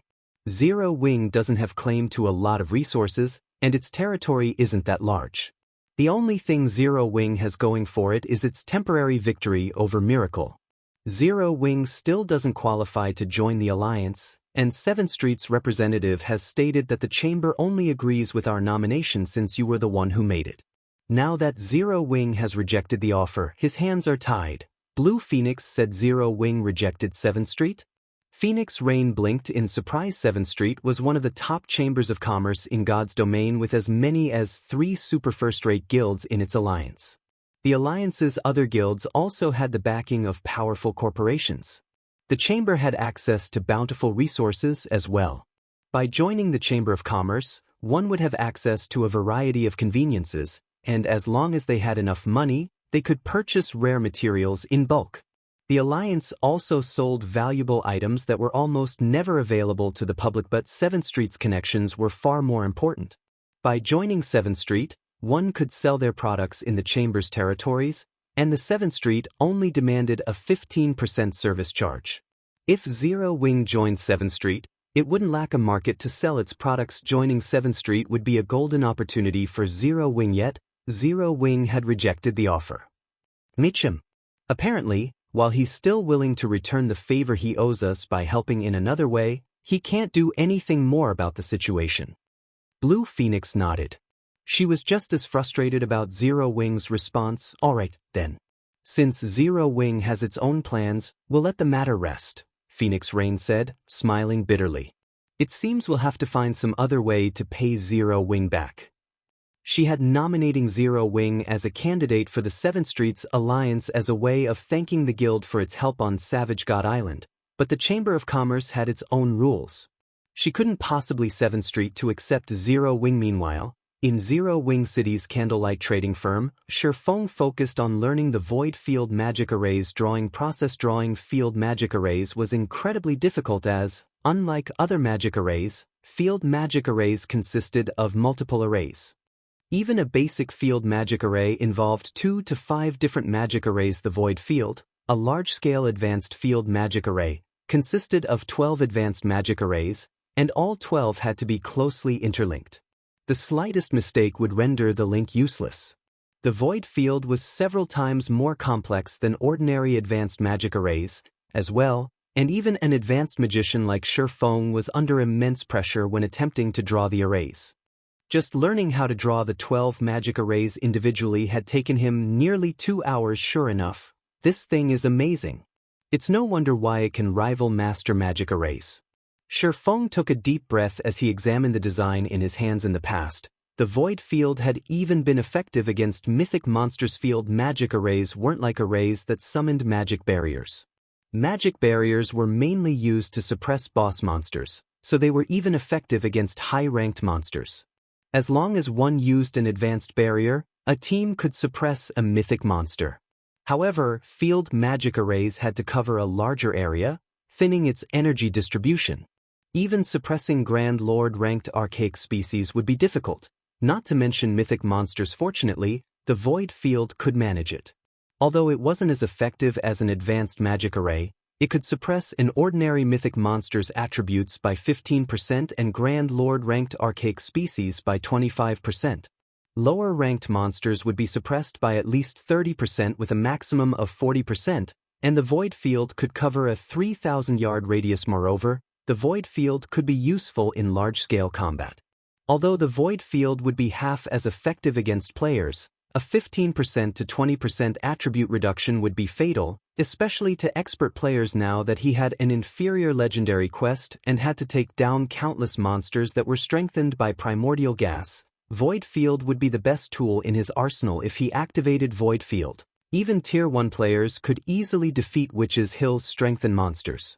Naturally, Tier 2 players would enjoy at least double the grinding speed. Feng then began to craft the Void Field magic arrays. Void Field required incredibly precious materials, and chief among them was Void Blood. Each set of scrolls required 12 drops to produce, and only powerful void creatures had a chance of dropping Void Blood. These 12 drops of Void Blood would serve as the core that controlled Void Field's 12 magic arrays. Fortunately, Feng had acquired 2 bottles of Void Blood after killing the Void Serpent, with each bottle containing 100 drops. If he failed to produce the Void Field, all of the Void Blood he invested would be destroyed. The rest of the materials for the Void Field cost over 500 gold per set, making each attempt extremely expensive. However, money was not Feng's main concern. The material's rarity was far more important. Hence, he needed to be extremely careful with each set of materials during the production process. Feng had activated Soul Fire to clear his mind. Each of his strokes on the blank magic array scrolls was smooth, but just as he reached the final step and linked the 12 magic arrays together, something unexpected happened. Boom. After a bright flash from the magic arrays, the light faded to reveal an empty table. All of the materials Feng had used had disappeared. Seeing this, Feng sat back and fell deep in thought. Following which, Feng attempted to produce the Void Field twice more but failed both times. He couldn't help the heartache he felt over losing 36 drops of Void Blood. Sure enough, trying to draw the Void Field as an advanced magician is pushing it. After giving the matter some thought, Feng took a source of void from his bag. An advanced magician would only have a 50% success rate when drawing ordinary advanced magic arrays, and a much lower success rate when attempting to craft top-ranked advanced magic arrays like the Void Field. If he wanted to produce the Void Field successfully, he'd have to increase his success rate. Fortunately, an elemental source could do more than improve a magic array's effects. It could also increase production success rate. Everything happened as Feng expected. His previous failures were due to his low success rate. His fourth attempt to draw the Void Field was far more smooth, and the flow of mana within the array had calmed. After Feng finished the 12 magic arrays, he began the final linking process. A short moment later, the 12 magic arrays released a dazzling light, illuminating the entire forging room. Was it a success? Chapter 1971. Primordial Heart Descends. As the light in special forging room faded, a brilliant magic array appeared on the table. The 12 arrays had combined perfectly to form a gigantic, silver magic array that caused the space inside the room to freeze as the silver magic array flowed into the 12 magic array scrolls. Before Feng, the room reverted to its original state. The 12 magic array scrolls across the table then began to glow with a silvery light. Wonderful! I've finally succeeded! Feng was a little excited as he gazed at the scrolls on the table. Although he had gone so far as to spend an elemental source, he had, at least, managed to produce one set of Void Field scrolls. With this, he could proceed with his plans, following which, Feng inspected the magic array scrolls. So strong. Shi Feng was ecstatic when he saw the attributes displayed. Their original void field only encompassed a 3,000-yard radius, but after Shi Feng had used the source of void, the radius had increased to 5,000 yards. Moreover, the strengthened void field could suppress a monster's basic attributes up to a maximum of 50%. It would also suppress mythic monsters by up to 20% and Grand Lord-ranked archaic species by up to 30%. Most importantly, void field's duration had increased from 12 hours to 24 hours. Although a 24-hour duration seemed short, to Shi Feng, who was very familiar with the ins and outs of the Witch's Hill, it was plenty of time. Especially now that the Primordial Heart had descended and Witch's Hill's monsters had grown stronger and more numerous after the Primordial Heart had descended in the past. Forbidden Land had appeared in the Witch's Hill.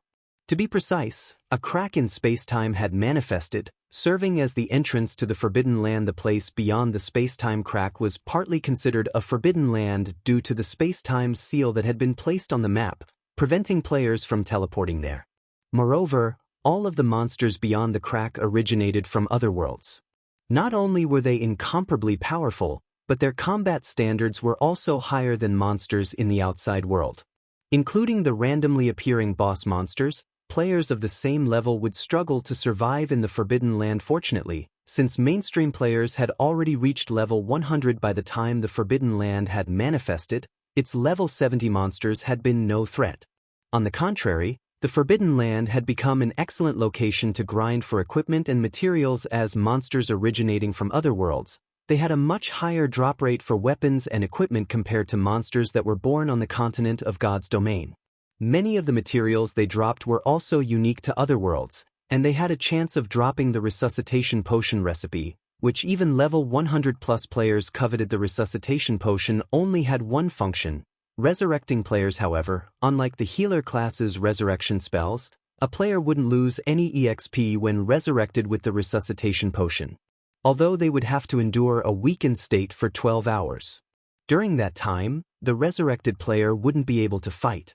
Furthermore, the resuscitation potion could only be used once every 24 hours, and it couldn't be used on Tier 4 or above players in God's domain. Even if a healer resurrected a player, they'd still lose a considerable amount of EXP. When players were resurrected through the system, they'd lose an entire level of EXP. Regardless of how they returned to life, players would have to grind for several days to recover their losses. Hence, the resuscitation potion had been extraordinarily popular among players in the past. Only, the resuscitation potion recipe was not easy to acquire. Normally, it only dropped in other worlds, and as a result, players had fervently grinded in the Witch's Hill's Forbidden Land despite having already reached level 100. Due to the recipe's rarity, players had even been able to sell it for several thousand gold in a proper auction. Demand for the resuscitation potion had also been relentless on the market. Despite the 20 silver production cost, the potion had sold for 2 gold per bottle. The resuscitation potion had even sold for 3 gold per bottle at its peak. Many players had made a fortune through selling resuscitation potions. Unfortunately, the Witch's Hill's Forbidden Land was extremely dangerous to Tier 2 players, but now that Shi Feng had the void field, he could lead his guildmates to grind there.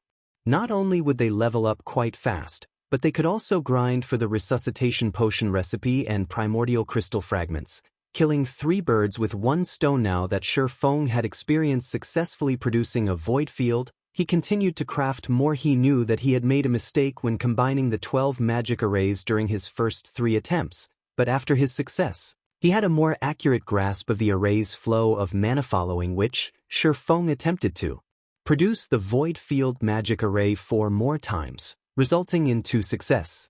The outcome was barely tolerable. Glancing at the bottle of void blood in his hand, Shi Feng noted that only 4 drops remained in the bottle. It wasn't enough for another attempt. He had previously spent 2 bottles of void blood to activate the teleportation array to the Otherworld gate. Hence, if he wanted to craft more void field magic array scrolls, he'd have to collect more. These 3 sets should last me quite some time. Taking a look at the 3 sets of scrolls in his hands, Shi Feng decided to travel to the Forbidden Land to grind. Once his guildmates were settled in the area, he'd look for more ways to acquire void blood, following which, Shi Feng left the Candlelight trading firm and made his way to Zero Wing's residence to prepare for his trip to the Witch's Hill's forbidden land. The primordial heart had descended in the Witch's Hill some time ago. As a result, the number of players roaming the city streets had visibly decreased. The various adventurer teams and guilds had long since left the city to explore this new expansion pack. The majority of the players still around were merchant players, including members from chambers of commerce. These players were currently purchasing monster loot or selling consumable items, purchasing magic grass in bulk. 3 silver per stalk. Buying as many as you have. Offer is available long-term. 4 Seasons Chamber of Commerce purchasing primordial crystal fragments for 20 silver per fragment. 21 silver for those selling more than 10 fragments. 22 silver for those selling more than 100 fragments. Selling primordial crystal fragments for 25 silver each. Only 3 fragments remaining. First come, first served. The voice of hawking players filled the street. The shops on both sides of the street had also put out signs stating that they would purchase primordial crystal fragments long-term. Everyone was going crazy over primordial crystal fragments right now. However, the situation didn't surprise Shi Feng in the slightest. God's domain had very few items that could be used to nurture guild mounts, and most of these items hadn't yet been discovered. Now that players had learned about the primordial crystals, it would cause a massive commotion. Just before Shi Feng reached the guild residence, Aqua Rose contacted him. Guild leader, the secret pavilion's Yuan Tiexin and his entourage have come to meet you. Apparently, he has something important he wishes to discuss with you. Would you like to meet with him now? Aqua Rose asked. The secret pavilion is looking for me?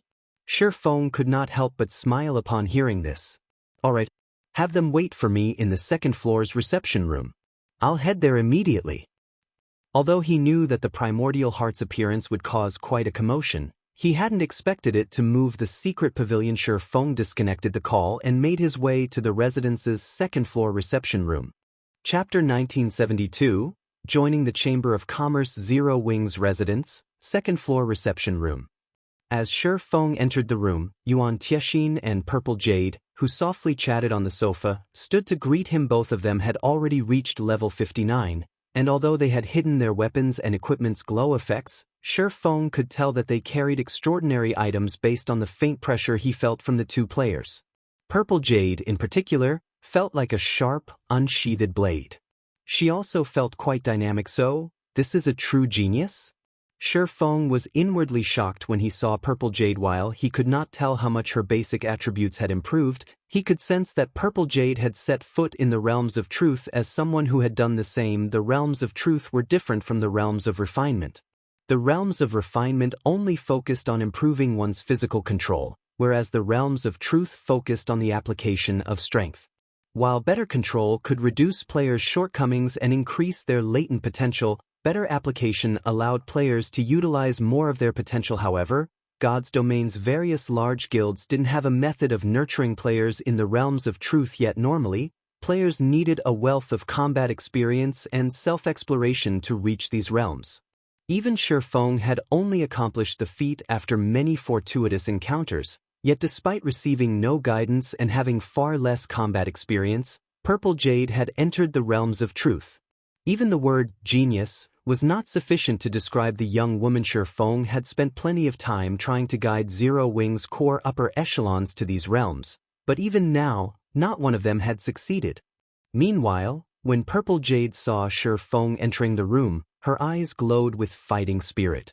A hint of reverence for the man before her also flashed in her eyes. Unbeknownst to Shi Feng, she had only reached the realms of truth because of him. She had reached these realms recently and had only been able to do so after diligently studying Shi Feng's numerous battles in the Or Empire. Once she had entered the realms of truth, she had challenged and defeated multiple peak experts from the various superpowers. Guild leader Black Flame, congratulations. Due to the battle in the Ice Jade Forest, Zero Wing's reputation nearly rivals the Dragon Phoenix Pavilions now. Yuan Tiexin congratulated as he watched Shi Feng carefully. Thank you, Shi Feng said. Revealing a faint smile, he continued, however, Elder Yuan, I'm sure you're not just here to congratulate Zero Wing, correct? Indeed, Yuan Tiexin replied as he revealed an envelope. After handing the envelope to Shifeng, he continued, "This is a report regarding Blackwater and Beast Emperor's latest movements. I believe it will be of some help to Zero Wing." "You're providing information for free?" Shifeng looked at the envelope in confusion. He had to admit that both Blackwater and Beast Emperor posed a significant threat to his guild. Examining their latest movements would indeed help Zero Wing quite a bit, but information like this was incredibly important. Normally, the secret pavilion might not even consider selling the information to Zero Wing. That's right. Consider it a gift to celebrate the partnership between the secret pavilion and Zero Wing, Yuan Tiexin said. "I believe you can guess the pavilion's goal in this. Naturally, we're interested in the primordial crystals. The primordial crystals are even more effective in nurturing guild mounts than the Eclipse Gate's energy essence. They're also much easier to procure. Meanwhile, Zero Wing owns the only guild city in Witch's Hill, so the secret pavilion wishes to cooperate with your guild." Yuan Tiexin's proclamation didn't surprise Shifeng. The primordial crystals were indeed an excellent item for nurturing guild mounts. He then asked, "Cooperation? May I know how we are going to cooperate?" "The secret pavilion wishes to invite the Candlelight trading firm into the secret chamber of commerce. As for the entry conditions, Zero Wing will only have to sacrifice 5 shops in different locations and a single virtual store in Zero Wing City. In addition, the secret chamber of commerce requires a permanent reservation of 300,000 entry slots into Zero Wing City," Yuan Tiexin said, chuckling. "May I know if you are interested in this offer, Guild Leader Black Flame? Joining the secret chamber of commerce?"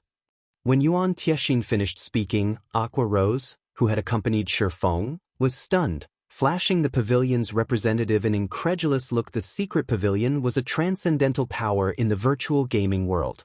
The strength it wielded was simply unfathomable.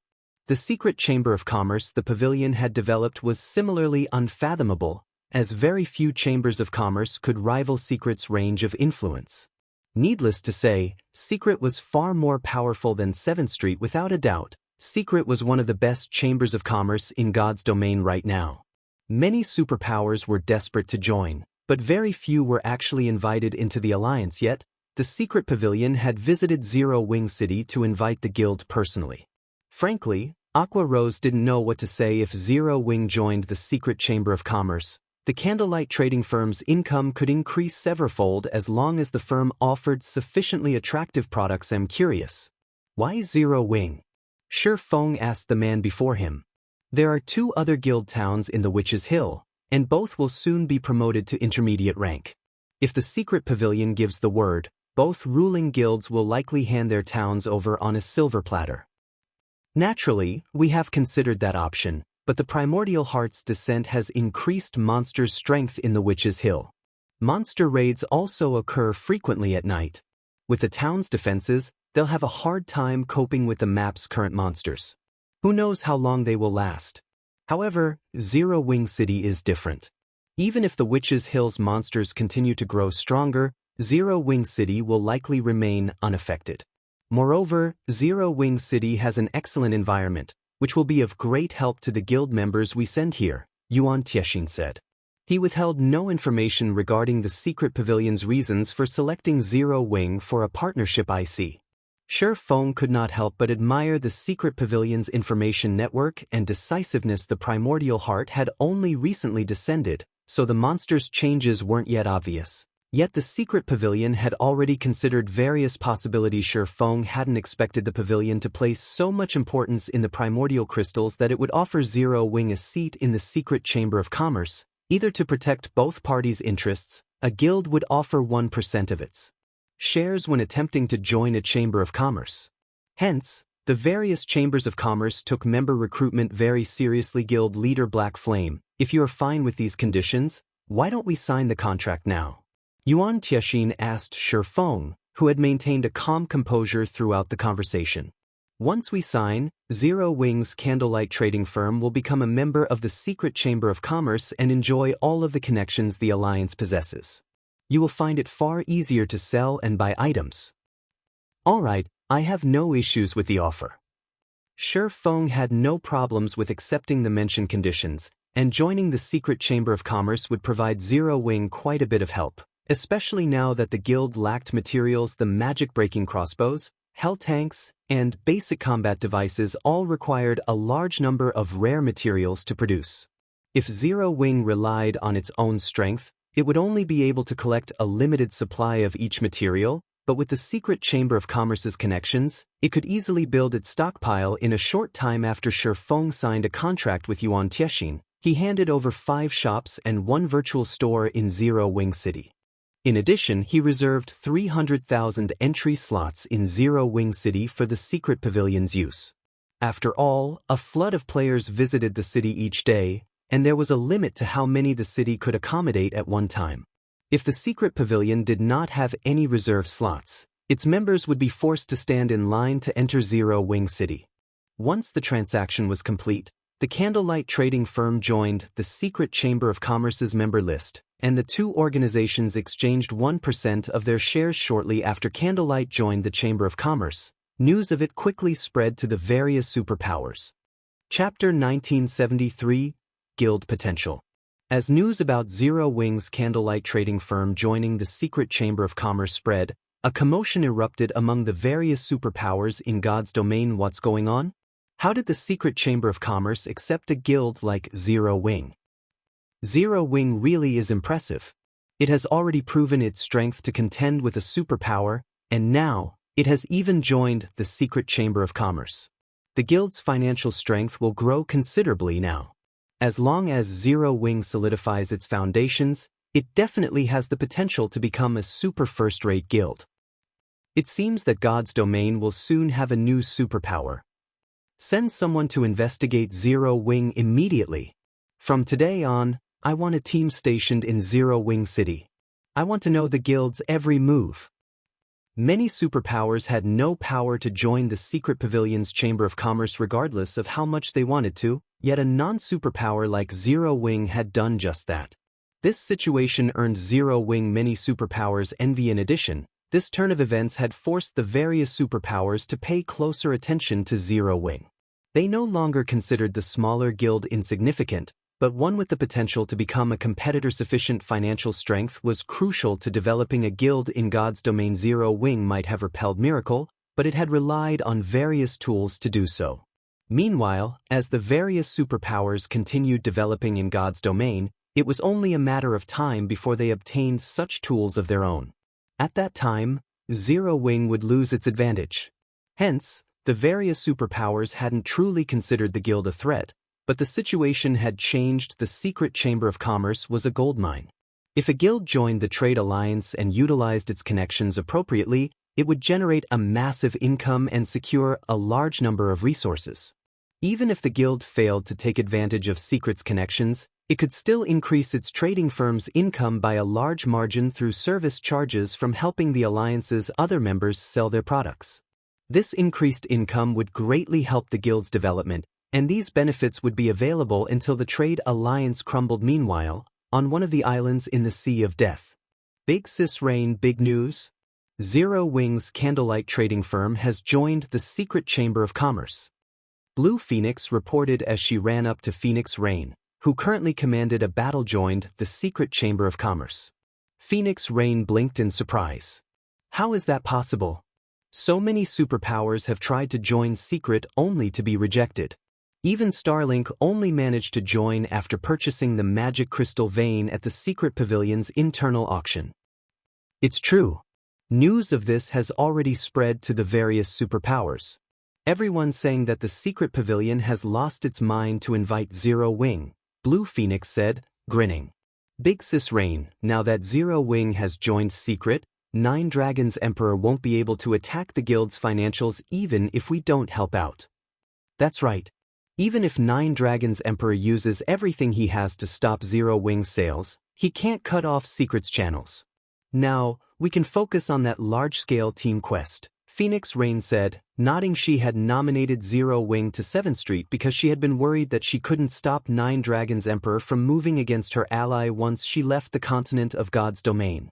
Now that Zero Wing had joined the secret Chamber of Commerce, which was even more powerful than 7th Street, the situation couldn't be any more favorable. Similarly, news had reached the various top chambers of commerce. Zero Wing seems to be quite capable. 7th Street rejected Zero Wing's conditions, yet the guild has joined secret? I wonder how 7th Street's members will feel after hearing about this? Zero Wing demanded less than half of what 7th Street required. There's nothing unusual about its refusal. As for Zero Wing's membership with Secret, based on the chamber's focus on profits, I assume its entry conditions were quite strict. Most likely. The Secret Chamber of Commerce's greed is insatiable. Zero Wing must have suffered quite a loss to join Secret. While the various top chambers of commerce were surprised to hear that Zero Wing had joined the Secret Pavilion's Chamber of Commerce, they did not consider the matter that important. After all, Zero Wing had no value in their opinions, nor did the guild have the support of any corporations. It was a miracle that the guild had risen to its current position without falling. Even if Zero Wing had a future in God's domain, it wouldn't be very bright. Since the Secret Pavilion had extended an invitation to Zero Wing, it must have demanded an absurd price. However, when the 7th Street Chamber of Commerce heard the news, its members simply smiled. They didn't share the other top chambers' opinions. Whether Zero Wing joined the Secret Chamber of Commerce or not, it had nothing to do with them. They only knew that Zero Wing wouldn't have benefited their alliance. Even if it had joined, Zero Wing wouldn't benefit Secret either. This incident was nothing but a farce. While God's domain's various powers discussed the matter, Shifeng had designated Aqua Rose and Melancholic Smile to handle matters regarding the Secret Chamber of Commerce. He then led a team of 10,000 elite and expert players out of Zero Wing City and to the Witch's Hills Forbidden Land. Zero Wing's members bounced with excitement during their journey. They got to see a mythical player like Shifeng up close, and he had even informed them that he would take them out to level up during their operation. This meant they would personally get to watch Shifeng fight. Once they returned, they'd definitely boast about the trip to their friends, but despite their enthusiasm, following Shifeng wasn't easy. The Primordial Heart's descent had drastically changed the Witch's Hill. Now, large groups of monsters were a common sight.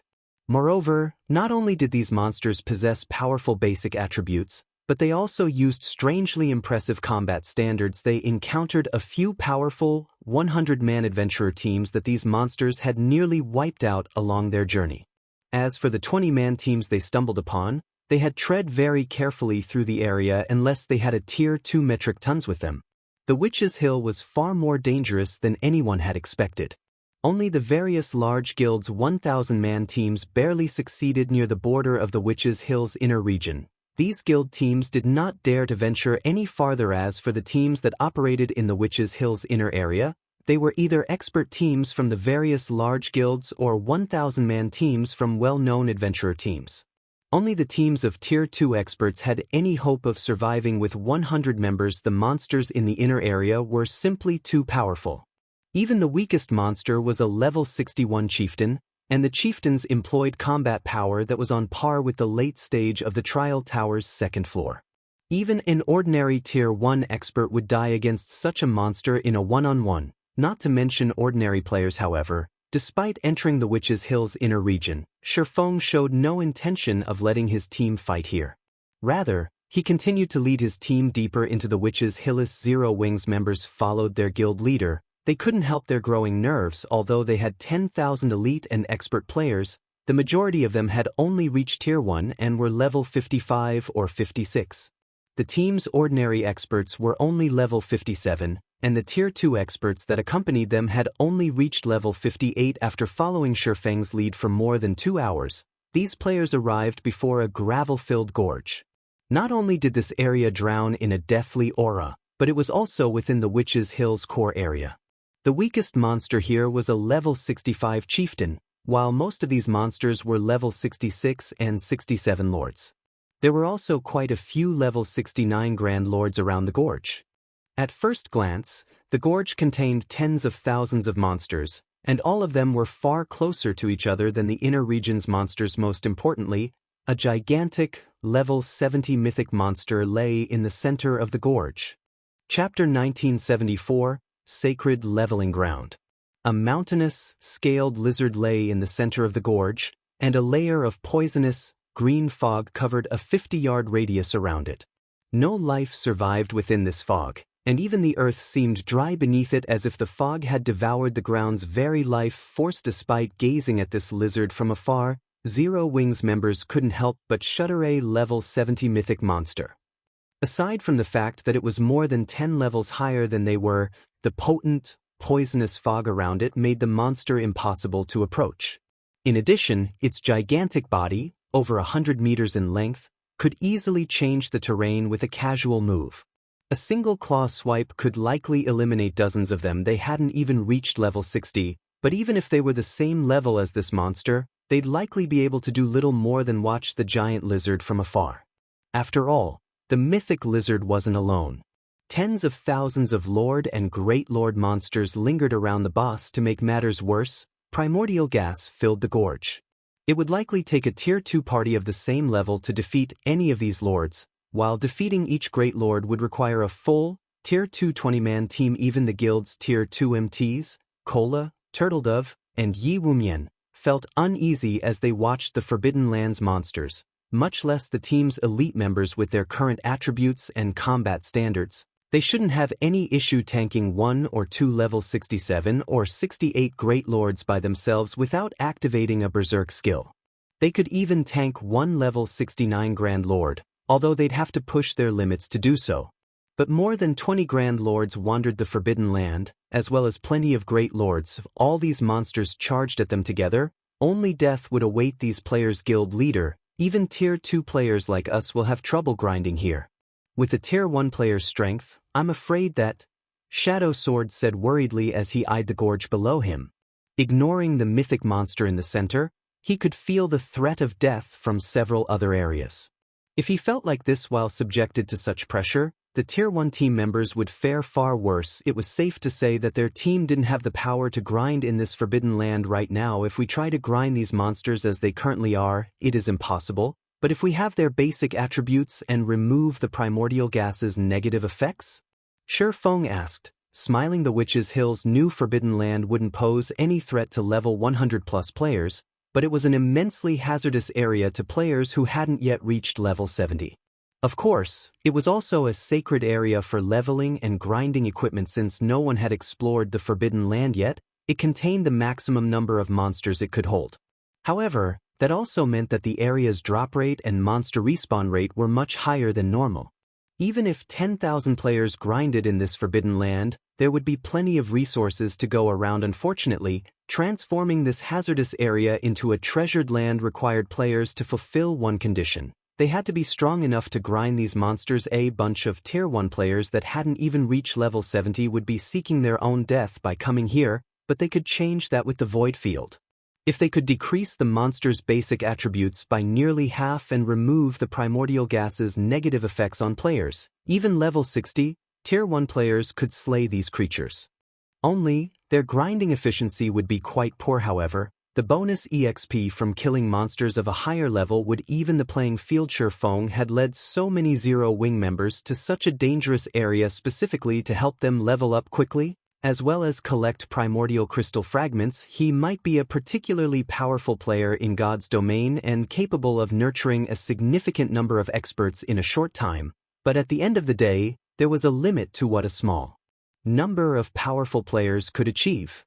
If he wanted Zero Wing to become truly formidable, he had to improve the strength of Zero Wing's members as a whole. Naturally, one of the ways players could grow stronger in God's domain was by leveling up. Every 5 levels was a major turning point in the game, since better weapons and equipment would become available at those intervals. Hence, Shi Feng had decided to raise his guild members' levels as quickly as possible. If he could help a large number of guild members reach level 60 within the next few days, it would elevate Zero Wing's overall strength. After all, even the various large guilds' peak experts had only recently reached level 59. They were still far from the level 60 threshold, and the various guilds' elite and expert members were even further. Have the monster's basic attributes and remove the primordial gas's suppression? After considering Shi Feng's comment, Shadow Sword deemed that grinding here would be possible if that were true. Even if their Tier 1 MTs couldn't tank these monsters, they could leave the task to the Tier 2 MTs, plenty of which had joined this expedition. But is that possible? Relax. I've prepared an item to do just that. Shifeng said as he retrieved the strengthened set of Void Field Magic Array scrolls from his Baga Magic Array. But with so many monsters, Shadow Sword roughly understood what Shifeng intended to do when he saw the stack of Magic Array scrolls, but with so many monsters around them, they'd need dozens or hundreds of arrays to cover the gorge. Wait a moment. You'll understand what I mean, Shifeng said. He then passed the Void Field scrolls to Alluring Summer and a few other magical class experts. Take these scrolls and activate them in these locations. Try to avoid any monsters while you activate the scrolls. Leave it to us. After examining the coordinates Shifeng had indicated, Alluring Summer and her companions went into action. Shifeng intended to activate the strengthened Void Field from halfway down the gorge. If they successfully activated the magic array there, it would cover nearly half of the area, giving Zero Wings team enough room to fight. Once Alluring Summer and the other casters were in position, they unfurled the magic array scrolls and activated Thema gigantic, silver magic array then manifested over nearly half of the Forbidden Land, enveloping every monster within range. Void Field then purified the primordial gas in the affected area, dissipating it. In addition, every monster rapidly lost basic attributes. Zero Wings members were stunned. The Lord and Great Lord ranked monsters' attributes fell by 50%. Now, they couldn't even compare to level 60 monsters of the same rank. The only advantages they still had were their combat standards and high-level MTs. Start pulling aggro. Fight in 100-man units. Do not enter each other's combat areas. Kola, you and the other Tier 2 MTs will tank the Grand Lords. Tier 1 MTs, you only need to handle the Lords and Great Lords. Shifeng commanded once the Void Field was complete, following which, the 10,000 Zero Wing members quickly split into 100 teams of 100 players. These teams then split up and hit different areas in the Forbidden Land. Each team dealt with 3 to 5 Great Lords, and those with Tier 2 MTs handled at least one level 69 Grand Lord. Due to Void Field's power, the Forbidden Land's danger had significantly decreased. However, Zero Wings members weren't able to deal much damage due to the level suppression. Even Tier 2 damage dealers barely dealt more than -10,000 with each attack. Even so, the region's monsters gradually lost HP. Normally, Zero Wings 100-man elite teams could eliminate a party of Lords and Grand Lords of the same level in 10 minutes or less, but now, it took each team half an hour to defeat a party of monsters. However, as the Lords and Great Lords died, everyone's experience bars increased by a sizable chunk. After gaining an abundance of EXP, the teams regained their enthusiasm. All of the team's level 55 elite members reached level 56 after around 6 hours of grinding, while the level 56 elite players only needed a little more time to level up. At most, they'd need another 4 or 5 hours to reach level 57. Their leveling speed was nearly 5 times as fast as experts in other areas. However, these players were far more surprised by how much loot they gained than the awarded EXP. Chapter 1975 Level Increases. Zero Wings members had fought in the Forbidden Land for 6 hours. The weakest foes they had slain had been chieftain rank, while most had been lords. Perhaps because they were the first to kill these monsters, the team had collected over 4,100 primordial crystals during their 6-hour grind. These fragments could fetch over 1,000 gold on the market, but only a fool would sell their primordial crystal fragments. With 10 fragments, one could synthesize a primordial crystal, which they could use to nurture their guild mounts. If one were lucky, they might even upgrade their guild mount to bronze rank after using 20 to 30 primordial crystals. The Forbidden Lands monsters had also dropped enough weapons and equipment to make these players' eyes glow. All of the dropped weapons and equipment were level 60 or above. The various large guilds had been expending a lot of effort to collect level 55 equipment lately. Raiding level 55 team dungeons wasn't as easy as level 50 dungeons, and unlike the latter, in which Tier 1 players could still be effective, level 55 team dungeons had been tailored for Tier 2 players. Tier 1 players would simply be a burden in level 55 team dungeons.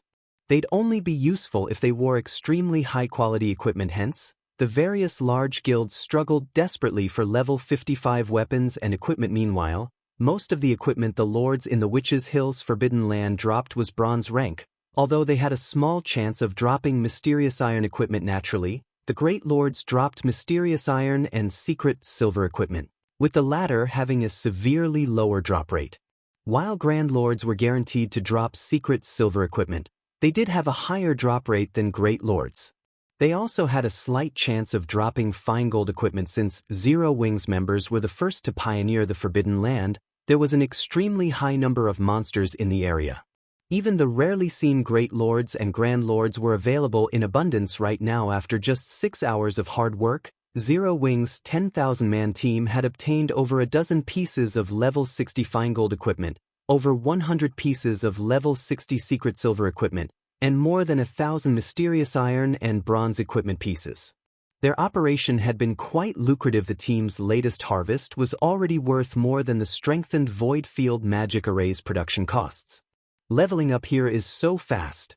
At this rate, I'll climb from 57 to 58 in less than a day. Grinding higher-leveled monsters is amazing. Our guild leader is still the best. He actually got his hands on such a powerful magic array. Once I reach level 60, I'll purchase some level 60 mysterious iron equipment and get rid of my outdated level 50 items. My friends will die from envy. 1. That's right. A friend of mine that joined a super-first-rate guild was recently boasting about how he had obtained level 55 secret silver equipment. Once I reach level 60, one can buy 2 or 3 pieces of level 60 secret silver equipment from the guild warehouse. The more Zero Wings members fought, the more enthusiastic they became. They showed no signs of fatigue. They all felt as if their struggle to level up had been a mere hallucination. At the same time, they were in awe of Shifeng's abilities. After experiencing the wonder of this leveling speed, Zero Wings players grinded with even more effort. They even took out and used their stockpiled exotic stamina potions to stay in battle as long as possible. Shifeng's team was far more energetic than he had expected. He had assumed that he'd need to use 2 more sets of normal Void Field magic array scrolls to get his team up to level 60, but watching these players' current leveling speed, he might only need 1 more set of Void Field scrolls. If that were the case, he could bring Zero Wing City's other elite and expert members here to level up as well. Time passed quickly. Whenever a player reached level 60, Shifeng would tell them to leave. If they had proven their strength, he'd instruct them to challenge their Tier 2 promotion quest. If they weren't strong enough, they were told to improve their equipment and techniques. To keep the team full, Shifeng had Aqua Rose send other guild members from Zero Wing City. After grinding for about 20 hours, several hundred of Zero Wing's Tier 1 experts had reached level 60. Once they traded Shifeng for level 60 mysterious iron or secret silver equipment, they left to challenge their Tier 2 promotion quests. Now, even the lowest leveled elite member was level 56, while most of them were level 57.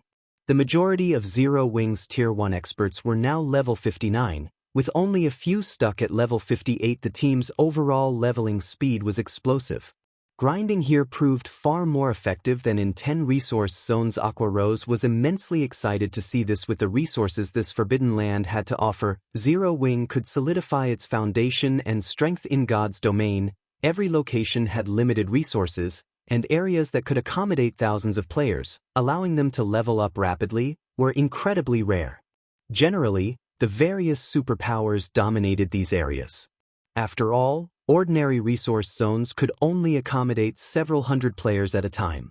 If players flooded to a resource zone, leveling speed would decrease.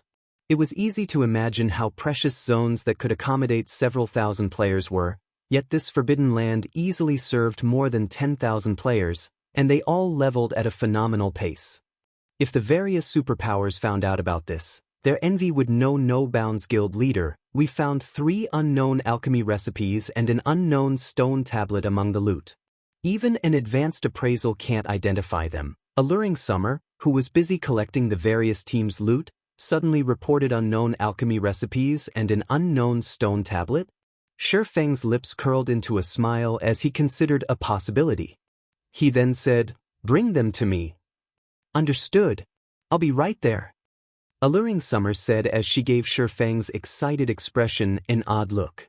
She then ran toward his current location. Once Shifeng received the unknown recipes and tablet, he eagerly activated Omniscient Eyes to appraise the items. I was right. Shi Feng was ecstatic as the items revealed their information of the 2 items Alluring Summer had collected. The alchemy recipes were none other than the resuscitation potion recipes. Only master alchemists and above could use these, and each recipe was worth thousands of gold. Countless players had ventured to the Witch's Hill's Forbidden Land to grind for these recipes, and even then, they were unlikely to drop after a full day of grinding. Yet Shi Feng held 3 copies in his hands. He had to admit that the benefits of pioneering a forbidden land were truly wonderful. Not only were there plenty of monsters to kill, but items drop rates were much higher than usual. The unknown stone tablet, however, was even more valuable than the resuscitation potion recipes. If Alluring Summer hadn't mentioned the tablet, he would have forgotten that it had a chance of dropping here. The unknown tablet had been crafted from red luminary stone. It was an ancient god's secret key, an item that had been immensely famous throughout God's domain in the past. Normally, this item only dropped in other worlds, but since the monsters in the Witch's Hill's Forbidden Land were from other worlds, it had a slight chance of dropping. Unfortunately, the secret key's drop rate was so minuscule that no one had ever thought of grinding for it here. But despite its abysmal drop rate, an ancient god's secret key had appeared. Chapter 1976. Ancient God's Secret Key. Shi Feng could not help but grow a little excited as he looked at the red luminaire's stone tablet in his hand. The Ancient God's Secret Key was an extremely rare item in God's domain, even rivaling fragmented legendary items. However, the Ancient God's Secret Key was different from fragmented legendary items. Fragmented legendary items could only be obtained by killing powerful bosses, completing epic or above quests, or opening epic or above treasure chests. Fortunately, the Ancient God's Secret Key had a chance of dropping from monsters that resided in the various other worlds. Of course, the monsters had to be level 50 Great Lords or above. In the past, the various major powers had all sought an Ancient God's Secret Key, but the drop rate was painfully low. Moreover, players' luck attribute wouldn't affect the drop rate, and as a result, regardless of how hard the various major powers grinded for this item, very few had actually obtained one guild leader. Is it very valuable? Alluring Summer asked when she saw Shi Feng's excited expression. Of course. It is extremely valuable. Shi Feng nodded. You could say that it's just as valuable as an epic treasure chest. An epic treasure chest? When Alluring Summer heard Shi Feng's claim, her eyes glowed as she gazed at the Ancient God's Secret Key. An epic treasure chest had a very high chance of yielding epic items.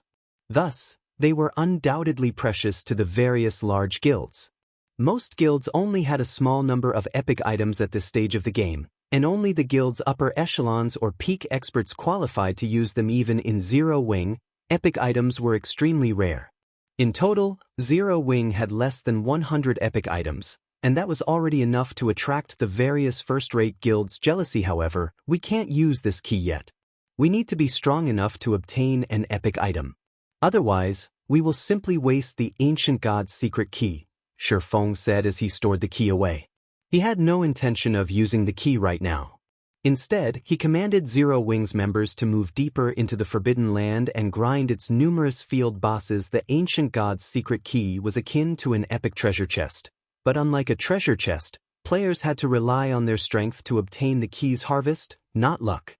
Meanwhile, the greater one's survivability was, the more they'd gain from the Ancient God's Secret Key. There had even been rumors in the past about a superpower obtaining a fragmented legendary item from the secret key. With a single fragmented legendary item, a guild could easily nurture a peak expert.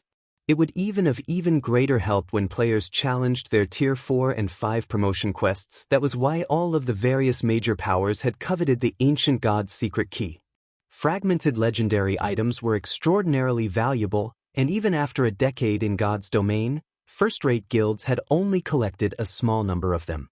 Second-rate guilds had been lucky if they had 1 or 2 fragmented legendary items. Now that he had an Ancient God's Secret Key, he had to be careful with how he used it. Of course, Shi Feng had no intention of letting it sit around and collect dust.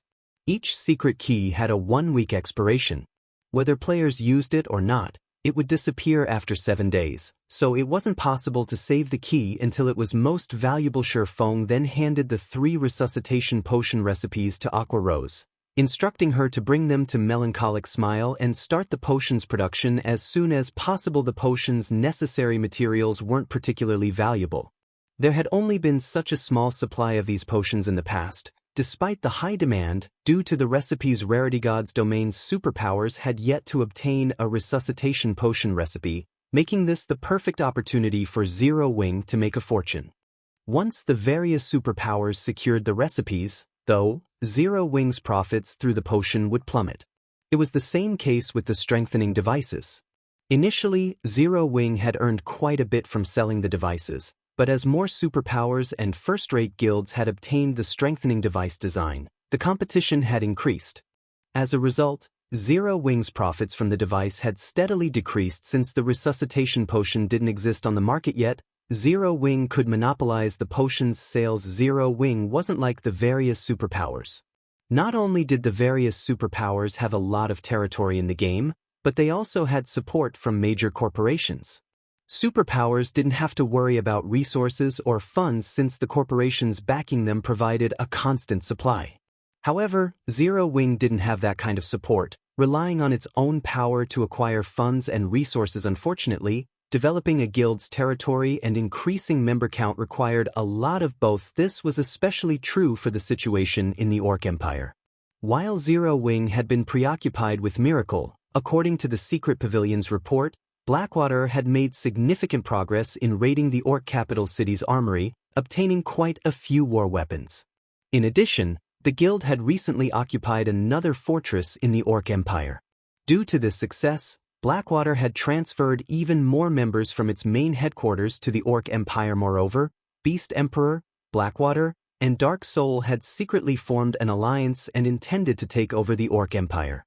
Annihilating Zero Wing was the first step in their plan. The alliance between these three powers wasn't good news for Zero Wing. Most importantly, unlike Blackwater and Dark Soul, Beast Emperor and Zero Wing were irreconcilable enemies. Shi Feng had severed Beast Emperor's path to promotion, and an active evil god's temple still existed within Star Moon Kingdom. So long as these two factors continued, only one could survive the war between Zero Wing and Beast Emperor. Hence, Shi Feng needed to prepare for this eventuality. Silverwing couldn't withstand a joint assault from these three powers with its current defenses. After organizing the rest of the loot, Shi Feng continued to lead Zero Wing's members as they gradually cleared out the monsters in the Forbidden Lands outer region, venturing farther towards its core. Although the Forbidden Lands outer region was home to a lot of monsters, the strongest in the area were Grand Lords. With Void Field Suppression, Zero Wing easily took care of these monsters, and although they would respawn after some time, there weren't as many as there had been initially. Once they had limited the population, level 60, Tier 2 experts would have no problems grinding these monsters efficiently, even without the Void Field. Zero Wing's players would be fine as long as they didn't provoke the Grand Lords. As the team reached the Forbidden Lands inner region, their gazes settled on a gigantic, scaled lizard. Void Lizard, Void Creature, Mythic Rank. Level 70. HP 600, 000/600, 000/000. Shi Feng had formed a 1,000-man team to raid the Void Lizard, over 600 of which were Tier 2 players, and the lowest leveled among them was level 60. Once everyone was in position, Shi Feng had Cola, now level 61, begin the raid. If they had to face the Void Lizard under normal conditions, Shi Feng would have kept his players as far from the mythic boss as possible. Level 60 players had no hope of taking down a level 70 mythic monster, and even a Tier 2 metric tons like Cola would only be able to tank the boss if he activated his Berserk skill. However, they didn't have to fight under normal circumstances.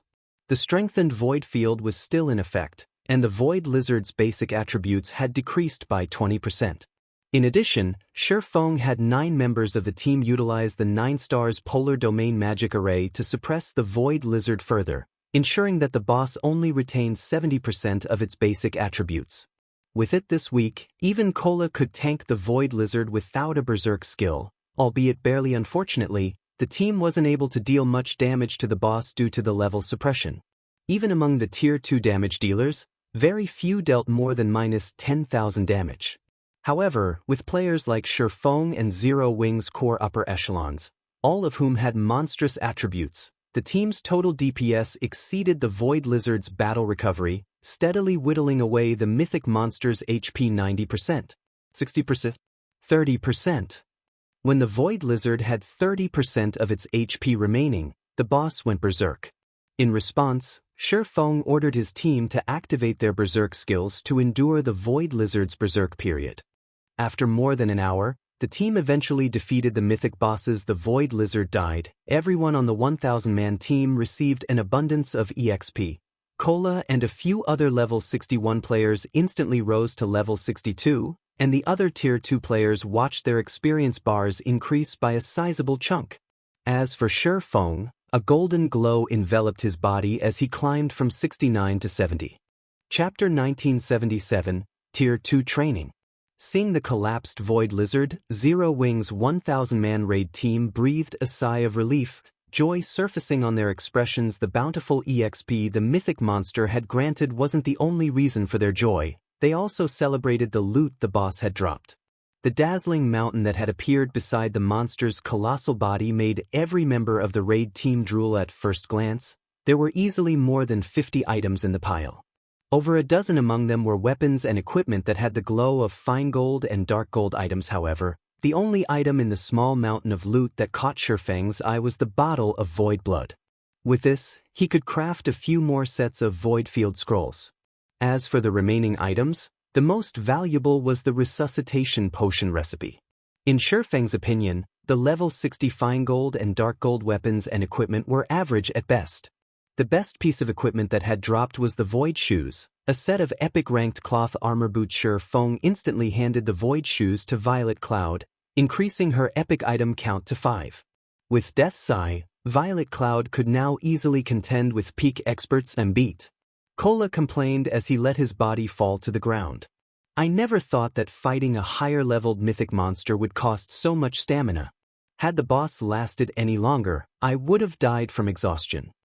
Compared to fighting the Void Lizard, the Grand Lords he had faced earlier were child's play. The Void Lizard had lasted more than an hour, and he had stayed on high alert throughout the fight due to the boss's high combat standard. If he had made the slightest mistake, he would have taken a direct hit, and he had no doubt that one hit would have been enough to end his life instantly. Fighting the Void Lizard was more mentally exhausting than grinding monsters for 10 hours without a break. Cola had lost stamina at a severe rate, and although the system didn't provide an indicator for stamina, Cola guessed that he had less than 20% remaining based on how tired he felt. Had the raid continued for any longer and his stamina fallen below 10%, he would receive a penalty to his combat power. He wouldn't have been able to keep up with the Void Lizard's attacks, and it definitely would have instant-killed him. Turtle Dove and Yi Wumian, who also rested on the ground, nodded in agreement. Fighting a mythic monster that was 10 levels higher than they were was truly exhausting. In fact, this raid had been even more intense than raiding the Void Serpent. Cola and the other Tier 2 MTs weren't the only ones exhausted. Everyone that participated in the raid practically had less than 30% stamina remaining. Only Feng didn't seem tired as he moved towards the pile of loot that had manifested beside the boss's feet. Every Zero Wing member was shocked Feng had fought on the front line during the entire raid. His total damage output had also topped the raid chart, exceeding second place by more than double. Occasionally he had even helped the MT's tank. Feng should have used more stamina than anyone in the raid, yet he looked as if he had done nothing but watch. Fire Dance, who had come in second for damage dealt, was drenched in sweat, clearly just as exhausted as the MT's eyes. The guild leader a monster? He's not even tired after such a long, arduous battle? Zero Wing's Tier 2 experts were confused as they watched Feng collect the loot. They were all Tier 2. Logically, there should not be much of a difference between their total stamina, and Feng had fought far harder than they had, yet they were nearly out of stamina. That's normal. You guys made too many excess movements during the fight. Most importantly, you guys haven't adapted to the flow of battle, allowing you to fight at peak condition constantly. It is only natural that you run out of gas more quickly. Feng could not help but laugh when he overheard his teammates' conversation. In truth, he was just as surprised by how much stamina he still had. He had never expected the added benefit after reaching the realms of Truth. Guild leader, do you have any training methods? Cola asked, desire flashing in his eyes. Although Cola had reached the refinement realm and could reduce his stamina consumption during fights a little, he was still leaps and bounds behind Feng. He even wondered if Feng had twice the stamina he had. Stamina was extremely important to expert players. If he could learn a technique that allowed him to reduce stamina consumption, he could rely on his stamina to whittle down an expert of equal standards in a fight. After all, fighting an expert player consumed stamina much faster than fighting a boss monster. Such a technique would be of great help whether he fought boss monsters or expert players in the future training, is it?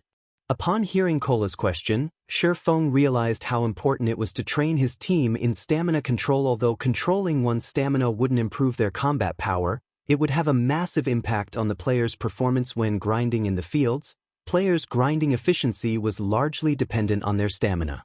If players had various tools to aid in their stamina recovery, they could increase their grinding efficiency. However, such tools were very rare and valuable. Players simply couldn't afford to use them constantly. However, if players entered the realms of truth, not only could they increase their combat power, but they could also increase their leveling speed. After all, the lower one's stamina consumption was, the longer they could fight. Thinking up to this point, Feng decided that it was time to train Fire Dance and the others in the Lost Town. Since the guild had lacked powerful combatants previously, Tier 2 players like Fire Dance didn't have the leeway to leave the front line. But now that Zero Wing had more than 1,000 Tier 2 players, Fire Dance and her companions could afford a break. Furthermore, the difference in the equipment standard of the various superpowers peak experts and Zero Wing's core upper echelons shrunk as time passed. The various superpowers continued to collect more epic items, and most of their peak experts had obtained peak legacies. If Zero Wing wanted to maintain its lead on the various superpowers in terms of peak combatants, it was imperative that Fire Dance and the others grow stronger. The only reliable method Feng could think of to increase Fire Dance and her companions' combat power was to train at the Lost Town's Extraordinary Tower. If Fire Dance and the others could reach the realms of truth, they could help the guild even more than they already did. In a situation where two players had equal basic attributes, a refinement realm expert that had entered the realms of truth as well could rival a flowing water realm expert in terms of combat power, and the former would have even better control of their abilities. Aqua, notify our main force members and have them gather in White River City's residence in 2 hours. We're going to participate in special stamina training. Feng addressed Aqua Rose. Stamina training? I'll notify them right away. Aqua Rose was ecstatic to hear Feng's latest order. However, after giving the matter some more thought, she could not help but ask, Guild Leader, since we're participating in special training, why don't we include the guild's other experts as well? I don't want too many people to know about this training method yet. Moreover, the guild has many affairs that require Tier 2 experts to manage. Taking too many people at once isn't ideal, Feng said, shaking his head. The Lost Town was a specialized training ground for the realms of truth. Its value was immeasurable. If the various superpowers found out about it, they would do everything in their power to take it from him. Hence, he had used the excuse of stamina training. If too many people found out about his Lost Town, it would increase the chances of the secret getting out, and he couldn't afford for that to happen. Zero Wing didn't have the ability to defend the town properly, yet Feng didn't have to say more for Aqua Rose to understand what he was trying to say. She stopped asking questions and contacted the guild's main force members, following which, Feng held an internal auction for the weapons and equipment the Void Lizard had dropped. He then left the 2 remaining sets of Void Field Scrolls with Zipping and had him and the other Tier 2 internal members take charge of the grinding operation in the Forbidden Land. As long as they didn't provoke any mythic bosses, they wouldn't have any issues in the Forbidden Land with the Void Field's assistance. Once Feng had finished designating tasks, he left the Forbidden Land, pulling out a return scroll to teleport to White River City once teleportation was available again. Chapter 1978, Reputation Soars. Star Moon Kingdom, White River City. How lively! When Feng exited the teleportation hall, he was greeted by the sight of a crowded street. Merchant players were busy conducting business along the street, and impromptu teams recruited members for their dungeon raids. These impromptu teams were all quite strong, with at least level 56 members. Some teams even had the leadership of Tier 2 players. At this stage of the game, such impromptu teams were considered incredibly powerful. These teams in other cities were usually led by Tier 1 experts, Very few had Tier 2 expert. Feng also spotted quite a few adventurer teams recruiting members, all of which were extremely powerful with more than 10 Tier 2 experts on average. Even a few well-known adventurer teams had come to White River City from other kingdoms. Most of the players on the street were high-leveled and well-equipped. In fact, level 57 expert players were a common sight, and there were many independent players wearing multiple pieces of level 50 secret silver equipment. At this point, White River City's prosperity actually surpassed Star Moon City. It looked nothing like an ordinary major NPC city, having developed far more than Feng had expected. Zero Wing is amazing. Not only did it repel Miracle in the Black Dragon Empire, but I've also heard that it has recently joined the Secret Chamber of Commerce. I'm definitely going to sign up for Zero Wing's mass recruitment. I've heard the same. And so many well-known adventurer teams have come to White River City to join the guild. Even if Zero Wing rejects their application, they're willing to work as subordinate adventurer teams for the guild. Because of this, White River City has seen a drastic increase in player traffic. I know, right? Although the resources around White River City aren't anything special, the city has a direct route to the Eclipse Gate, and that area has fairly abundant resources. Even if we don't make it into Zero Wing this time, it's not a bad idea to develop here. Furthermore, White River City is Zero Wing's main headquarters. When the guild recruits members in the future, we'll have a far better chance of joining the guild if we stay here. As Feng walked through the streets, he heard many excited conversations regarding his guild. Although Zero Wing had displayed immense strength, it still lacked a powerful background and funding. It was a guild that relied on its own power to survive. Because of that, not many players and adventurer teams had optimistic views of Zero Wing's prospects, but now, the guild had also joined the Secret Chamber of Commerce. Even without the support of a major corporation, Zero Wing wouldn't have to worry about funding in the future with Secret's connections. It even had a high chance of becoming a super first-rate guild in the future. This presented a golden opportunity for adventurer teams and expert players. Existing super first-rate guilds and super guilds already had well-developed structures. They had also filled most of their available management positions. Climbing the corporate ladder would be extremely difficult for newcomers. Even geniuses would need a long time to reach a significant position. However, Zero Wing was different. The guild wasn't yet stable, and its foundations had various holes and lacked talented players. However, now that Zero Wing had a hope of becoming a superpower, a player had a chance of becoming an upper echelon as long as they joined the guild and performed well. Becoming the upper echelon in a super first-rate guild was much faster than trying to climb the corporate ladder in an already established super first-rate guild. With such an opportunity before them, how could players and adventurer teams ignore this chance? This was the reason that White River City had become the focal point of Star Moon Kingdom. Large numbers of independent players and well-known adventurer teams swarmed the city, instantly pushing White River City's player population past 10 million. Moreover, these players' quality surpassed that of other kingdoms' capital cities. When Feng reached the city's Candlelight trading firm, he discovered that the guild residence wasn't the only busy area. Candlelight bustled with activity, and Liang Jing was busy reviewing the long line of lifestyle players standing near the shop's entrance. The line outside of the shop extended from one end of the street to the other. Moreover, the standards of these applying lifestyle players were considerably high. The weakest applicant was a basic lifestyle player. Not a single apprentice stood in line. There were also plenty of advanced lifestyle players waiting for their review.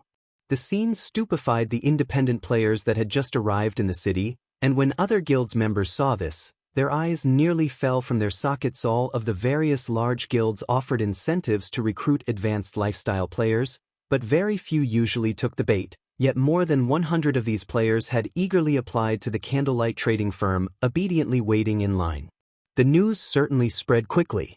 Feng was a little surprised by the thousands of lifestyle players applying to join Zero Wing. He had to admit that joining a top chamber of commerce had its benefits.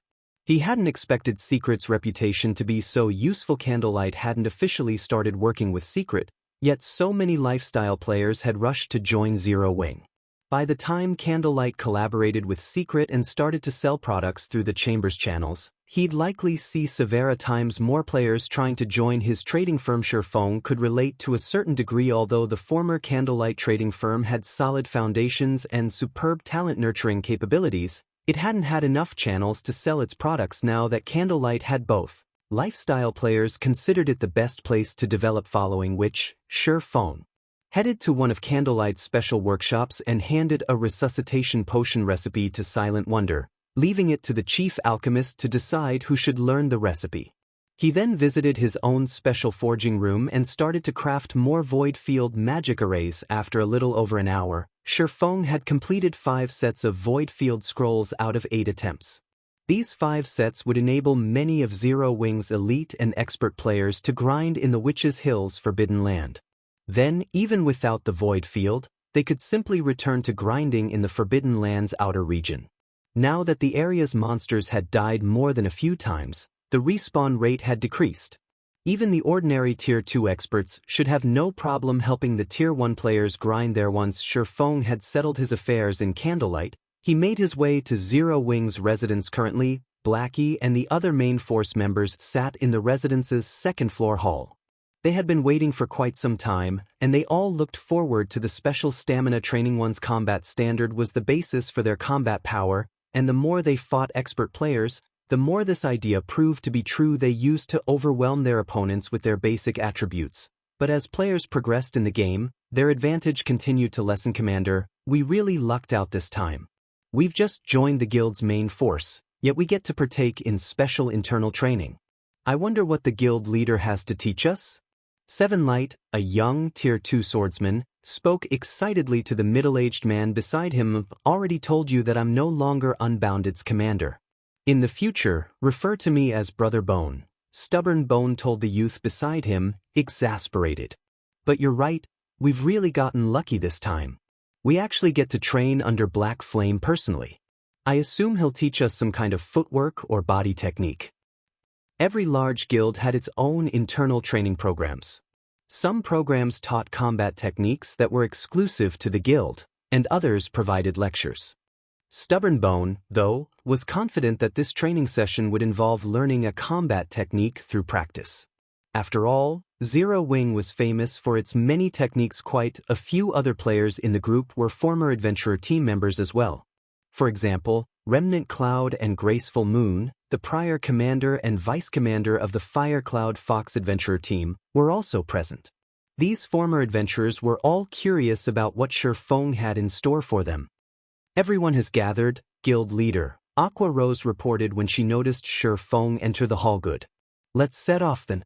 Sherfong nodded. He then led the team to the residence's first underground floor. Chapter 1979. Visiting the Extraordinary Tower again. First underground floor in Zero Wing's residence. Under Sherfang's lead, the group arrived before a strictly guarded room. 10 personal guards stood at the entrance. Zero Wing's main force members were shocked to see the personal guards. These NPCs were all level 75 or above, and the team was familiar with 2 of them, both Secret Silver personal guards. Even superpowers coveted such top-tier guards. Of the 2 Secret Silver personal guards, the level 76, Tier 2 Summoner was Aqua Rose's personal guard, while the level 76, Tier 2 Magic Knight belonged to Fire Dance. It had caused quite a commotion when the 2 women had obtained them. Although Secret Silver personal guards weren't strong enough to fight opponents of a higher tier like Sherfang's Anna and Kite, they could still rival Tier 3 NPCs of the same level. Not even a level 75, Tier 2 Peak Expert would be a match for these guards. As for current level 60 Peak Experts, they'd only have a hope of defeating the personal guards if they fought in a large team. Yet, 2 of these personal guards had been tasked with guarding this room. Based on the other guards' auras and levels, it was safe to assume that they were at least Mysterious Iron rank. At this stage of the game, even a first-rate guild's upper echelons only employed Mysterious Iron personal guards. Secret Silver personal guards were simply too rare, even rarer than epic items. Meanwhile, the various large guilds and superpowers typically used Secret Silver personal guards to protect their guild warehouses, yet 2 of these NPCs defended a mere room. Why wouldn't this surprise the team members? However, these players' shock reached new heights as they entered the room. The room was incredibly small, and one would be hard-pressed to fit 100 people within. Only a magic array occupied the room, carved into the floor in the center. It didn't seem like a place that warranted Secret Silver personal guard's protection. Shifeng could not help but smile when he saw his team's confusion, but he didn't bother to explain the situation under Shifeng's commands. The team then split into groups of 10. Everyone, step in the magic array, Shifeng said as he did just that. Once everyone was in place, Shifeng inserted a magic crystal before a white flash enveloped him and the 9 members of his group. They vanished. The rest of Zero Wing's main force members finally understood what the magic array was for. They then entered the magic array and mimicked Shifeng's actions. One party after another. When they reopened their eyes, they found themselves in a foreign town. It was one other than the Lost Town. Located in the Boneless Land, the Lost Town was no longer the desolate, abandoned place it had been. Dilapidated buildings had once dotted the area, and not a single NPC could have been found in the town. But while the town wasn't teeming with NPCs, dozens wandered along the main street now. Similarly, renovated shops, restaurants, and hotels now filled the town. The Lost Town now looked like any typical NPC border town. However, unlike NPC towns, several ancient, imposing buildings remained. Ancient divine runes and images had been carved into these buildings' walls, and among them, the most eye-catching was the square, white tower in the town center. A pitch-black orb hovered at the tower's peak, radiating a frightening aura that deterred anyone from casually approaching. Yet, the most important thing Zero Wing's members noticed was the town's mana density. The mana here was no less dense than in Stone Forest Town, and it felt even denser as one approached the White Tower. The mana around the strange tower could even rival that of Silver Wing Town. Amazing. Where are we? Guild leader, are we training here? Everyone turned to Shifeng after observing the town for a moment. Even Aqua Rose and the other upper echelons were stunned. They all wondered when Shifeng had gotten his hands on such a wondrous place. Setting aside the town's leveling environment, its high mana density made the town incredibly valuable. This is the Lost Town. It also belongs to Zero Wing. Unfortunately, the town still lacks facilities, so I haven't opened it to the public, Shifeng said, chuckling. He gestured to the White Tower and said, "That tower will be your training venue." Although the guild members he had led here were all Zero Wing's main force members, none of them had known about the Lost Town before today. After all, Shifeng hadn't told anyone about it. Even the internal members he had power-leveled in the Boneless Land hadn't known that Zero Wing had secured the Lost Town. They had only known that a dangerous town existed in the Boneless Land. He hadn't kept this secret because he was overly cautious, but because the Lost Town's value warranted such caution. Even after 10 years in God's domain, he had never heard of a town or place that could train players to reach and progress in the realms of truth, and this training system had been designed by the main God system. It was far more accurate and refined than the training systems the various superpowers had designed. Hence, he couldn't afford to reveal this secret to the world. If news about the Lost Town's ability leaked, Zero Wing would instantly become public enemy number 1. The various superpowers definitely wouldn't let Zero Wing off the hook. However, to increase the strength of Zero Wing's experts as quickly as possible and nurture more experts that could contend with peak experts, he had no choice but to take this risk. As players progressed in the game and reached higher levels, Zero Wing would continue to lose its advantages. The moment that Zero Wing fell behind, its enemies would strike. Shifeng had another reason for leading his main force to the Lost Town as well. Now that Zero Wing had solved the issue of its magic crystal shortage, he could afford to operate the extraordinary tower every day. Weary training in there? Zero Wing's players looked at the tower, a little disappointed. Does it have advanced combat rooms? None of them showed any interest in training in a venue the main God system had created. They had already experienced such training systems before. One such example was the Divine Colosseum's Trial Tower. The Trial Tower held absolute authority over God's domain's players. Not only could they test their strength in the Trial Tower, but they could also use it to discover their flaws and improve themselves. They assumed the tower before them was similar to the Trial Tower. Unfortunately, the Trial Tower only offered minor assistance at this point. It was unlikely that this White Tower, which looked far less impressive than the Trial Tower, would provide better training. Not interested?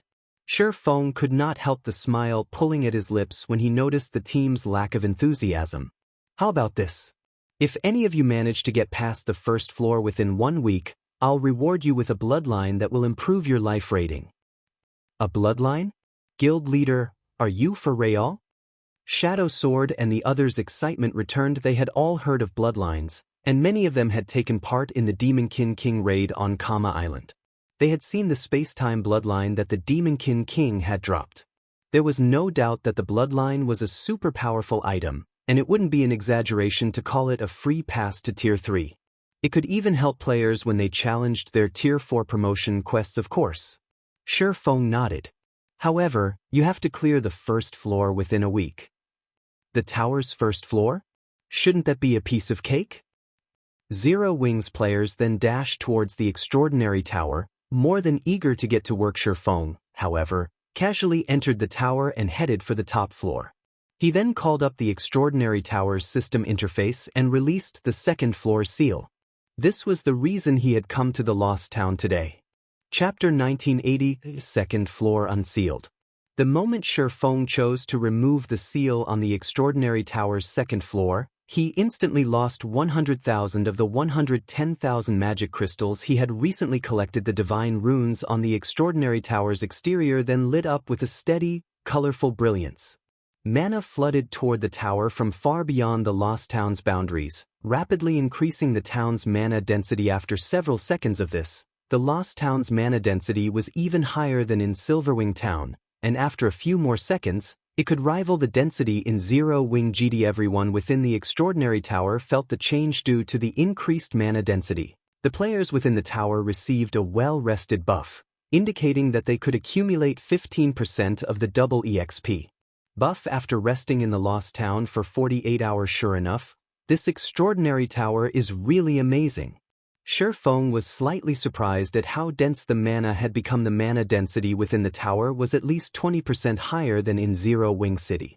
This meant that players would recover their stamina and concentration 20% faster inside the extraordinary tower than they would in the city. Even if players practiced advanced combat techniques, they could train continuously at an adequate pace in such a mana-rich environment. To God's Domain's expert players, training here was the ultimate dream. If Zero Wing offered such a precious training ground for lease, the various superpowers would likely form a long line for a chance to rent it, since mastery of an advanced combat technique would provide their players with a huge boost in combat power. Refinement Realm experts would be able to challenge Flowing Water Realm experts, and Flowing Water Realm experts would be able to challenge Void Realm experts. However, advanced combat techniques were not easy to master. Executing such techniques consumed a lot of stamina and concentration. Meanwhile, players' regeneration of stamina and concentration was normally extremely slow. Hence, players could practice their advanced combat techniques for only a very limited number of times each day, yet mastery of advanced combat techniques required a lot of practice.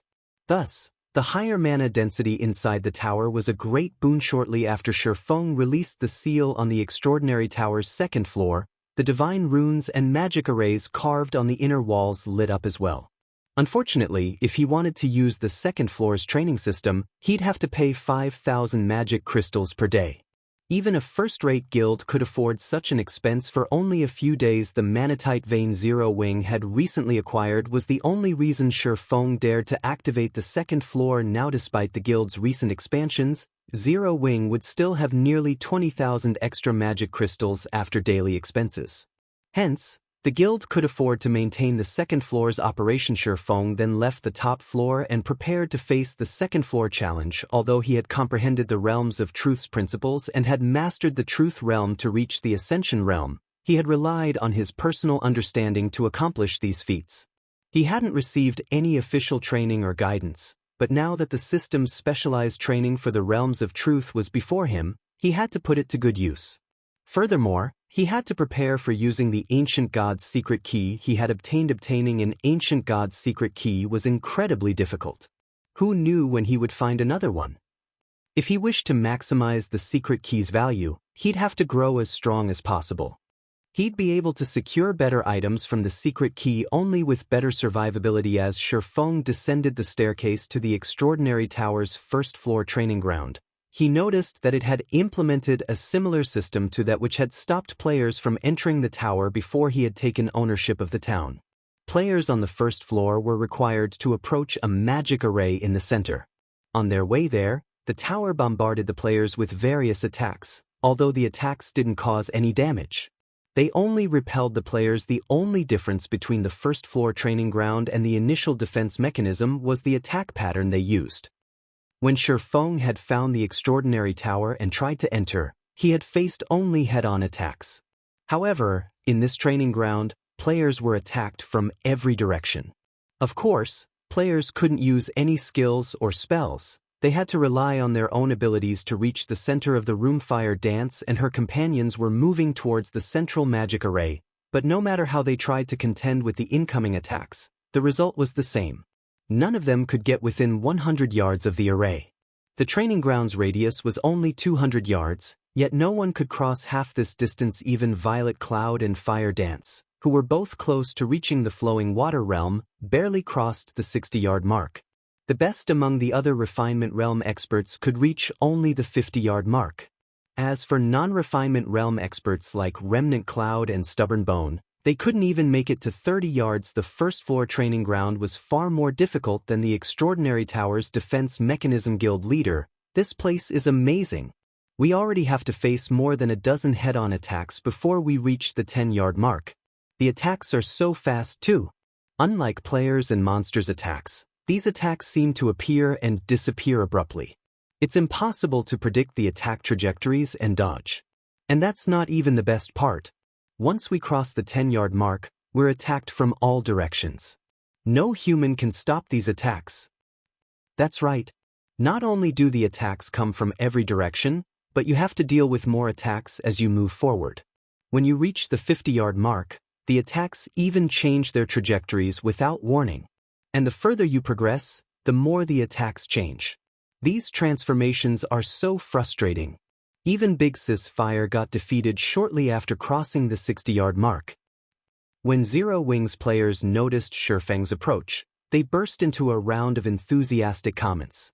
Despite their slow progress, they were all immensely excited, feeling as if the doors to a whole new world had just opened up before them. They were all experts that had joined Zero Wings' main force.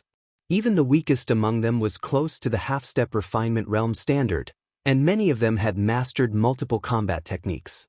Even so, they felt like infants learning to walk when they faced the training grounds trial, able to apply only a tiny fraction of their knowledge and combat experience. This was especially true for people like Remnant Cloud and Stubborn Bone, who had just joined Zero Wing's main force. They had never imagined that Zero Wing had found such an awe-inspiring training ground. They all felt as if they were learning something even more amazing than combat techniques. As they continued to challenge the trial, their reactions and ability to make instant judgments improved. However, they knew that they couldn't rely on these improvements to pass this trial. They needed to ingrain the appropriate reactions and the attack's transformations in their minds until they could react instinctively. It felt as if this trial were trying to engrave a complete set of basic combat techniques into their bones, enabling them to execute a technique with every movement. It seems you all have gained a significant harvest. I hope some of you break through the first floor's training ground in 1 week. I'll be waiting on the second floor, Shifeng said, chuckling. He then headed for the magic array at the center of the training ground. Chapter 1981, Trial Difficulty. What? Even the guild leader is going to train? I wonder how far the guild leader can reach. Didn't the guild leader say that he would wait for us on the second floor's training ground? That means he has to pass through the first floor. This trial is so difficult. I wonder how the guild leader will clear it.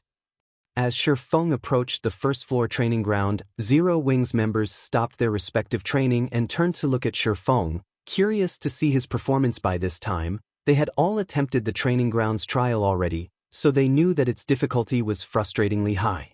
Hence, they couldn't believe that Shifeng would succeed. As Shifeng got increasingly closer to the boundary of the training ground, he did not make any preparations at all, unlike everyone else. Instead, he stepped straight into the training ground, his gait not faltering even in the slightest. The moment Shifeng entered the training ground, 4 beam attacks suddenly appeared and flew straight at him. The beam attacks of the training ground appeared with no warning at all, making it impossible for players to take preemptive action to evade them. Players had to rely on their sight and quick judgment to dodge the attacks. Of course, Dodging 4 of such sudden attacks would not be a problem at all for the expert players present, so long as they gave it their all. However, despite seeing the beam attacks, Feng gave no indication of wanting to dodge them. Instead, he maintained his pace, continuing to walk forward, straight into the attacks. Show. In the next moment, Zero Wings members saw the beam attacks pierce right through their guild leader. However, contrary to everyone's expectations, even after the 4 beam attacks faded out of existence, Feng still did not get sent flying backward. His pace hadn't even faltered. The beams had apparently passed through Feng to no effect. What's going on? I didn't see the guild leader making any evasive maneuvers. How did the guild leader do it? The spectating crowd was stunned as Feng kept moving forward. The beam attacks that had repeatedly given Zero Wings members a terrible beating actually had zero effect against their guild leader. Feng did not even sidestep the attacks. Right now, it looked as if Feng was merely taking a leisurely stroll through his backyard as he walked toward the central magic array. The beam attacks would always miss their mark by just 1 or 2 centimeters, as if they were actively avoiding Feng, and bypass him ineffectually when Feng crossed the 50-yard mark and faced 20-plus beam attacks simultaneously. One of the beams suddenly altered its trajectory just as it was about to reach Feng. However, despite this abrupt change, Feng reacted to it calmly and simply slashed it with one of his swords. In the end, the beam attack got sliced through cleanly. It did not even manage to slow Feng's advance for even a heartbeat, following which, as Feng continued advancing, the number of beam attacks that abruptly altered their trajectories increased as well. By the time he neared the 100-yard mark, the number of transforming attacks had already reached 8. However, this increase was trivial to him. It just meant that he needed to swing his swords a few more times, at most. From a spectator's perspective, it would look as if the beam attacks were attracted to his swords, as if they all automatically headed toward the weapons. Are you kidding me? Did the difficulty of this training ground change? Zero Wings members were at a loss for words as they watched Feng's leisurely progress through the training ground. The players who were formerly members of adventurer teams, in particular, found themselves doubting their own eyes right now. Before today, they had rarely ever seen Feng fighting in person. Most of their knowledge regarding Feng came from battle videos. Now that they were seeing Feng in action with their own eyes, however, they doubted their senses. Meanwhile, after Feng crossed the 100-yard mark, the attacks he faced were no longer limited to straight beams and beams that abruptly altered their trajectories. Slashing beams joined the onslaught. The addition of the slashing beams instantly increased the surface area under threat by a significant margin. Moreover, the slashing attacks contained great power. When Feng tried blocking one with his swords, he found himself stumbling back several steps. So, this is the first floor training. Feng deflected a slashing attack with Killing Ray. Surprised by the change in attack patterns, the first floor training was much more difficult than the Extraordinary Tower's initial entry test. If the trial before the 100-yard mark trained players' dodging capabilities, then the trial past the 100-yard mark focused on players' offensive and defensive capabilities. While Feng was entertaining such thoughts in his mind, the number of slashing attacks had very quickly increased from 1 to 4.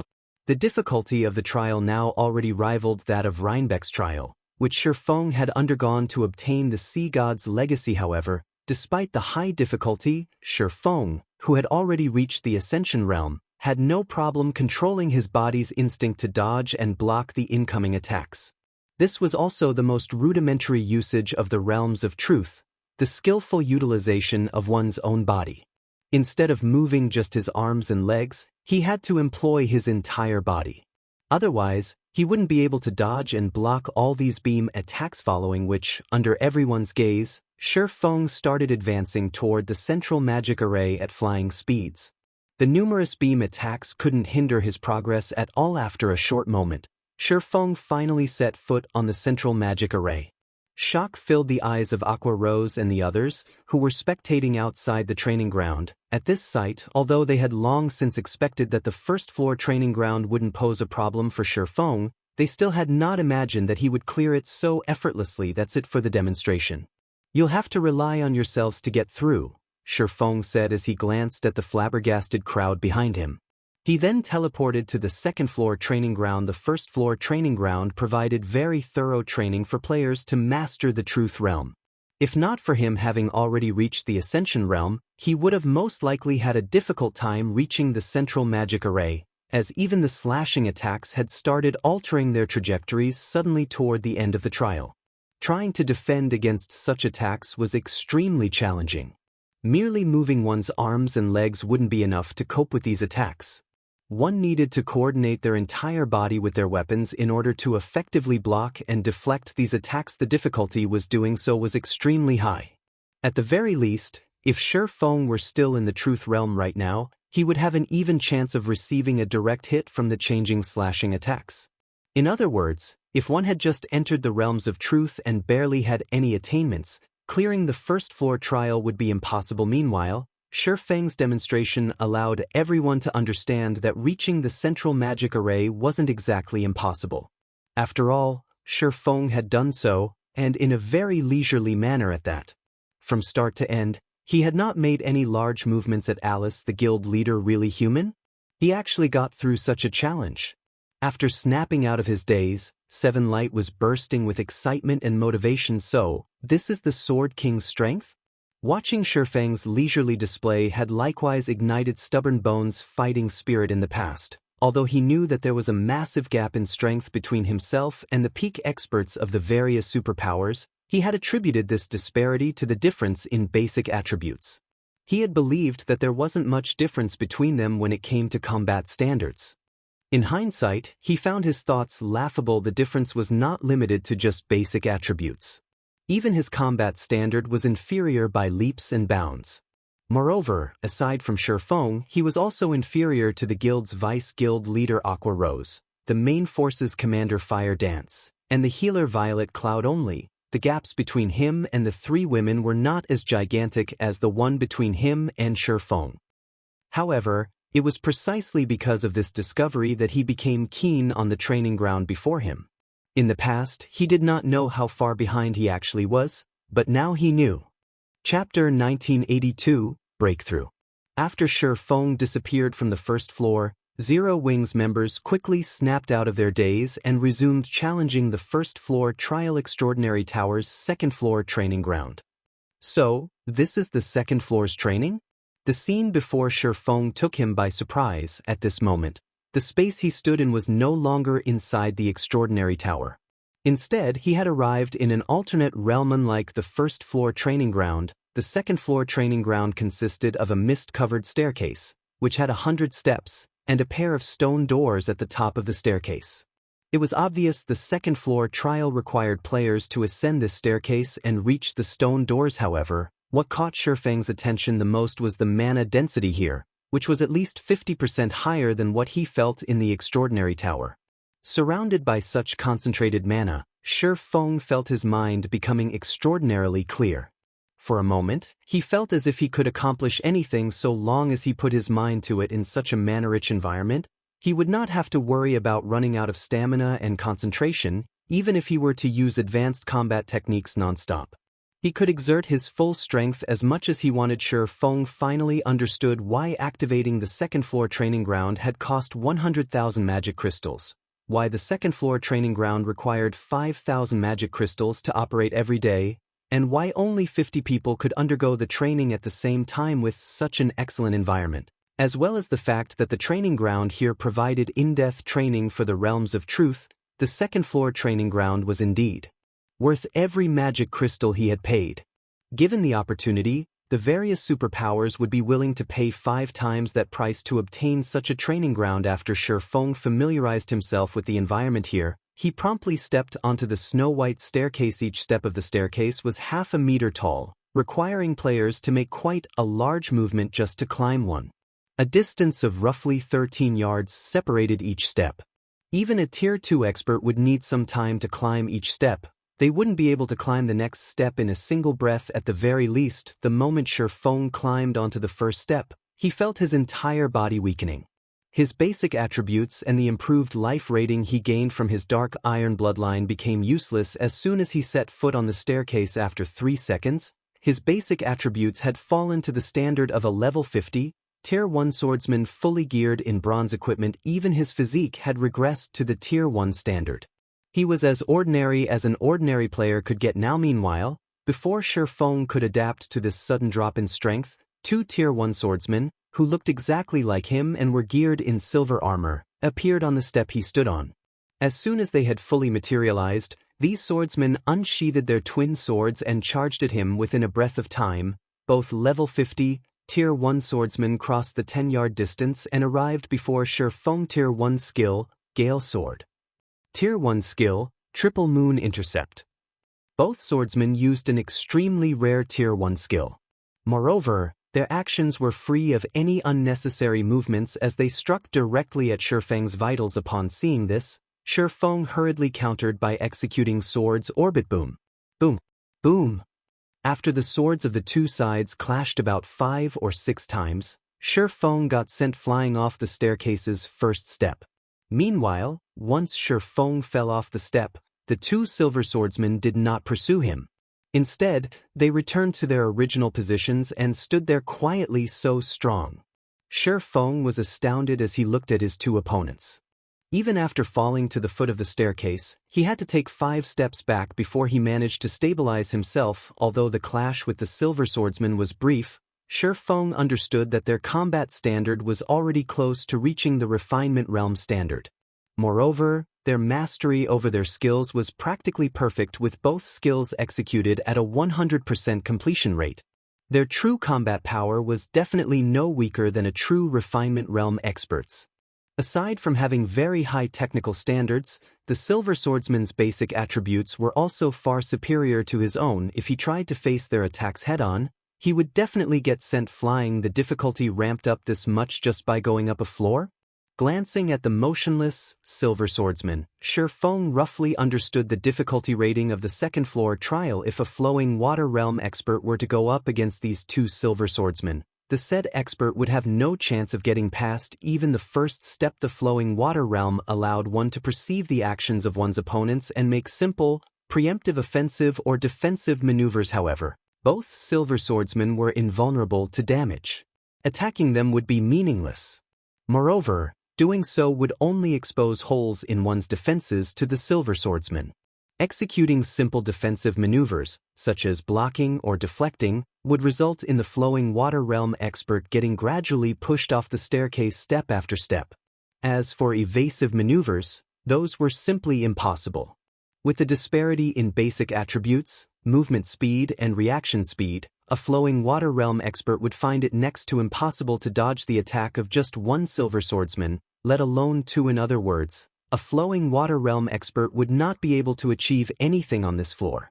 Only if said flowing water realm expert had reached the truth realm might they barely defend against the two silver swordsmen. As for refinement realm experts that had entered the truth realm, they would very likely get sent flying off the staircase on the first exchange, following which, Shi Feng stepped onto the staircase once more. This time, however, he did not choose to receive the attacks of the two silver swordsmen directly. Instead, he skillfully brandished his two swords and redirected the attack of one of the silver swordsmen toward the other silver swordsman's attack, the two attacks canceling out each other. This then created an opportunity for Shi Feng to move past the two silver swordsmen and climb to the next step. Only, climbing each step was a challenge, as he had to make huge movements to climb up the tall steps while deflecting the attacks of the two silver swordsmen. However, with each step he climbed, Shi Feng could feel his understanding of the realms of truth deepening. When he ascended to the 10th step, one more silver swordsman suddenly joined the two silver swordsmen chasing after him, instantly increasing the trial's difficulty by a large margin. Things are finally getting a little interesting. Shi Feng felt the pressure on him strengthening as he dealt with the relentless assault of the 3 silver swordsmen. Fortunately, it had already been quite some time since he had reached the Ascension realm. The combined assault of the 3 silver swordsmen was still within his tolerance range.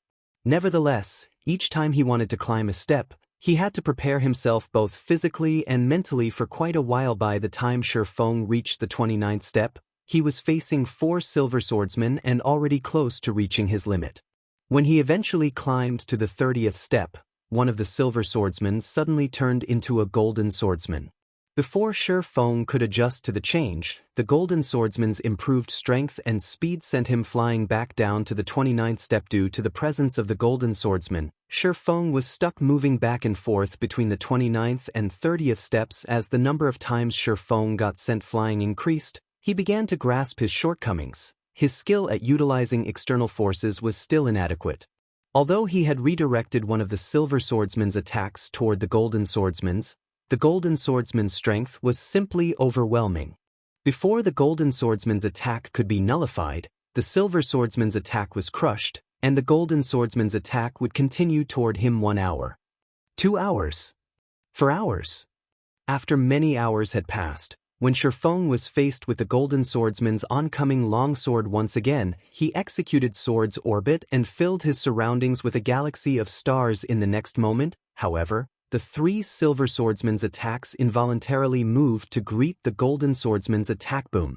After a loud explosion echoed throughout the entire training ground, the Golden Swordsman went flying up a step while the 3 Silver Swordsmen fell down the step. At this moment, only Shi Feng remained standing quietly on the 31st step. Wonderful. I succeeded. Shi Feng had an ecstatic expression on his face as he gazed at the collapsed Golden Swordsman. I finally have my own combat technique. Chapter 1983, Swords Transmigration. While Shi Feng rejoiced over the new combat technique he had successfully created and prepared to test it on the Golden Swordsman and 3 Silver Swordsmen on the 30th step, the sound of a system notification reached his ear system. Congratulations! You have created a bronze combat technique. Please name your combat technique. Shi Feng was stunned to hear the notification. Taking advantage of the distraction, the Golden and Silver Swordsmen stood and charged towards Shi Feng in a coordinated assault. By the time Shi Feng snapped out of his daze, it was too late to defend himself. All 4 attacks struck vital points, and Shi Feng's body vanished from the 30th step, reappearing at the very bottom of the staircase. Although Shi Feng had to restart his climb from the bottom, he wasn't disappointed in the slightest. Rather, he stared at his notification window in astonishment. What? A bronze combat technique? Dubious, Shi Feng examined the system's congratulatory message. Although he knew that he hadn't created a low-standard combat technique, he didn't think that it was so amazing to be categorized as a bronze-rank combat technique. Mastering a single advanced combat technique would enable players to challenge opponents of a higher combat standard. Of course, there was a limit to how effective these combat techniques could be. For example, the advanced combat technique, Void Steps, was most effective against flowing water realm experts, but the footwork technique had little to no effect against Void Realm experts or above. After all, Void Steps relied on fooling an opponent's sight. Void Realm experts used more than one sense to locate their opponents. However, bronze combat techniques were a different story. Bronze combat techniques would even be effective against Domain Realm experts. If a Domain Realm expert failed to cope with a bronze combat technique properly, it could even cost them their life. Until now, Zero Wing had only possessed a single bronze combat technique, Lightning Flash, which he had only obtained through luck from the Primordial Divine Ruin. The only other way Zero Wing's players could obtain more bronze combat techniques was by entering bronze legacy tablets, but they were extremely rare and highly coveted by the various superpowers. Unfortunately, despite many Zero Wing members attempting to learn Lightning Flash, not one of them had mastered the secret attack technique, and Shi Feng was no exception yet. He had just succeeded in creating his own bronze combat technique. Why wouldn't he be surprised? Of course, the technique's creation had been a coincidence. He had only created it through the inspiration he had gained as he tried to deal with the Golden and Silver Swordsman's relentless assault. If he tried to create another bronze combat technique, he'd simply waste his time and energy. Just creating a basic combat technique required a solid foundation, and those that were capable of doing so were, without a doubt, geniuses. As for advanced combat techniques, only the various superpowers old monsters had any hope of successfully creating one. Shi Feng's success in creating a bronze combat technique was nothing short of a miracle. As Shi Feng reveled in the joy of his new bronze combat technique, the system reminded him to name the technique. A name? The combat technique he had created was a variant of Sword's orbit that he had combined with the Realms of Truth's principles. After giving the matter some thought, Shi Feng decided, let's call it Swords Transmigration. Once Feng had entered the technique's name, the system rang with another notification system. Congratulations! You are the first player to create a bronze combat technique, rewarding 1 bronze legacy orb and the title Bronze Legatee. As the system notification ended, a green orb appeared before Feng. Creating a bronze combat technique offers such a benefit as well? Feng could not help his surprise to see the green or bronze legacy orb epic rank item can record up to 3 created bronze combat techniques. Players may learn the combat techniques in immersive environments. Each attempt will cost 100 magic crystals cooldown, 1 hour after each use. Feng had heard of many experts creating their own combat techniques in the past, although those techniques had only been basic or advanced rank. However, he hadn't heard of those players receiving a recording device as he had. If other players wished to learn the combat techniques, they had to either rely on videos or receive the technique creator's personally tutelage. Unfortunately, learning a combat technique was easier said than done. Experts struggled desperately to learn basic combat techniques, even if they had the assistance of a book. It was easy to imagine how much more difficult learning a basic combat technique would be without proper guidelines, not to mention learning advanced rank or higher combat techniques. Thus far, the various superpowers had obtained quite a few bronze legacy tablets. Yet despite possessing complete legacies that provided detailed instruction, Feng hadn't heard of a single player mastering a bronze combat technique. Meanwhile, the bronze legacy orb allowed him to record 3 bronze combat techniques permanently. This would be a great help. Moreover, the bronze legacy orb had a very short cooldown. He could allow 1 player to learn the technique he had created each hour. While the bronze legacy orb wasn't as effective as an actual combat technique book, which didn't have a cost or cooldown, it was better than a bronze legacy tablet. Following which, Feng examined his new title Bronze Legatee, advanced title. When using combat techniques, expenditure is reduced by 20%. Enjoy the status of Baron in any city, kingdom, or empire. Amazing. It actually grants a global Baron status. Developing in the various major cities will be much easier now. The Bronze Legatee title's benefits surprised Feng. Although the Demon Hunter title was a basic title, it was extremely rare and valuable. After all, it gave him the status of a world noble, and he had greatly benefited from the title thus far. Meanwhile, the Bronze Legatee title offered him a higher status than the Demon Hunter title. Unlike an ordinary noble, a baron would have access to greater benefits when purchasing items and lands in NPC cities. As he considered the situation, the names of a few super-large-scale neutral cities came to Feng's mind. These super-large-scale neutral cities were similar to the Sea of Trees. All of the various superpowers wanted access to these cities to conduct business. Only, unlike the Sea of Trees, these neutral were not located within secret lands. Gaining entry to these cities was much easier. Every one of these neutral cities had a player population of over 20 million in the past, even more than ordinary empires' imperial capitals. Hence, the various superpowers had frequently fought over dominance in these cities, while first-rate guilds and below had only been able to watch from the sidelines. I think the minimum level requirement to activate a super large-scale neutral NPC city was level 70. Now that I have the Bronze Legatee title, I can go and take a look. Feng immediately decided to set aside his Realms of Truth training. He knew that he had already exhausted his current potential at this point, and he wouldn't gain anything from continuing his training right now. If he wished to progress in the second-floor trial, he needed inspiration. Following which, Feng took out a return scroll and left the Extraordinary Tower. Chapter 1984, White River City promoted Star Moon Kingdom, White River City. When Feng returned to White River City's teleportation hall once again, he discovered that the hall was quite busy. The teleportation hall had recently transformed, becoming even more magnificent than before. The city has been promoted. Feng was slightly surprised as he gazed around the building's interior. Originally, only the first-floor hall had teleportation arrays, but now the second and third floors of the open-air hall had their own arrays as well. The higher a teleportation array was located, the farther it could transfer players.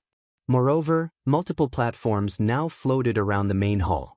These floating platforms could transport players to the second and third floors, and if players wished to, they could pay a small fee to teleport to White River City's airport, Central Plaza, or Business District. The floating platforms moved even faster than dark gold mounts, becoming the fastest mode of transportation in White River City.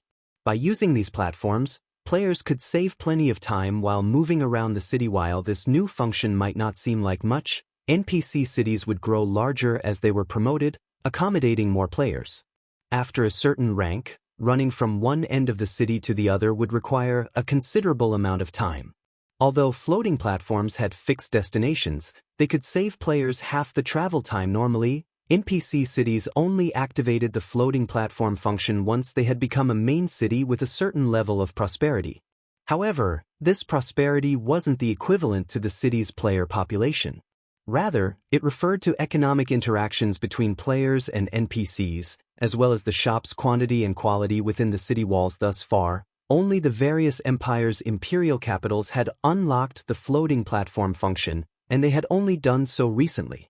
Kingdom's capital cities were still some time away from the upgrade, yet White River City had achieved the feat. As Sherfeng walked through the city streets, he discovered that White River City was far livelier than it had been before the latest promotion.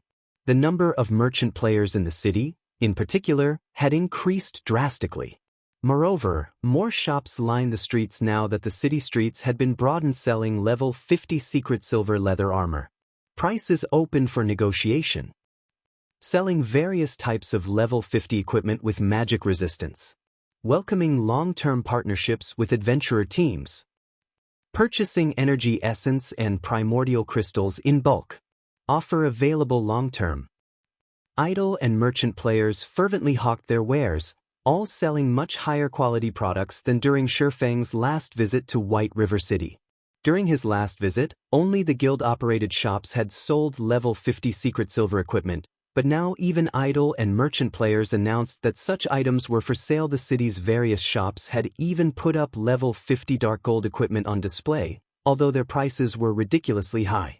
Not even guild experts could afford these equipment pieces. Once Sherfeng had seen enough, he rented a floating platform and made his way to White River City's business district. Due to the recent promotion, the main street had changed significantly. Rather than a street, it looked like a commercial plaza. Not only had it tripled in size, but it was now home to a building that was over 70 stories tall. This building was none other than White River City's auction house. When the auction house had been upgraded, it had gained new functions. Players weren't the only ones who could consign items for auction anymore. Even NPCs held basic and intermediate auctions a few times a week. In addition, players could browse and purchase items that players sold from 1/4 of Star Moon Kingdom's towns and cities. Previously, players had only been able to view and buy items from White River City and its neighboring NPC cities. If players wished to find and purchase specific items, doing so at White River City's auction house was now the best option. Meanwhile, the most valuable of the auction house's new functions was the auction arena. Might was right in God's domain, and the game's auction houses were no exception to this rule. Once the auction arena activated, the auction house would hold a competition each day. The auction house would offer various rare items as prizes during these competitions, and players only needed to pay the entry fee to take part. The competition had 2 phases. The first phase was a test the system decided, and the second involved a battle between players. However, equipment wouldn't help players in this battle. The competition focused on testing players' financial strength and resources. While combat standards were also tested, they were insignificant in comparison. When the auction arena had been introduced in the past, it had caused quite the stir in God's domain. Merchant players that hadn't been suited for combat had gone mad over the arena, and while many of them had taken part in the competition themselves, some had also hired experts to fight in their place.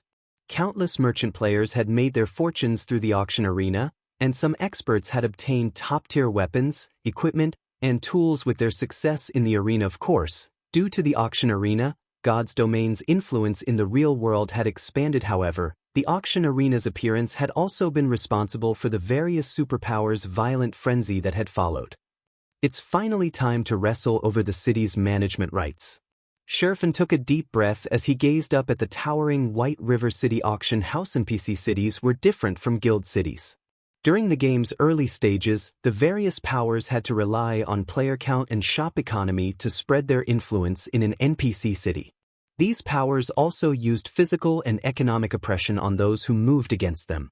Even so, they couldn't gain any substantial authority in an NPC city, but once the auction arena activated, players could secure the auction house's management rights. While this change might not seem like much, a city's auction house was extremely important to players' daily lives. Taking control of an auction house was akin to controlling the NPC city's lifeblood, indirectly controlling the player economy. If someone obtained an auction house's management rights, they could bar certain players from the auction house, for example. This would be a fatal blow to the city's independent players and various major powers. Both relied on the auction house as their main source of income, and without it, independent players couldn't sell their items, and guilds couldn't purchase materials. One could easily imagine the consequences of losing access to an auction house. The competition for an auction house's management rights would be held once a month on a fixed date. All NPC cities with auction arenas would hold the competition at the same time, preventing the various superpowers, who had an absolute advantage in terms of resources and experts, from monopolizing every NPC city in the game. Unfortunately, this arrangement also restricted the various large guilds' development. Guilds only had a limited number of resources and expert players, and the more NPC cities they controlled, the fewer resources and experts they could allocate to each location. Occupying a large number of NPC cities would be impossible for guilds that lacked sturdy foundations. Of course, only Shifeng knew about this right now. The auction arena function wouldn't activate the moment the auction house had been promoted. It would only activate once a certain number of auction houses in God's domain had risen to the appropriate rank. Although the auction arena hadn't activated yet, this did remind Shifeng that he had to prepare funds and resources for the inevitability. Currently, Zero Wing's foundations were slightly stronger than an ordinary first-rate guild, and it would be some time before the Manatite vein affected the guild's development in a significant way, following which, Shifeng entered the Candlelight trading firm and notified Melancholic Smile, instructing her to bring him the Tier 1 mysterious flames the guild had collected so far. He then took his fire spirit to the warehouse that housed the Holy Grail.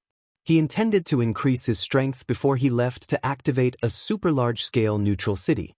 The quest to do so was even more difficult than an ordinary epic quest after all, and he'd only get himself killed if he didn't prepare.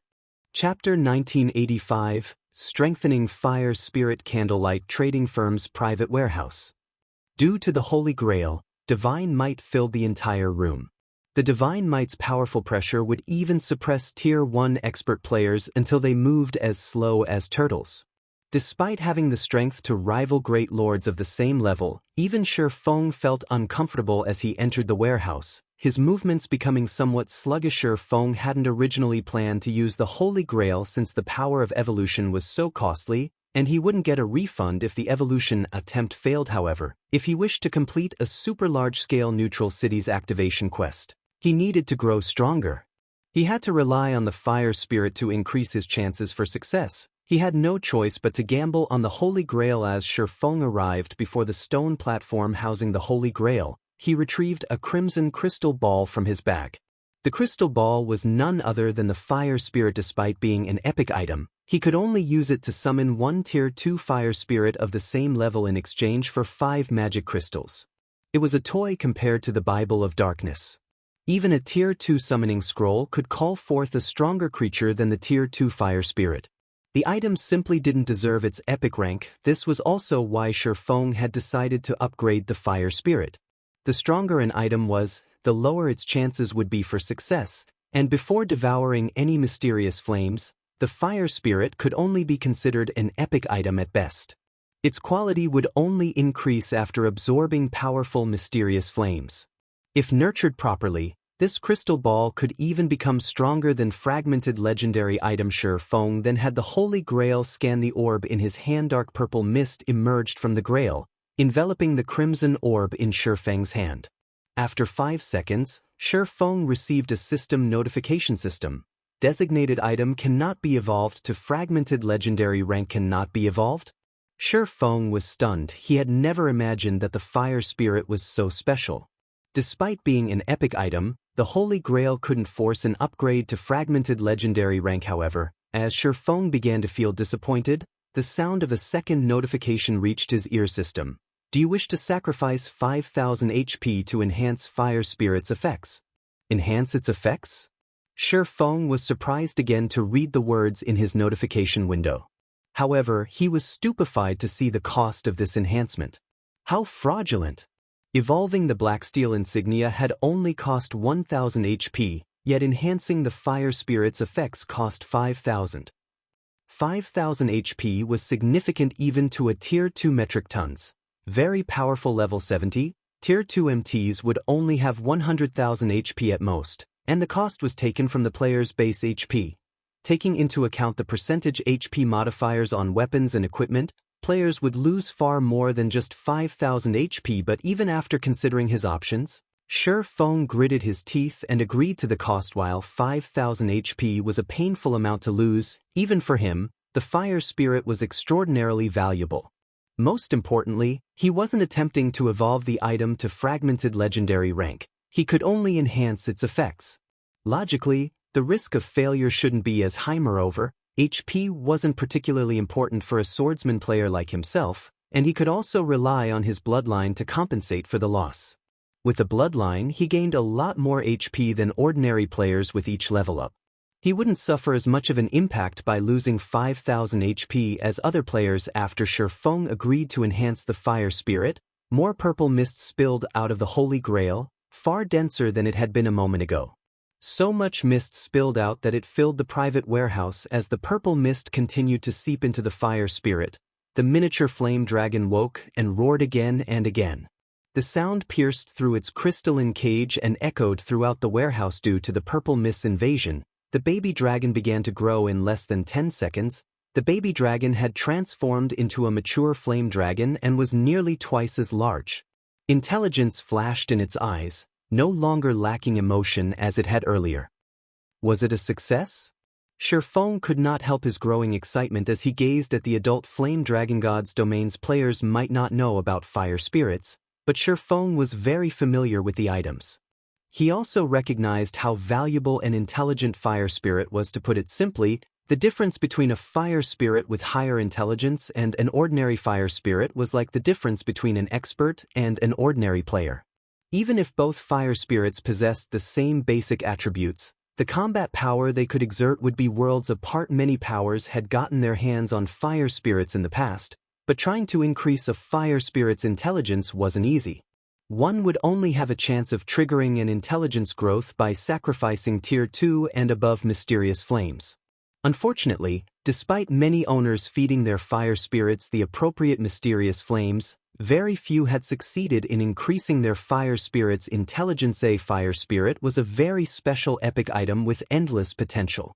Countless experts had even guessed that by feeding the item enough mysterious flames, a fire spirit could grow to become a Tier 6 god. Even Tier 6 god-ranked players would flee from a Tier 6 god with higher intelligence. Once the purple mist had dissipated, Shifeng carefully picked up the fire spirit and inspected its attribute panel as expected of the Holy Grail. Despite the fact that I haven't fed it any mysterious flames, the fire spirit has already grown so much. Shifeng was ecstatic when he saw the fire spirit's updated attributes. The new fire spirit didn't summon an ordinary Tier 2 fire spirit, but a bona fide Tier 2 advanced fire spirit with higher intelligence. Moreover, the advanced fire spirit would be 10 levels higher than the player that summoned it. An advanced fire spirit's life rating was only slightly inferior to an archaic species, and since it had higher intelligence, its combat power could rival ordinary great lords of the same level. An advanced fire spirit would provide far more assistance than ordinary Tier 3 monsters as well, possessing even more spells than a Tier 2 elementalist. A Tier 2 advanced fire spirit would likely beat a challenging Tier 2 peak expert. Black and blue advanced fire spirits could cast their spells with a 100% completion rate, and their basic attributes were far higher than Tier 2 players of the same level. While Shifeng marveled at the new and improved fire spirit, Melancholic Smile contacted him and reported, "Guild leader, I've gathered the Tier 1 mysterious flames you asked for." "Good. I'll head there right away." Shifeng nodded. He then disconnected the call and visited his special forging room on the top floor. Chapter 1986, Consecutive Growth. In one of the Candlelight trading firm's top-floor special forging rooms. As Shifeng entered the room, the sight of Melancholic Smile organizing various crystal balls on a stone table greeted him. Each crystal ball contained a Tier 1 mysterious flame, and there were easily over 20 of them on the table. If other guilds saw this collection of Tier 1 mysterious flames, they'd be astonished. Everyone in God's domain was privy to the existence of mysterious flames by this stage of the game. They knew that these unique flames were a great help to forgers and alchemists. Hence, the various major powers fought over any mysterious flame they came across. They wouldn't even pass over a Tier 1 mysterious flame. After all, mysterious flames were extremely rare and even coveted by Superpower's Master-level Crafters Guild leader. Here are all the Tier 1 mysterious flames we have collected so far. There are a total of 23. One did find another flame in the Blackwing auction house, but the bidding was intense. In the end, the price rose past our 5,000 gold budget, and another guild purchased it for 8,000 gold. Melancholic Smile said she hadn't fully understood how valuable Tier 1 mysterious flames were, since collecting the first few had been relatively easy with the clues Shifeng had provided. Furthermore, the guild shared the flame Shifeng used, and his mysterious flame was much stronger than Tier 1. She certainly hadn't expected a Tier 1 mysterious flame to sell for more than an ordinary epic item. Shifeng nodded in response. He then asked, "How is our business with Secret coming along?" "The basic arrangements have been completed. We have even started to sell many of our products through Secret's channels, but as we are only a basic member, we can only sell our products in up to 80 of the Chamber's NPC cities. Among them, only 25 can be within empires, and only 5 of those can be major cities. Of the 55 kingdom cities, we can only select 10 major cities," Melancholic Smile said, a little excited. Currently, the Candlelight trading firm's influence only reached across a little over 50 NPC cities, nearly half of which were located in Starmoon Kingdom. Now that Candlelight had joined the Secret Chamber of Commerce, it had access to an additional 80 cities. This more than doubled Candlelight's sales channel. Secret is quite impressive. To think it can even give its basic members 80 city slots. Shifeng was slightly astonished by Melancholic Smile's report. Joining a Chamber of Commerce in God's domain didn't mean that one would gain immediate and full access to its sales channels. That depended on one's rank within the alliance. Normally, newcomers were given positions as basic members. Only powerful superpowers could be promoted to an advanced member upon joining. Based on Shifeng's knowledge, most chambers only granted 60 city slots to basic members, yet Secret had given them 80. It was clear how powerful Secret's foundations were. Guild leader, here is the list of cities we've selected. Once we begin our collaboration, Candlelight's income will double at the very least. We won't have to worry about lacking development funds, Melancholic Smile said, smiling as she took out a list and handed it to Shifeng. She had worked with Aqua Rose to choose the cities on the list. They had decided to do business in a total of 3 empires and 6 kingdoms. And although they couldn't sell all of their products in the selected kingdoms and empires, as doing so would be unprofitable, they wouldn't have to worry about a lack of customers. They would have chosen many more kingdoms and empires had they not been limited by a specific number of cities. After all, they couldn't afford to waste the referral fee they had paid to the Secret Chamber of Commerce. "I see no issues with the chosen cities," Shifeng said. Changing topics, Shifeng asked, "How is the resuscitation potions production coming along?" Silent Wonder and the others are doing their best to brew the potion now. Moreover, Candlelight has recently gained another master alchemist. Now, we have a total of 4 master alchemists working on the potion, and they have made over 3 bottles thus far. Melancholic Smile replied she had very high hopes for the resuscitation potion. It was, after all, a potion that allowed players to resurrect themselves without losing any EXP. Moreover, the production cost for each bottle was only a little over 20 silver. Although the potion required a lot of rare materials, it had become very easy for Zero Wing to acquire what it needed with the Secret Chamber of Commerce's connections. Good. Continue production. Later, try to nurture as many master alchemists as possible. We need to ensure that we have enough people to learn the recipes Yu Zipping's group obtains, Shifeng said, Chuckling the resuscitation potion had been extremely popular during his previous life. At one point it had even sold for 3 gold per bottle. 3 gold was incredibly expensive even for ordinary expert players, not to mention ordinary players.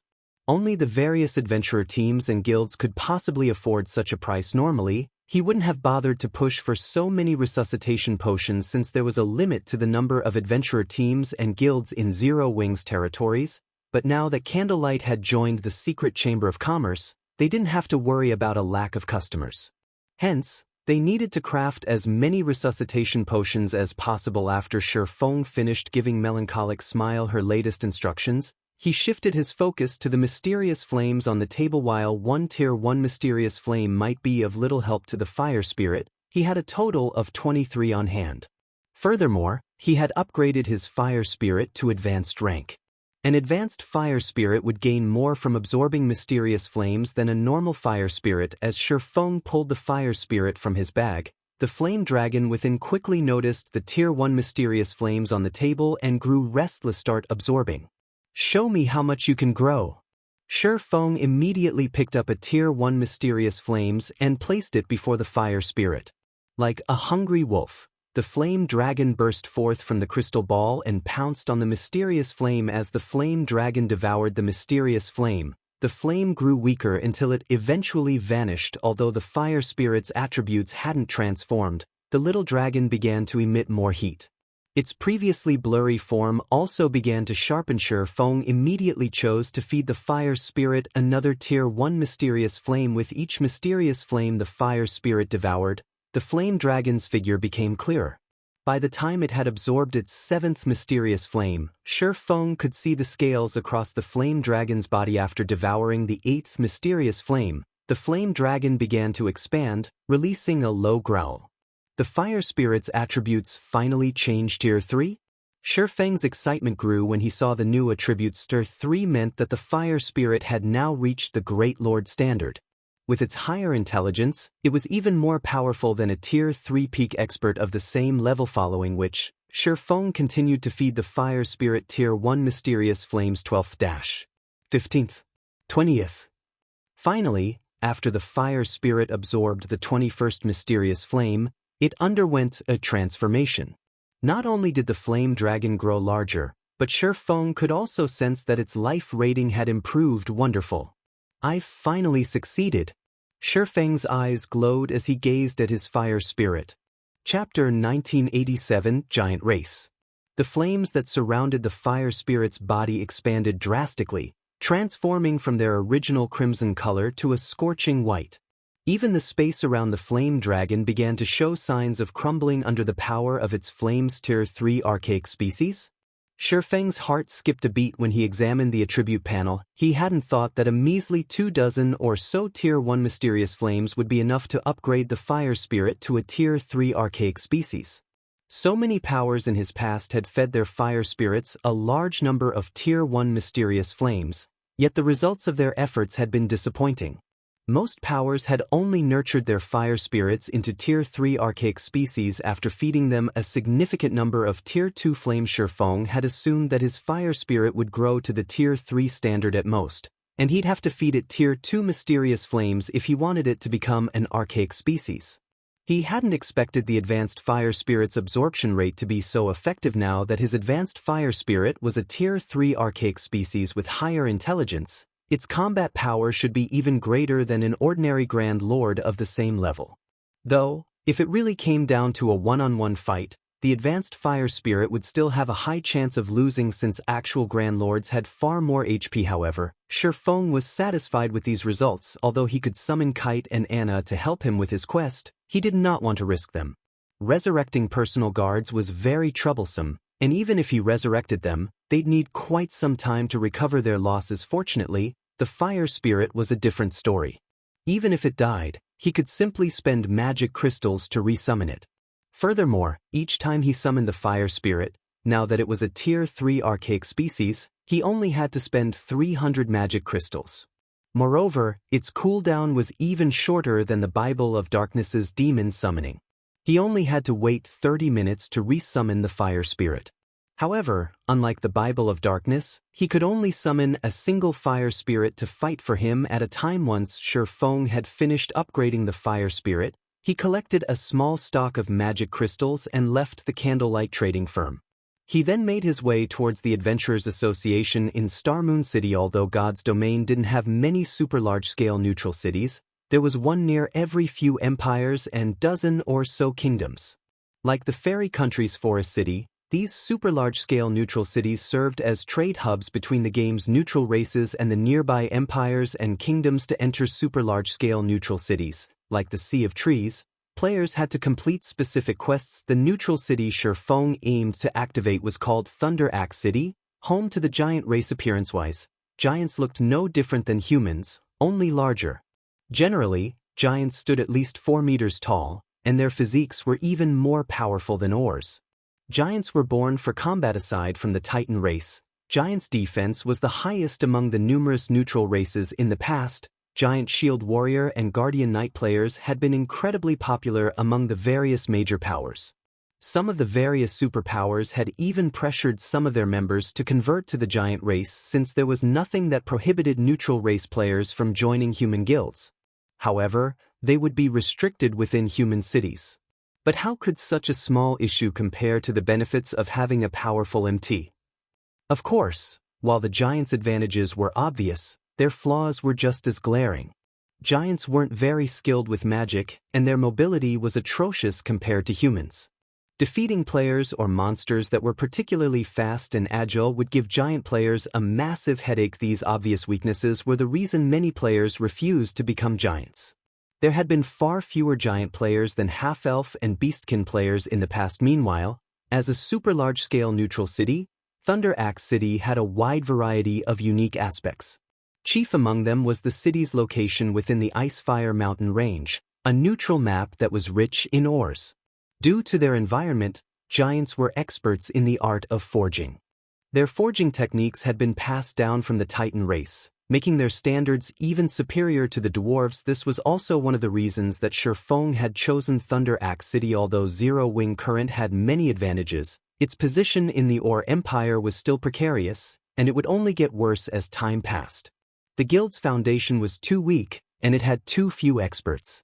While Zero Wing had enough manpower and resources to defend its current position in the Empire, it didn't have enough to launch an assault against its enemies. Zero Wing might possess more resources and experts than ordinary first-rate guilds, but it was an infant compared to the various superpowers. Zero Wing didn't have nearly as much territory as the various superpowers. After all, Starmoon Kingdom, Starmoon City.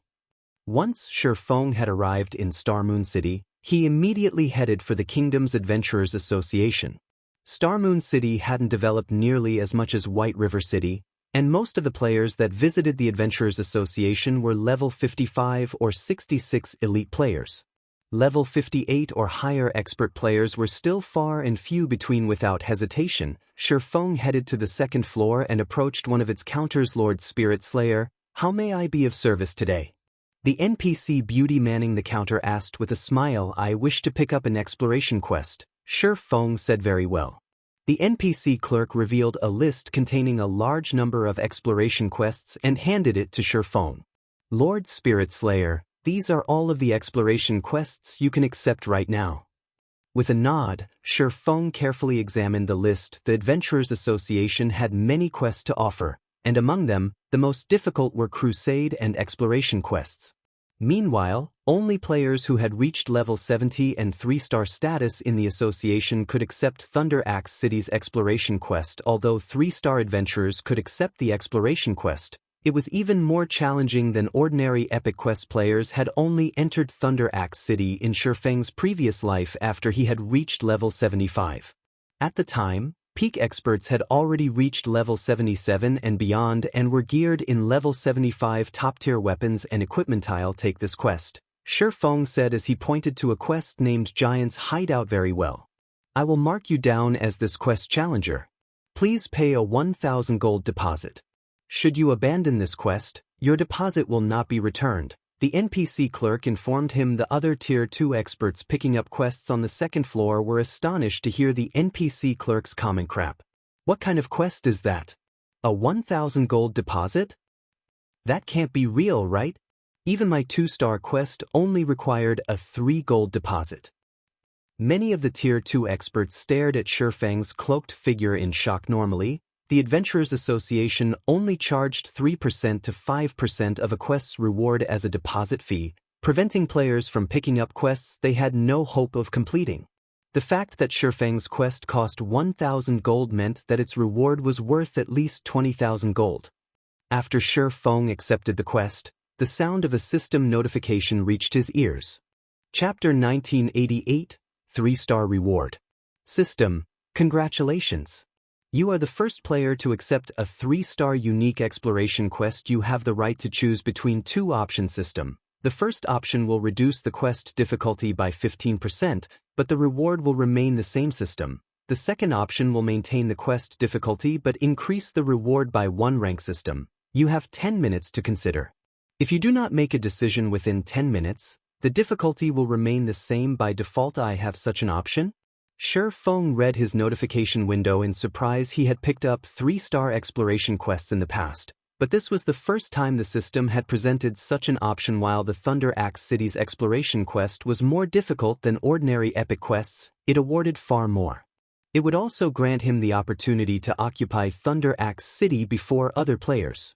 That benefit alone was worth the effort of completing the Giant's Hideout exploration quest. If he could lower the quest's difficulty by 15%, it would become easier than completing an ordinary epic quest, giving him a much higher chance of completing it. However, he could increase his reward by 1 rank if he maintained the quest's difficulty.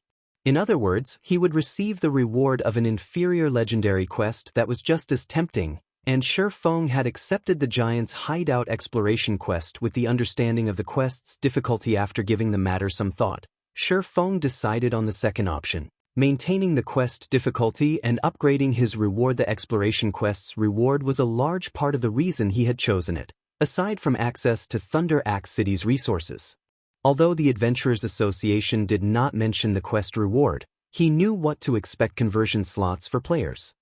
It wasn't easy to convert to a neutral race in God's domain, especially for the races with powerful racial traits. The stronger a race was, the more difficult the conversion quest would be. However, the Giant's Hideout quest awarded conversion slots for players upon completion.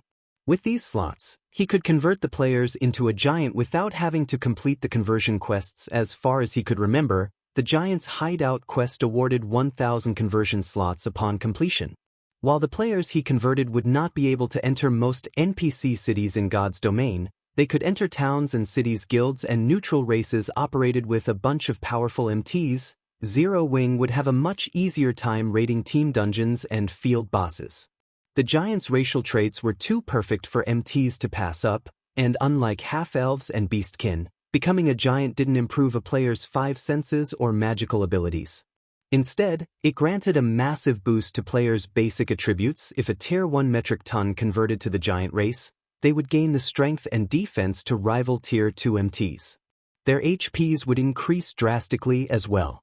In return, though, their movement speed, attack speed, and reaction speed would decrease, making it more difficult to complete future promotion quests. If a Tier 2 metric tons converted to a giant, they'd become more powerful than human, top-ranked Tier 2 MTs. Although they wouldn't reach the Tier 3 standard, the superpower that had completed the Giant's Hideout quest in the past had increased its strength by a large margin very quickly due to the 1,000 conversion slots.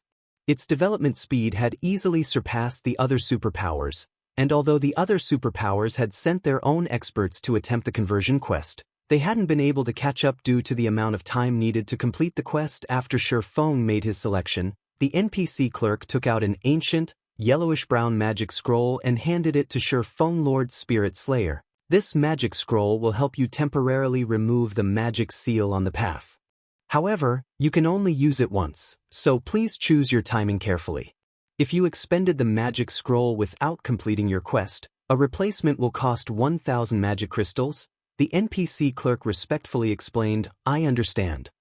Shifeng nodded as he accepted the magic scroll. Quests from the Adventurers Association were different from exploration quests found elsewhere. If players failed the quests they had accepted from the association, they'd at most lose some coins or magic crystals. They wouldn't suffer penalties that affected their performance in battle, such as basic attribute reductions. This was why most players preferred to accept quests from the Adventurers Association. Once he left the association, Sherfong made his way to the teleportation hall and traveled to a border town in the Purple Thorns Kingdom. This was also the closest town to the Icefire Mountain range. Unbeknownst to Sherfong, his actions in the Adventurers Association had aroused quite the commotion. No quest requiring a 1,000 gold deposit was ordinary, and many players within the association had begun to search for the Giant's Hideout quest. Although multiple players couldn't accept some of the Adventurers Association's quests, they would show up on the list of available quests until they were completed. What's going on? Why isn't there such a quest on my list of exploration quests? Maybe we aren't a high enough rank. That can't be possible. I'm a 2-star adventurer. Was that guy a 3-star adventurer? That's even less possible. Not even the first-rate guild's peak experts, who have focused on the Adventurers Association's quests, have reached the 3-star standard yet. A 3-star quest? Who was that guy? After Sherfong left, the players within the Adventurers Association fell into a heated discussion. They all wanted to know the identity of the player who had accepted this mysterious exploration quest. News of the event quickly reached the Star Alliance's residence in Starmoon City. I've never considered that the Adventurers Association had hidden such a major quest. Have someone notify Crimson Feather and the others. Tell them to become 3-star adventurers as quickly as possible, Galaxy Past, who sat in the guild leader's office, commanded after reading the report he had received from a subordinate. The various large guilds often had numerous teams focus on different aspects of development. Some teams specialized in completing the Adventurers Association's quests and raising their rank within the association, while other teams focused on quests that were only available out in the fields, and other teams focused on increasing their reputation in particular NPC cities. By doing so, guilds could secure greater advantages in the game. I notify Crimson and the others immediately. Purple Eye, who currently wore a set of luxurious, dark blue robes, replied. Guild leader, what should we do about the Witch's Hill situation? The guilds that own the 2 guild towns in the area have invited us to join their alliance, and I've heard that multiple corporations are now supporting the towns. Even Sin Realm, a first-rate guild from the Purple Thorns Kingdom, has joined the alliance. Why don't we join as well? The Witch's Hill had already become the center of attention in Starmoon Kingdom. The map was the sole producer of primordial crystal fragments, and as long as players reached Tier 2, they could enter the Otherworld Gate, which offered bountiful resources. If the Star Alliance could secure a foothold in the Witch's Hill, it could help the guild's development considerably. Sin Realm, is it? After giving the matter some thought, Galaxy Past shook his head and said, let's wait and see for now. Tell them that our guild has some matters to settle first, so we can't join them at the moment. Are we really going to give up on such a good development opportunity? Purple Eye asked, confused. According to the Secret Pavilion's information network, the evil god's temple hides in the Sin Realm's shadows. I doubt that Zero Wing will tolerate the guild towns parading much longer, Galaxy Pass said, chuckling. If those 2 towns can truly defend themselves, we can join them then. I understand. Purple Eye nodded. She then sent the guild towns' representatives a reply. The upper echelons controlling the guild towns in the Witch's Hill received Galaxy Past's reply at the same time. He has rejected the offer? How cowardly! He is actually willing to ignore such a golden opportunity? It seems Zero Wing has beaten the Star Alliance into submission already. I agree. How can the Star Alliance even be considered a first-rate guild with such a cowardly attitude? The Star Alliance's cooperation doesn't matter. Once we've completed our preparations, not only will we destroy Zero Wing City, but we'll also keep more of the profits for ourselves. We'll make Galaxy Past regret his decision. Multiple major powers' upper echelons revealed delighted grins as they gazed at the map of the Witch's Hill on the table before them from within a secret meeting room. Chapter 1989, Basic Level Strengthening Potion. Purple Thorns Kingdom, Glory Town. Glory Town was built atop a mountain and surrounded by tall walls. Although it was only a border town, its defenses nearly rivaled a fortress. There are already so many players here? Feng was a little surprised to see the thousands of players outside of the teleportation hall. The monsters near Glory Town were level 70 and above, and a neutral map not far away was a level 80+ map. Just surviving in Glory Town's map would be challenging for current players, not to mention setting foot in the neutral map. Most of the thousands of players Feng could see were level 56 or above, with the highest at level 59, and more than 100 Tier 2 players wandered the street outside of the teleportation hall. Moreover, most of the players in the town didn't wear a guild emblem, proving that they were independent players. Independent players were typically weaker than guild players in terms of levels and equipment, yet so many independent players were visiting an area that the various large guilds had yet to touch. Why wouldn't Feng be surprised? The independent players around him didn't think anything of Feng's arrival.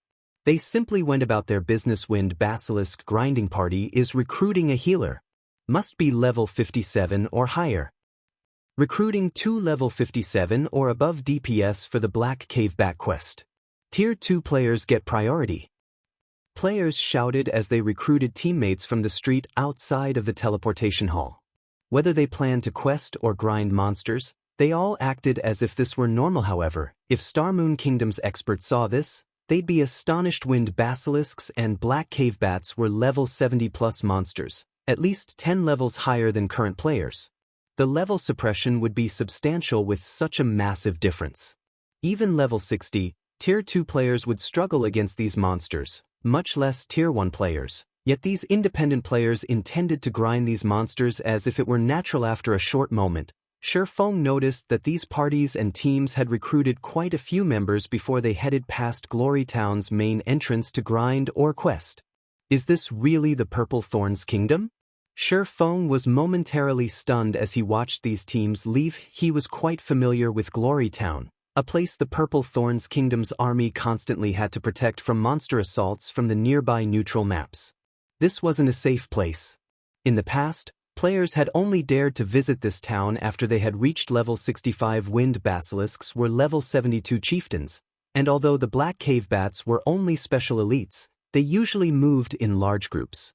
The great Black Cave Bats that led these groups were also chieftain-ranked monsters. The 6-man parties and 20-man teams Feng had seen might be able to take down one Wind Basilisk or a single group of Cave Bats, but only barely. If they accidentally aggroed additional monsters, they could even team-wipe. These players might have a chance if they all wore top-tier equipment, but that wasn't the case for these independent players. From what Feng could see, they all wore average equipment. With such equipment, killing the area's high-level monsters would take a long time.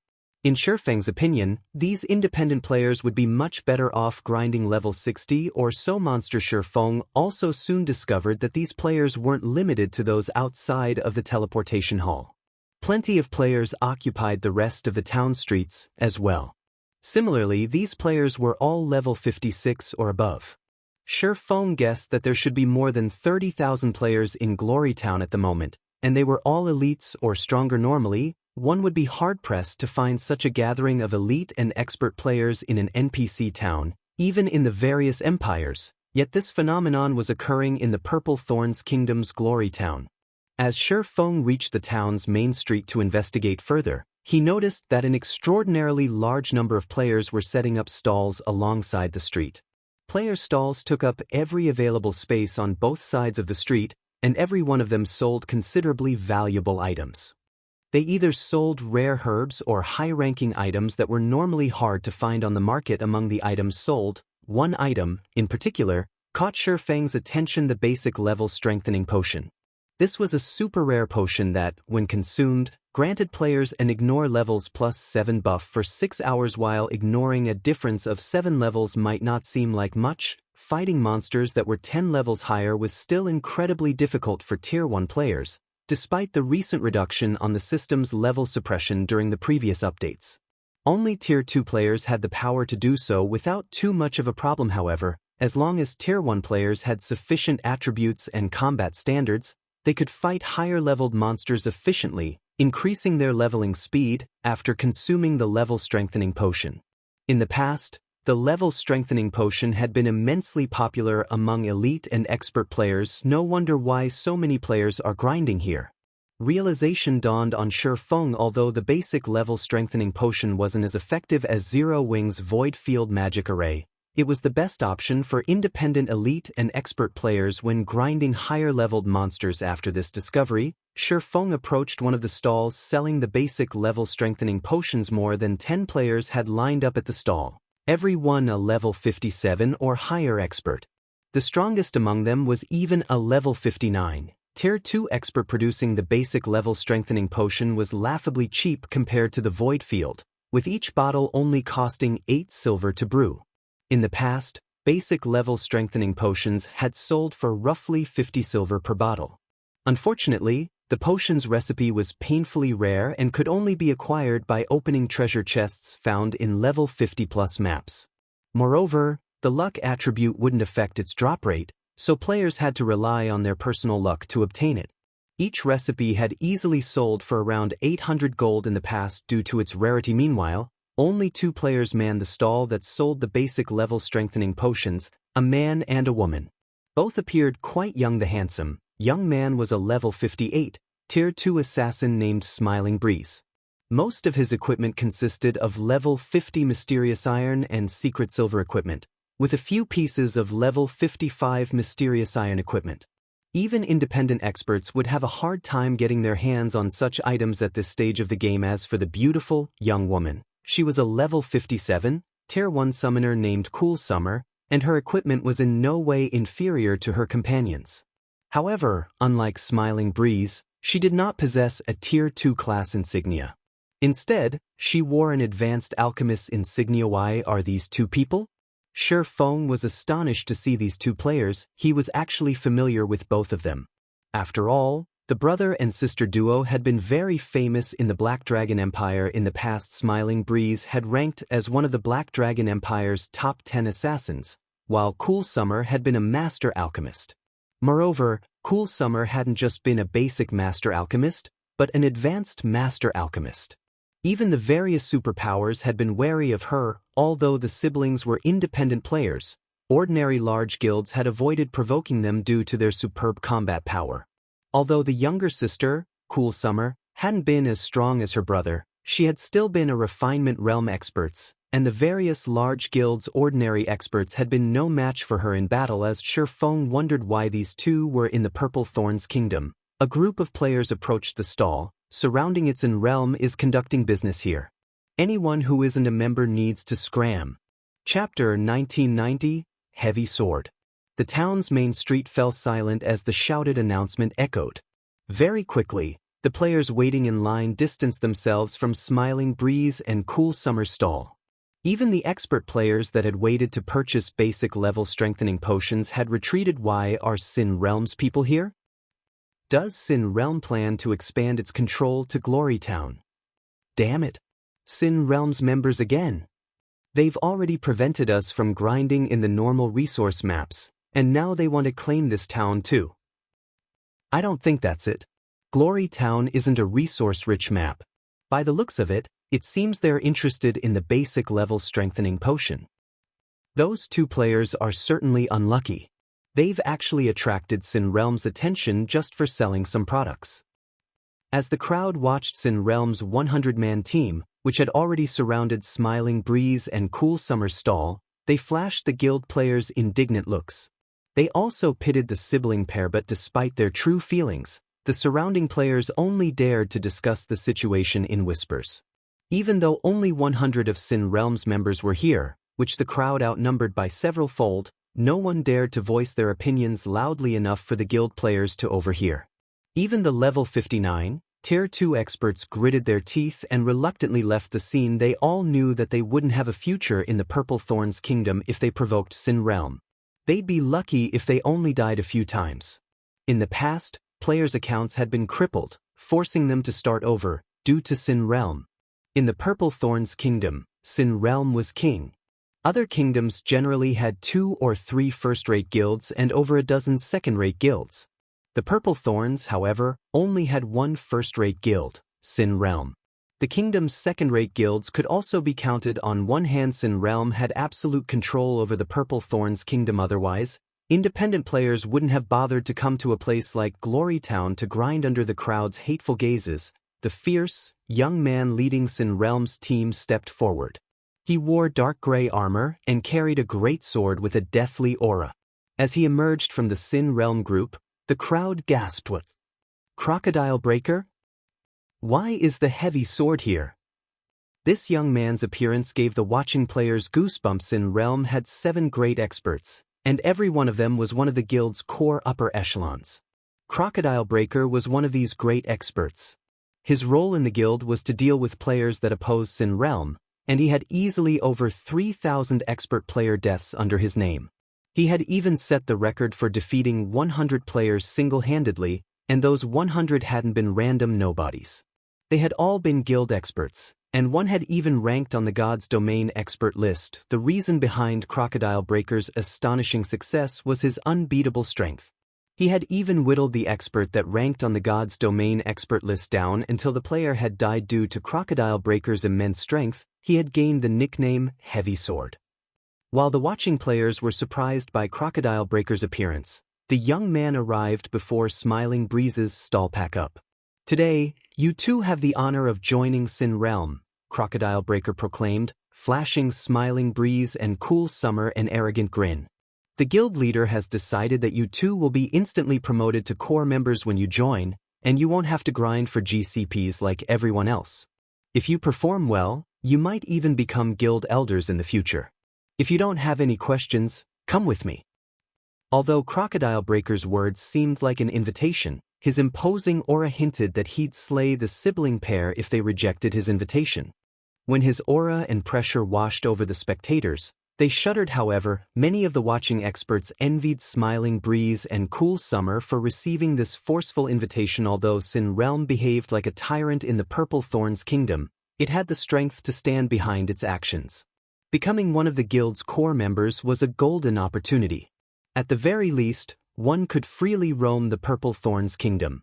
Even the upper echelons from the kingdom's second-rate guilds had to tread lightly around Sin Realm's core experts. As for Sin Realm's guild elders, even the kingdom's guild leaders treated them with respect, as everyone expected the siblings to leave with Crocodile Breaker. Smiling Breeze shook his head and stated, "Thank you for your invitation, but my sister and I are used to living on our own, and we prefer to keep it that way." Cool Summer nodded in agreement with her elder brother. As soon as Smiling Breeze finished speaking, however, the crowd felt the surrounding temperature fall by several degrees. An intense killing intent filled the street, so powerful that even the various Tier 2 experts felt a chill crawl down their spines. "Yuri rejecting Sin Realm's invitation?" A cold glint flashed in Crocodile Breaker's eyes as he stared at Smiling Breeze. "Do you know the consequences for those who reject Sin Realm's goodwill?" As Crocodile Breaker finished his question, the Sin Realm members around him stepped forward, clearly ready to act at a moment's notice based on their postures. "Is Smiling Breeze stupid? He actually rejected Sin Realm? Sin Realm has even sent Heavy Sword for this. Does that guy think he can escape with his life?" The crowd watched Smiling Breeze and Cool Summer in shock. They had never expected to find players who would dare to reject Sin Realm within the Purple Thorns Kingdom. The overbearing guild had even annihilated peak adventurer teams, and those teams' upper echelons had been so crippled that they had to delete their accounts and start over. Getting rid of 2 independent players would be child's play for Sin Realm. Even Smiling Breeze felt a little nervous in this situation. He had no doubt that if he continued to reject the invitation, Crocodile Breaker and his minions would take action. Although NPC soldiers patrolled the town, he wasn't confident of escaping if Crocodile and the other Sin Realm members attacked. It would take the NPC soldiers too long to react and arrive to stop Sin Realm's members. As Smiling Breeze tried to find a way out of this predicament, a low voice rang out of the crowd. "Excuse me, but are you still selling basic level strengthening potions?" As this voice broke the silence, the tension on the street loosened considerably. Almost as one, the crowd turned toward the voice's origin. They were all curious to know what fool dared to interfere with Sin Realm's affairs. As they turned, the spectating players found themselves looking at a cloaked player. At a glance, everyone assumed that this player was a young swordsman. As the swordsman approached Smiling Breeze's stall, his leisurely gait made it seem as if Sin Realm's players were nothing in his eyes. Chapter 1991, Power of a Bronze Combat Technique. Smiling Breeze and Cool Summer were dazed as the swordsman youth arrived before them. They had never expected that someone would dare stand out during such a critical moment. The swordsman youth was none other than Shi Feng, who currently used his original appearance as Yi Feng. Both siblings would be a benefit to Zero Wing. Since he had found them here, he might as well use this situation to make them owe him a favor. We do. We still have plenty. Cool Summer instinctively responded to Shi Feng's question. However, she spun towards Sin Realm's members after snapping out of her daze and hesitantly said, "But..." Crocodile Breaker frowned at Shi Feng. Although he said nothing, the relaxed atmosphere regained its prior tension. Everyone could see that Crocodile Breaker was truly furious now. Sensing Crocodile Breaker's rage, the surrounding players could not help but take a few steps back. This guy must be nuts. Is he really trying to challenge Sin Realm's prestige?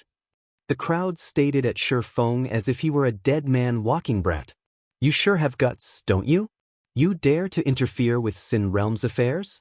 Crocodile Breaker hissed as he glared at Shi Feng. Are you trying to die so soon? It had been quite some time since he had encountered anyone who openly dared to provoke Sin Realm. Naturally, he didn't mind teaching everyone the price for such an insult. While Crocodile Breaker had addressed this stranger, the several Tier 2 experts around him surrounded Shi Feng, sealing off any path of escape. Seeing this, Cool Summer began to worry. She felt that Shi Feng was simply too foolish. Although the town had NPC soldiers to protect its citizens, players weren't absolutely safe from harm. If Sin Realm's members wanted to act, not even her brother could stop them. As she considered the situation, Smiling Breeze called out to her through their party chat, saying, "Once the battle starts, I'll hold them back as long as I can. Use the chance to flee with this swordsman. As long as you two find the town's NPC soldiers, Sin Realm's members should give up the chase." "Brother, you need to be careful. Crocodile Breaker won't be an easy opponent," Cool Summer said as she nodded. She agreed that the plan was their only way out of this predicament. Although everyone expected Shi Feng to make a move, he didn't seem on high alert in the least. Instead, he looked at Cool Summer and calmly asked, "Wonderful. I'd like to buy every basic level strengthening potion you have. How much will it be?" Hearing Shi Feng's offer, Cool Summer was speechless. Despite the situation's painful tension, Shi Feng was in the mood to discuss the potion. If they didn't make a move now and allowed Sin Realm's members to surround them, they'd be doomed. She even began to suspect that Shi Feng truly wanted to purchase the potions and that he didn't actually have any intentions of helping them. "Brat, you must really be tired of life," one of the Tier 2 assassins around Shi Feng bellowed. He hadn't thought that Shi Feng would dare to belittle them to this extent. The Tier 2 assassin dashed towards Shi Feng to scare the swordsman, although he didn't plan to attack the man. Crocodile Breaker hadn't given the command to attack, and if he struck the swordsman, the town's NPC soldiers would attack him and the rest of his team. However, after the Tier 2 assassin used shadow steps to appear behind Shi Feng, and before he could place a tracking mark on the swordsman, a blue light flashed before him. The level 58 Tier 2 assassin's vision faded to black, and his body collapsed to the ground, a piece of equipment appearing next to his corpse. As if space had frozen, the main street fell deathly silent. Everyone only recovered from their daze after a few seconds. What's going on? What just happened? How did that Tier 2 assassin die? Although the spectators saw that the Tier 2 assassin was dead, they didn't understand what had just occurred. The Tier 2 assassin had been charging at Shi Feng a moment ago, yet his body had fallen to the ground a second later. "Brother, do you know what just happened?" Cool Summer whispered to Smiling Breeze as she stared at the slain assassin. "I didn't get a clear look, but I think that swordsman is responsible," Smiling Breeze said as he stared at Shi Feng, an indescribable shock filling his heart. Despite having reached the trial tower's 7th floor, he had failed to witness Shi Feng take action. All he has seen was a blue flash envelop the Tier 2 assassin. To make matters worse, he hadn't been able to react to the situation. He had only realized that Shi Feng had acted after the assassin had died. It was unbelievable. Sin Realm's members were just as stunned, unable to believe that their companion had fallen. What did he do? This question consumed their minds. It wouldn't have been as unusual if anyone else had died, but the Tier 2 assassin was one of Sin Realm's top-ranked experts. Why wouldn't they be afraid after watching such an expert die in an instant? What are you afraid of? Crocodile Breaker roared. We're in an NPC town. He attacked us first. The NPC soldiers won't let him off the hook. Crocodile Breaker's reminder snapped his companions out of their daze, and they began to close the distance between them and Shifeng. They planned to distract the swordsman until the NPC soldiers arrived. Fellow friend, you need to run. You'll be in trouble if you stay until the NPC soldiers arrive. Smiling Breeze hurriedly warned Shifeng. Despite Shifeng's frightening strength, attacking another player in a town was unwise. If the NPC guards captured him, he'd suffer a tragic ending? You think we'll let you get away so easily? Sin Realm's members sneered at Shifeng as they began to attack. They had been rather apprehensive of making a move, but now that Shifeng had attacked them, the system would determine that this swordsman was the guilty party. If they attacked now, they'd simply be defending themselves. Spells and arrows bombarded Shifeng as Sin Realm's Tier 2 MTs formed a tight circle around Shifeng, leaving no gaps for escape. However, when the spells and arrows struck, they only hit Shifeng's afterimage. Before anyone had time to realize what had happened, Shifeng had appeared beside the approaching Tier 2 MTs, his blades slicing the MT's vital points. Purgatory Pentaslash. Despite targeting Tier 2 MTs, Shifeng ended them in no more than 2 slashes. In the end, 2 Tier 2 MTs died without the chance to activate their life-saving skills. When Crocodile Breaker saw his companions dying, his expression darkened. He immediately activated his Berserk skill and launched a vicious slash at Shifeng with his greatsword. Sin Realm's other Tier 2 experts activated their Berserk skills, as well, assisting Crocodile Breaker from the side and aiming to pin Shifeng down. Despite seeing the greatsword, with its deathly aura, and the multiple Tier 2 spells flying toward him, Shifeng didn't move to dodge. Instead, he dashed forward and brandished his 2 swords against Crocodile Breaker. Swords Transmigration. Suddenly, a beautiful galaxy of stars appeared around Shifeng before exploding. Boom. The impact threw Crocodile Breaker back by over 10 yards. Even after he landed, he had to stumble several steps back before he could stabilize his position. Both of his arms had gone numb, and he couldn't lift his weapon. He had also lost 20% of his HP. In contrast, Shifeng remained unharmed. How is this possible? Crocodile Breaker stared at Shifeng, dumbfounded. When he activated his Berserk skill, his strength was even higher than a great lord's of the same level.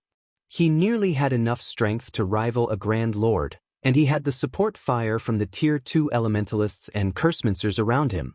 Still, Shifeng had sent him flying, not the other way around.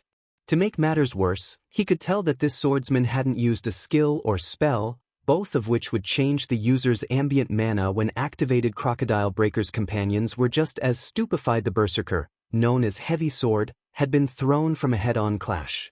Moreover, Crocodile Breaker had already activated his Berserk skill, while his opponent hadn't.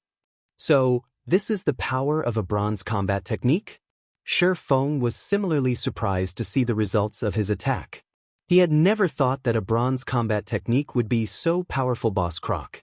The NPC soldiers are here. This swordsman is dead for sure. Sin Realm's players sent Shifeng gleeful sneers when they noticed the approaching NPC soldiers. Although Shifeng's combat power had exceeded their expectations, his demise was assured now that the NPC soldiers had arrived, regardless of how powerful he weighs. It's over. Why didn't he run away? Cool Summer anxiously muttered as she watched the town's guards surround Shifeng. Just as Sin Realm's members assumed that they'd get to watch Shifeng struggle against the NPC soldiers, the Tier 3 NPC leading the patrol squad approached the swordsman and respectfully asked, "Lord Bronze Legatee, how may we be of service?" Chapter 1992, Taking Action in Purple Thorns Kingdom. Rows of level 150 NPCs stood at attention before Shifeng. Between him and the street crowded with players. When they heard the level 150, Tier 3 patrol captain's question, the watching players were stunned. How is this possible? Why aren't the soldiers arresting him? Who is that? Is the system bugged?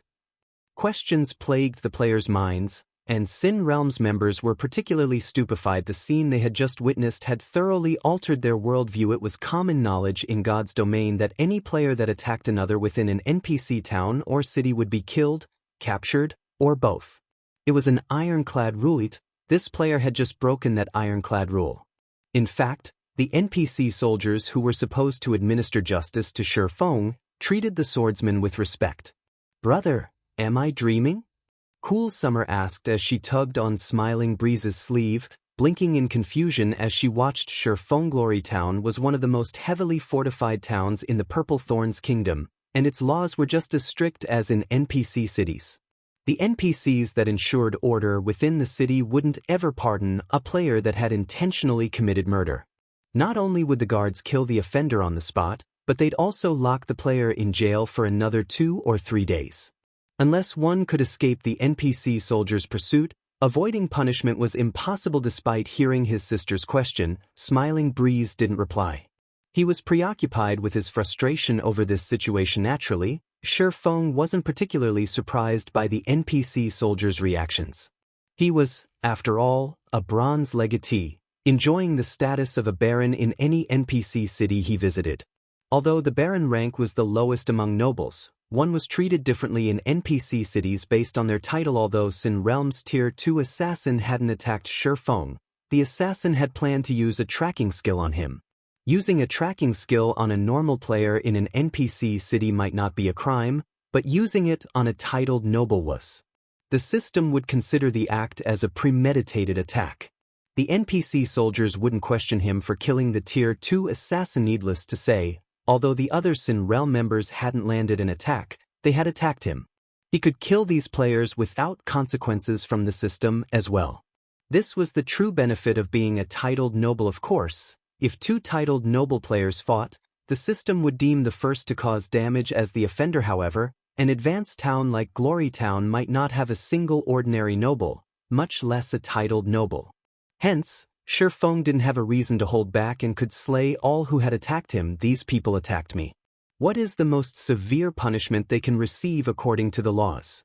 Shi Feng asked the patrol captain, smiling as he gestured to Crocodile Breaker and his minions. "Lord Bronze Legatee, since they have attacked a titled noble within the town, they can be imprisoned for a maximum of 3 days. The patrol captain replied, flashing Crocodile Breaker's group a frosty glare. "Good. Lock them up for 3 days then." Shi Feng nodded. "Understood." Upon hearing Shi Feng's instructions, the patrol captain waved a hand and signaled his soldiers to arrest Crocodile Breaker and the rest of Sin Realms members. The crowd gaped in shock as they watched the NPC soldiers arrest Crocodile Breaker's group. Shi Feng had clearly attacked and killed a player first, yet Sin Realms members were going to jail. This would be a huge loss for the guild. Damn it. How does he have a titled noble position in Glory Town? Crocodile Breaker's expression darkened after hearing the patrol captain's command. He knew a little about the privileges a titled noble enjoyed, but he hadn't dreamed that Shi Feng would be a titled noble here. Spending 3 days in jail was far less acceptable to expert players like himself than losing a single level in God's domain. Time was money. He would fall far behind the frontline players if he lost 3 days. Not only would he fall behind in terms of levels, but his weapons, equipment, and skills would as well. "Boss, what should we do?" Sin Realms members grew anxious as the NPC soldiers approached. Spending 3 days in jail was akin to being locked out of God's domain for 3 days. To players like them, who had already gotten used to living in God's domain, this outcome was worse than death. "Retreat. Everyone retreat." Crocodile Breaker shouted. The only way to escape imprisonment was to flee Glory Town. They'd be ruined if the NPC soldiers captured them. As soon as Crocodile Breaker gave the command, the Sin Realm members held nothing back as they used their life-saving tools to flee. Trying to fight the NPC soldiers would be suicidal. The level 150, Tier 2 NPCs could kill them with a single hit. They'd be pulverized. If they fought, not only would they die and lose a level, but they'd still be stuck in prison for 3 days. When Smiling Breeze and Cool Summer saw Sin Realms members turn and run, they couldn't help but breathe a sigh of relief. Now that these guild players were gone, they could escape danger. At worst, they would have to leave the Purple Thorns Kingdom. Although doing so would waste the investments they had poured into the kingdom, It was a better option than being hounded and killed by Sin Realms members. However, as Crocodile Breaker fled, he retrieved a magic scroll from his bag and activated it. Suddenly, a pitch-black magic array formed above the main street, radiating a dense, lethal aura. The aura extended toward Shifeng and the two siblings so quickly that it was almost impossible to evade. However, the aura didn't inflict any damage, but left Shifeng and the sibling pair a debuff, the death mark. No matter where the marked players ran, the death mark would reveal their location to Crocodile Breaker during the next 12 hours. The death mark would even be effective while the players were offline, and its duration would only decrease while they were logged into the game. Although I don't know who you are, I promise that only death awaits you since you have made an enemy of Sin Realm in the Purple Thorns Kingdom. Crocodile Breaker bellowed as he glared at Shifeng with bloodshot eyes. Many of the expert players in the crowd felt a chill crawl down their spines as they sensed the killing intent within his voice. He had wanted to kill Shifeng to prove Sin Realm's might to the watching players, but he hadn't expected the swordsman to use him as a nameless pawn and damage Sin Realm's reputation instead. He swore to himself that he wouldn't rest until he killed Shifeng personally. Naturally, he couldn't let Smiling Breeze and Cool Summer off the hook either. It's over. Those three are doomed. I knew something like this would happen. Provoking Sin Realm in the Purple Thorns Kingdom is simply suicide. No one can save those three now. The various expert players and adventurer team members present could not help but sigh at this turn of events. They knew Crocodile Breaker wouldn't easily let this matter rest. He would kill the trio back to level 0 at the very least. Realizing the same, Smiling Breeze and Cool Summer revealed grim expressions. Now that they bore the death mark, Sin Realm would track them down and kill them even if they left the Purple Thorns Kingdom. Is that so? Let's see you try it. Glancing at Crocodile Breaker, who was about to activate an instantaneous movement magic scroll, Shifeng used Instant Strike to appear before the Berserker. He then brandished Killing Ray Sword's orbit. With the attack speed boost from Instant Strike, the sacred sword moved so quickly that not even Crocodile Breaker, who still had an active Berserk skill, could defend himself before multiple sword lights devoured him. In the blink of an eye, his HP plummeted, and his body collapsed to the ground. Chapter 1993, Kingdom Uproar. Crocodile Breaker's death shocked the spectating crowd and Sin Realm's retreating members. None of them could believe what they had just seen as dead. This is a trick, right? The heavy sword actually died in a single move. Players new to the Purple Thorns Kingdom might not be familiar with Crocodile Breaker, but those who resided in the kingdom knew his name and nickname quite well. He had become many players' nightmare. Many of the kingdom's expert players that had resisted Sin Realm had died by Crocodile Breaker's hand, yet such a powerful expert had died instantly. No one would believe them if they retold this tale. That player is amazing, brother. Cool Summer exclaimed as she watched Shifeng loot the battlefield. He might even be stronger than you. His swordsmanship is so fast. Smiling Breeze nodded in agreement. Shifeng's performance had shocked him as well. I've seen almost every top-ranked swordsman in the kingdom in action, but none of them are close to his level. Just who is he? Not only was he a Tier 2 player, but he was also an assassin, the class famed for its speed, but he hadn't been able to keep up with Shifeng's attack. He hadn't even caught the moment the swordsman had executed the skill. By the time he had realized what was happening, Shifeng's attack was over, and Crocodile Breaker was dead. When he tried to put himself in Crocodile Breaker's shoes, he doubted that he'd be able to activate Vanish, an almost instantaneous life-saving skill, in time. When he recalled his decision to send Shifeng and his sister away while he protected them from behind, he found the idea laughable. Crocodile Breaker's death had undoubtedly dealt Sin Realm's members quite the mental blow. As a result of their momentary pause, only a small number of the guild players had actually escaped Glory Town.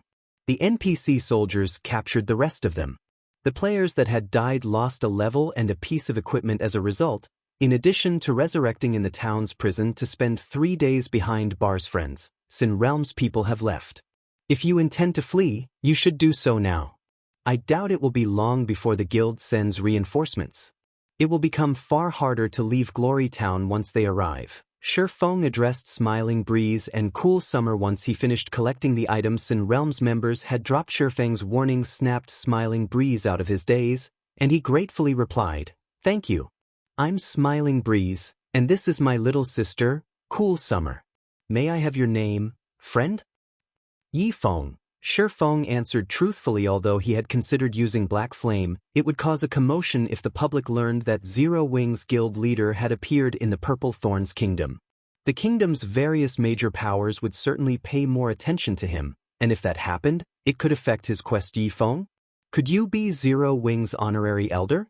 Smiling Breeze stared at Shifeng in surprise. Zero Wing had become considerably famous in God's domain.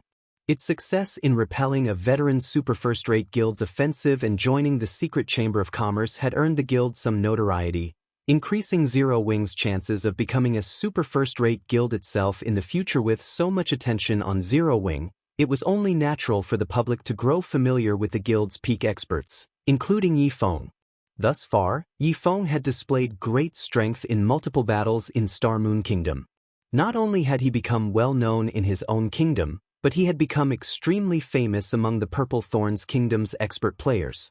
During their free time, expert players enjoyed discussing nearby kingdoms' experts and comparing themselves to figure out who was stronger. Cool Summer stared at Shifeng in shock as well. She felt as if she were dreaming. Brother, is this really happening? We actually got to meet Zero Wing's honorary elder, Yifeng.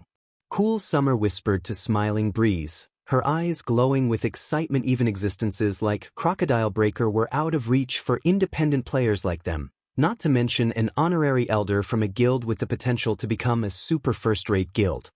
A single sentence from Yifeng was enough to cause most second-rate guilds to shudder with fear. When nearby players overheard Shifeng's introduction, they couldn't help but gape at the swordsman. They finally understood why Shifeng had been so relaxed during the earlier exchange with Sin Realm's members and shrugged off Crocodile Breaker's mighty aura. That's right, Shifeng replied, at a loss for words after seeing the two siblings' surprise. Both Smiling Breeze and Cool Summer had been beyond his reach in the past. Smiling Breeze had been one of the top 10 assassin experts in the Black Dragon Empire during his peak, and if not for his status as an independent player, he would have likely reached Tier 5. As for Cool Summer, she had only been a step away from becoming a Grandmaster Alchemist. Second-rate guilds hadn't had a prayer of encountering her, and even first-rate guilds had treated her like a VIP, doing almost anything to recruit her. "Me, I know what plans you two have after this?" Shifeng asked. "Remaining in the Purple Thorns Kingdom is no longer possible now that we have a tracking mark on us. We'll probably head over to the Black Dragon Empire and check out the situation there," Smiling Breeze replied, sighing. "The Black Dragon Empire? That is certainly a good place to develop," Shifeng said after giving the matter some thought. He then sent the two players friend requests and said, "Zero Wing has a branch guild in the Black Dragon Empire as well. If you encounter any trouble or run into Sin Realm's people, you can contact me. If you need to buy or sell anything, you can also do so at the Candlelight trading firm. I'll make sure you both enjoy the membership benefits." Although Shifeng had considered inviting Smiling Breeze and Cool Summer to join Zero Wing, he knew that they'd never accept. Many superpowers had tried to recruit them in his previous life, as well, even offering incredibly lax conditions that barely restricted their freedom. In the end, however, the siblings had rejected every offer. This proved to him that these two weren't interested in joining any guild. So he shouldn't try to force the situation. Befriending them would be a wiser choice. If these two ever changed their minds, they'd at least consider joining Zero Wing. "Thank you." Smiling Breeze and Cool Summer expressed their gratitude. Continuing, Smiling Breeze said, "We really don't know what to say. If you need our help with anything in the future, please feel free to ask. We'll help you to the best of our abilities." Ordinary players might not understand the benefits of Zero Wing's protection and the Candlelight trading firm's membership, but they did. Countless independent players dreamed of such an advantage. After conversing with Shifeng for a little while longer, Smiling Breeze and Cool Summer departed from Glory Town. Meanwhile, the players on the main street were in an uproar over Shifeng's battle with Sin Realm's members. Some players had even uploaded the battle videos they had recorded to the Purple Thorns Kingdom's official forums. The instant the battle videos were available, they became the most popular topic of conversation throughout the kingdom. Many of the kingdom's players had negative opinions of Sin Realm due to its tyrannical behavior, but since the guild was so powerful, They were forced to endure its control now that Sin Realm had suffered a massive defeat in Glory Town, with one of its 7 great experts falling in battle. It was only natural that the populace's general mood was quite jubilant for a time. The kingdom's population grew curious about Shifeng's identity, and many players found themselves admiring the swordsman. As news of the battle spread, everyone soon discovered that Shifeng was actually Zero Wing's Yifeng. Due to this revelation, the entire kingdom was in an uproar, with many players expressing their desire to join Zero Wing, hoping that the guild would establish a branch guild in the Purple Thorns kingdom. The overwhelming reaction even surprised Shifeng at this point. Over 200,000 players, a truly frightening number, had voiced their desire to take down Sin Realm. Just how much of a tyrant is Sin Realm in the Purple Thorns kingdom? Shifeng was astonished as he read the forum post containing a petition to deal with the offending guild. The average large guild didn't even have 100,000 members. Only second-rate and above guilds could amass such a collection. It didn't take long for news of the matter to reach the Purple Thorns kingdom's various major powers, especially the kingdom's tyrant, Sin Realm. Chapter 1994, Unexpected Joy.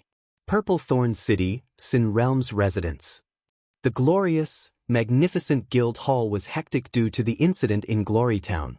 The guild members in the building struggled to control their bloodlust after learning about the defeat, and some players had even tried to form an expedition to flatten Glory Town. Meanwhile, Sin Realm's upper echelons had gathered in the guild leader's office. Guild leader, we've looked into the situation. The player that killed Crocodile Breaker is Yifeng, Zero Wing's honorary elder. An indifferent man in purple gold robes and carrying a silver staff addressed the emaciated man in the guild leader's seat. Although the emaciated man looked like a shriveled tree, he felt like a towering mountain. Some of the guild's upper echelons didn't even dare to look him in the eye due to the powerful pressure he gave off. Sin Realm's members only felt awe and reverence towards this emaciated man. He was the strongest guild leader in Sin Realm's history. Lone Beacon. Sin Realm had still been considered a lowly second-rate guild a few years ago, but after Lone Beacon had become the guild leader, Sin Realm had rapidly developed. Now, it was a publicly acknowledged first-rate guild under Lone Beacon's leadership. Sin Realm had increased its development speed after joining God's domain. The guild was now even stronger than some veteran first-rate guilds and had taken full control of the Purple Thorns kingdom. Many first-rate and super-first-rate guilds had even failed to accomplish such a feat. Zero Wing's Yifeng? Lone Beacon's lips curled into a smile. That is interesting. As soon as we lay our hands on the Witch's Hill, someone from Zero Wing appears in the Purple Thorns kingdom? Guild leader, this Yifeng is too arrogant. He actually dared to kill Crocodile Breaker in our own territory. It's a slap to the face. A robust, tanned berserker growled angrily. Please, let me lead a team to teach this guy a lesson. We'll show Zero Wing that just because it barely resisted an offensive from Miracle, that doesn't mean that it can strut around before Sin Realm. Irontooth is right, guild leader. Yifeng has come to our territory alone and killed Crocodile Breaker. If we don't take care of him, we'll become a laughingstock in the kingdom. Everyone will assume that we fear Zero Wing. The other guild upper echelons promptly voiced their agreement. It might have been acceptable if Zero Wing had sent an army into Purple Thorns kingdom, and the two guilds had clashed, but Shifeng had come here on his own. He had even publicly announced his identity before the kingdom's populace. If they didn't deal with this player and prove to Zero Wing that they weren't to be trifled with, then Sin Realm's reputation would be in tatters. Ori. Irontooth, take a team to Glory Town, Lone Beacon said, nodding. He, too, felt that it was necessary to teach Zero Wing a lesson. He then continued, however, Yifeng is extraordinarily strong. Take the steel puppet with you as a precaution. The guild's upper echelons were surprised by Lone Beacon's decision. Sin Realm had only obtained the treasured steel puppet after many difficulties. The guild had lost more than 10,000 lives and numerous Tier 3 magic scrolls. Although the steel puppet couldn't fight on its own like a summon creature, needing a player's control, it could kill players as easily as killing ants. The steel puppet wouldn't have any issues dealing with Tier 3 experts, much less Tier 2 players. Yet, Lone Beacon wanted to use the steel puppet against a single expert player from Zero Wing. He was simply making a mountain out of a molehill. Now that Shifeng bore the death mark, the guild could easily track his movements. Sending Irontooth and his team, along with some magic scrolls and magic array scrolls, would be more than enough. There was no need to mobilize the steel puppet. The steel puppet? Irontooth rejoiced when he heard his guild leader's command. Hurriedly he replied, "Leave it to me. I'll make sure Yi Feng regrets ever setting foot in the Purple Thorns Kingdom."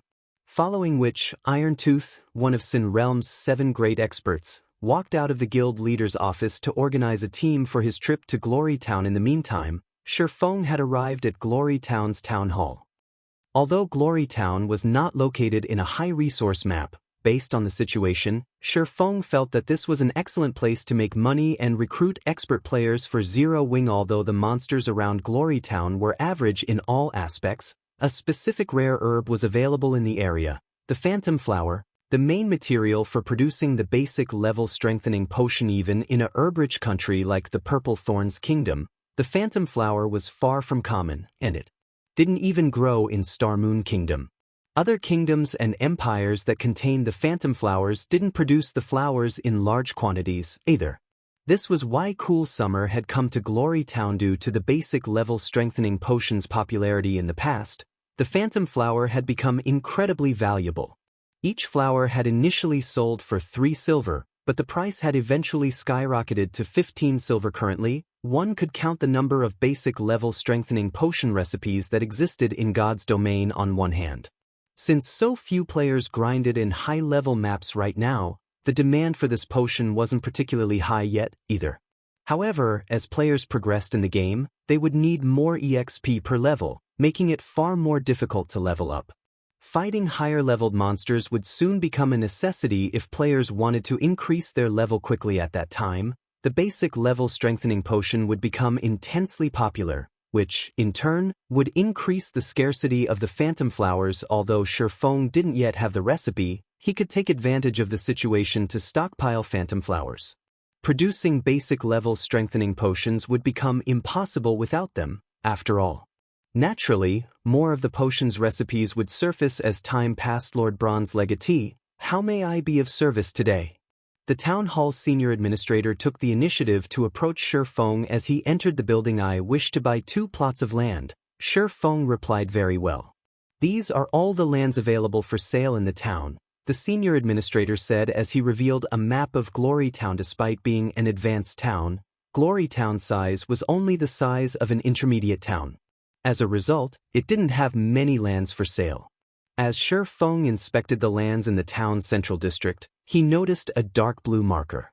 It was particularly eye-catching since the rest of the markers on the map were light blue. How is this possible? There's actually a plot of advanced land for sale? Shi Feng was stunned as he stared at the dark blue marker. Chapter 1995, Advanced Land. How much for this plot of land? Shi Feng asked, suppressing the excitement in his heart as he pointed at the dark blue marker on the map. In the past, the various superpowers had considered advanced lands extremely valuable. Unlike ordinary lands, players had absolute control of the advanced lands they purchased. In other words, like guild towns and cities, players wouldn't be limited to the type of construction they could build on the land. Instead of building shops, guild residences, or private houses, players could construct auction houses or battle arenas. Though only a fool would build a battle arena in an NPC town, as doing so would not yield any profits. NPC towns didn't have much mana, and a battle arena wouldn't provide enough benefits to the players training within without a high mana density. The wisest way to use a plot of advanced land was to build an auction house. Auction houses couldn't be constructed on ordinary lands, and NPC towns didn't usually possess auction houses. Of course, player-constructed auction houses didn't hold much attraction for players. They were already available in NPC cities, and every NPC town and city had a teleportation hall, allowing players to travel from one location to another easily. Moreover, NPC auction houses were usually connected with multiple other NPC auction houses, which allowed players to sell and purchase items from multiple NPC cities. In contrast, player-constructed auction houses were only connected with other auction houses the player owned. However, player-constructed auction houses had an advantage that NPC auction houses lacked: the freedom to choose the form of currency required. Instead of coins, players could use credits or magic crystals. Many of God's Domain's players dreamed of earning real-world money through the game, but transactions involving credits and in-game items were troublesome. Normally, players were only willing to go through the trouble for bulk or high-value transactions. However, player-constructed auction houses removed the hassle of credit trades. The services player-constructed auction houses offered were convenient for small transactions, and the guilds operating the auction houses could collect processing fees, earning a large sum of credits. If the auction house's trade volume was sufficiently high, the ruling guild could even earn enough credits per day to make the various superpowers jealous. Of course, obtaining such an income was impossible if one relied on a single NPC town's auction house, but there was a saying, "Many a little makes a mickle." If Sher Fong could construct an auction house while God's Domain was still in its early phases, he could earn a fortune. Moreover, an auction house in an NPC town would be far more popular than one in a guild town. This was due to the more convenient transportation methods. Every NPC town and city in the Purple Thorns Kingdom allowed direct teleportation to Glory Town. Lord Bronze Legatee, this plot of land's price is somewhat special. In addition to 14,000 gold, you'll also have to pay 300 mana stones and 300 pure magic cores if you wish to purchase it, the senior administrator said. Mana stones and pure magic cores? Sher Fong released a sigh of relief when he heard the senior administrator's price. Normally, advanced lands cost both coins and resources. Fortunately, the resources required this time were not particularly valuable. Sher Fong could easily synthesize mana stones from magic crystals, and he could collect pure magic cores from killing level 50+ Great Lord ranked demonic beasts. Neither of these items would be difficult to acquire for 0 wing. As for the 14,000 gold, the cost was practically negligible. 0 wing had earned quite a bit of profit recently, and he had the compensation the Black Dragon Empire's various large guilds had paid for their transgressions. Even though most of the compensation had been paid in materials and lands, quite a few guilds had paid with coins.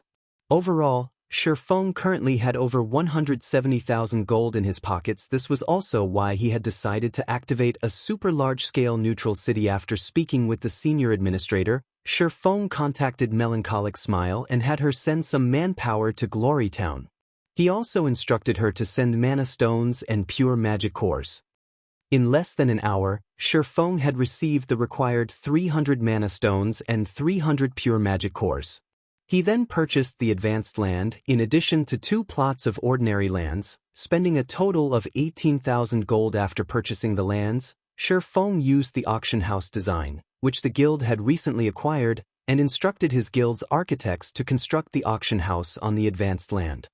He then spent another 5,000 gold to construct a guild residence and a shop on the 2 plots of ordinary land. Suddenly, 3 extremely eye-catching buildings rose within Glory Town. The Candlelight trading firm was especially impressive, and although it wasn't as majestic as the advanced auction house, it was a 3-story building. Moreover, it occupied just as much area as 0 Wing's new residence. Glory Town's players immediately noticed the appearance of 0 Wing's residence and the Candlelight trading firm. The town wasn't particularly large, after all, and none of the town's lands had been purchased by any major powers.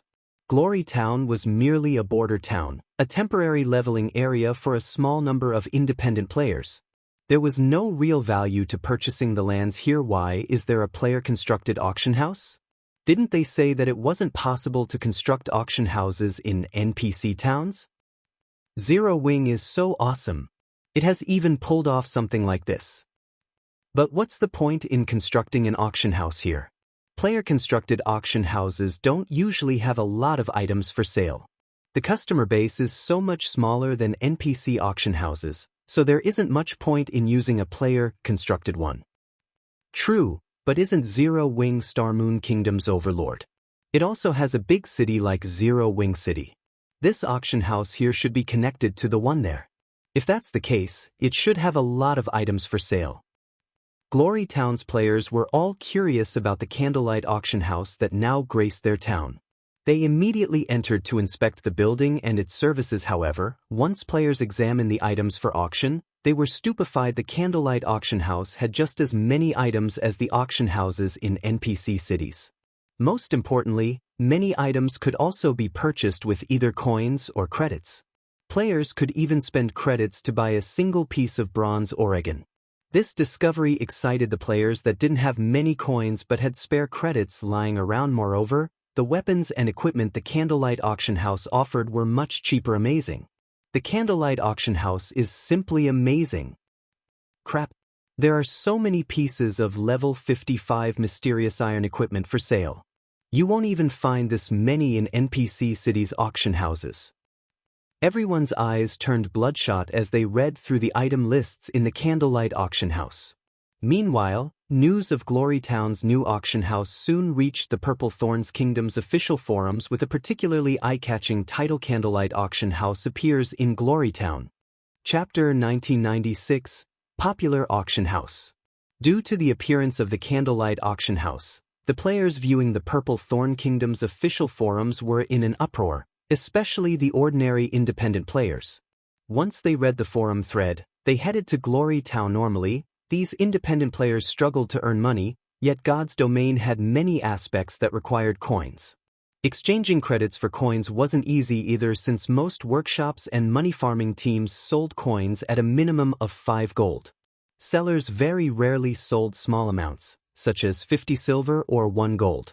Players from ordinary households couldn't afford to spend the credits on 5 gold, and although they were willing to purchase individual pieces of bronze or mysterious iron equipment with credits, such opportunities were incredibly rare. Most players only sold bronze and mysterious iron equipment for credits when they were selling in bulk. Although it was possible to purchase individual bronze and mysterious iron equipment with coins in Guild Town's auction houses, there was generally a limited supply. Furthermore, traveling to Guild Towns wasn't very convenient now that the Candlelight auction house had appeared in an NPC town and had a large stock of items. Purple Thorns Kingdom's general populace couldn't sit still and do nothing. In less than half an hour, Glory Town's sparsely populated streets had become crowded with players. Everyone visiting the town swarmed toward the Candlelight auction house to purchase and sell items. The town had become even more lively than Zero Wing City. Sherfong was overwhelmed as he watched from within the auction house. According to the auction house's statistics, over 30,000 items had been put up for auction, and over 50,000 items had sold. Meanwhile, the auction house had collected over 200,000 credits from processing fees and over 100 gold in consignment fees. Glory Town's Candlelight auction house made even more money than Zero Wing City. Suddenly, Melancholic Smile contacted Sherfong and demanded, "Guild leader, what did you do in the Purple Thorns Kingdom? The Candlelight auction house has gained several thousand members in the last few moments. We've earned over 40,000 magic crystals via membership fees alone. In addition, the total trade volume for the auction houses in Zero Wing City, Silverwing Town, and Stone Forest Town has increased drastically. It's 30% higher than usual." The auction houses in Zero Wing City, Silverwing Town, and Stone Forest Town were some of Zero Wing's main income sources. However, the trade volume for these auction houses had increased by 30% and continued to rise. At this rate, the 3 auction houses would soon generate half of Zero Wing's credit income. At that time, Zero Wing would no longer have to sell secret silver and fine gold weapons and equipment to maintain the training ground. The guild might even be able to afford to recruit more internal members. A 30% increase in trade volume? Sherfong chuckled. That's only the beginning. If everything goes smoothly, we should see an increase of 70% at the very least. Right? Send someone out to collect phantom flowers. As long as they don't cost more than 5 silver per stalk, buy as many as possible. An ordinary guild city couldn't compare to the convenience of owning an advanced land in an NPC town or city. This was even true for Zero Wing City, which had a player population of over 10 million. No other guild had built a guild auction house in an NPC town in the Purple Thorns Kingdom, and Sherfang's success would attract a large number of players to Glory Town. Soon, the NPC town would see more player traffic than Zero Wing City, and almost every player that visited had done so specifically to use the Candlelight auction house. Melancholic Smile was dazed when she heard that the trade volume would increase by at least 70%. If it really were possible to secure so much income, they wouldn't have to worry about the new training grounds operation costs phantom flowers. I'll have my people purchase them via secrets channels, Melancholic Smile said after recovering from her shock. No. We cannot purchase the flower through secret. I don't want to attract any unnecessary attention. Have people purchase the flowers from the various kingdoms and empires in secret, but try not to affect the market price, Shi Feng said. Although the phantom flower wasn't particularly special, if Zero Wing purchased the flower in bulk through the secret Chamber of Commerce, the chamber's other members would notice. That could affect his plans to stockpile the phantom flowers. He was not willing to take such a risk, I understand. I'll have people collect phantom flowers in secret, Melancholic Smile said, understanding Shi Feng's intentions. She then disconnected the call and began to arrange the necessary manpower. Meanwhile, a group of cloaked players had reserved a bar not far from the Candlelight auction house and had settled in to observe the situation. Commander Irontooth, I've sent some players to investigate, but we haven't discovered how Zero Wing got permission to construct the auction house. We only know that Zero Wing had dispatched a group of architects to construct it on that plot of land, a masked, level 58, Tier 2 assassin reported. Zero Wing has also constructed a residence in the town. By the looks of it, the guild plans to recruit members from Glory Town and begin its development in the kingdom from here. What an arrogant guild. First, Zero Wing kills our guild members, and now it intends to start a branch guild in our kingdom? This is an insult to Sin Realm. Rage flared within Irontooth as he listened to his subordinates report. Commander, why don't we go and kill Yi Feng now?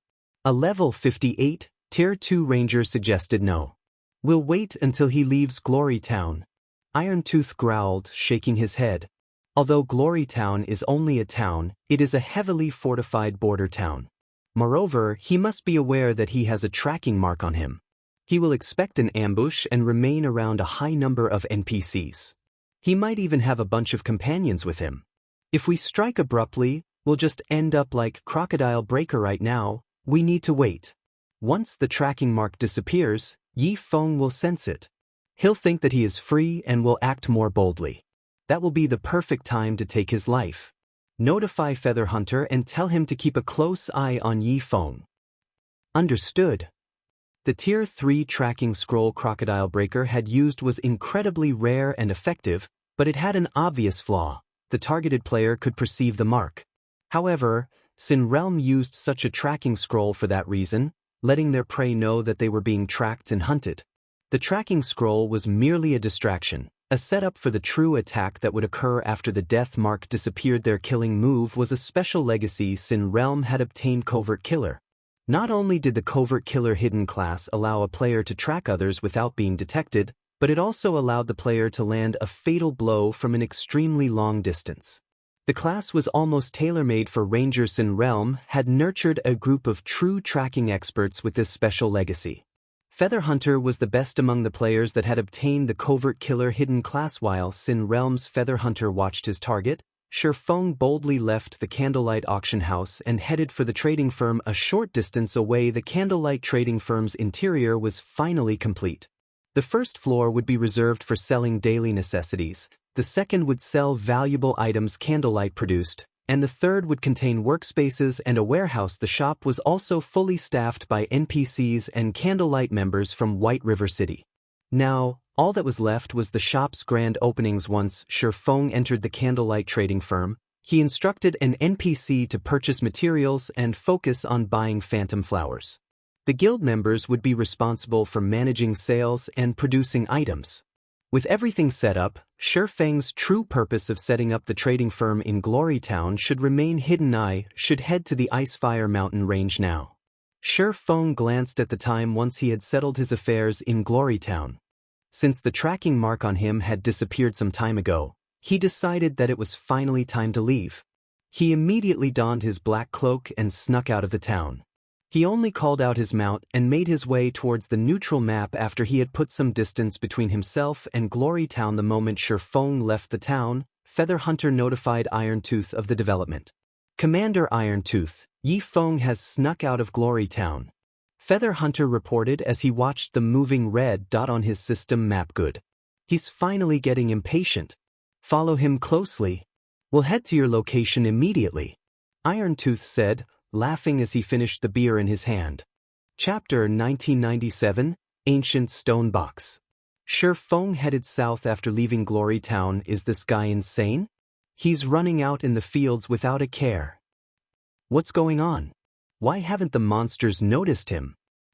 The players grinding in the fields were astonished as they watched Feng brazenly charge through the wilderness. They were stunned further when they realized that the high-level monsters nearby completely ignored the swordsman, while some actively avoided him. After a short moment, Feng vanished. The players here have already gotten used to killing higher-leveled monsters? As Feng rode through the wilderness on his mount, he noticed many parties fighting in the wild. Seeing these elite players' performance, he realized that they were slightly stronger than Star Moon Kingdom's elites. The monsters these elite players faced were clearly level 70 or higher. Not only did the monsters have an advantage in levels, but their basic attributes were also much higher. However, these elite players handled the monsters adeptly. They never tried to take the monsters head-on, sending the party's MT to distract the target while evading the monsters' attacks instead. Meanwhile, the party's ranged players bombarded the monsters, slowly but surely whittling down the higher-leveled opponents. While this combat method might seem simple, it was not easy to implement since the monsters in the area had considerably high combat standards. Including the attribute differences, distracting these monsters without taking a hit would be very difficult for current MTs, much less doing so for a long period. Players' combat standards would be tested here. However, despite their excellent performances, the best these players could manage was grinding in Glory Town's nearby maps. The farther they were from Glory Town, the stronger the monsters would be. Players would encounter more than just special elites and chieftains. They'd also run into lords and high lords. Even level 60, Tier 2 experts would have to flee from level 70+ lords and high lords, not to mention Tier 1 players. Not only were these monsters' combat standards superior to special elites and chieftains, but they also had an arsenal of skills. If Tier 2 experts were not careful, they could die in the blink of an eye. Of course, these monsters were no trouble for Feng. He had already reached level 70 and could easily move through these level 70+ lords and high lords. After over 2 hours of travel, Feng finally arrived in an open gravel plain.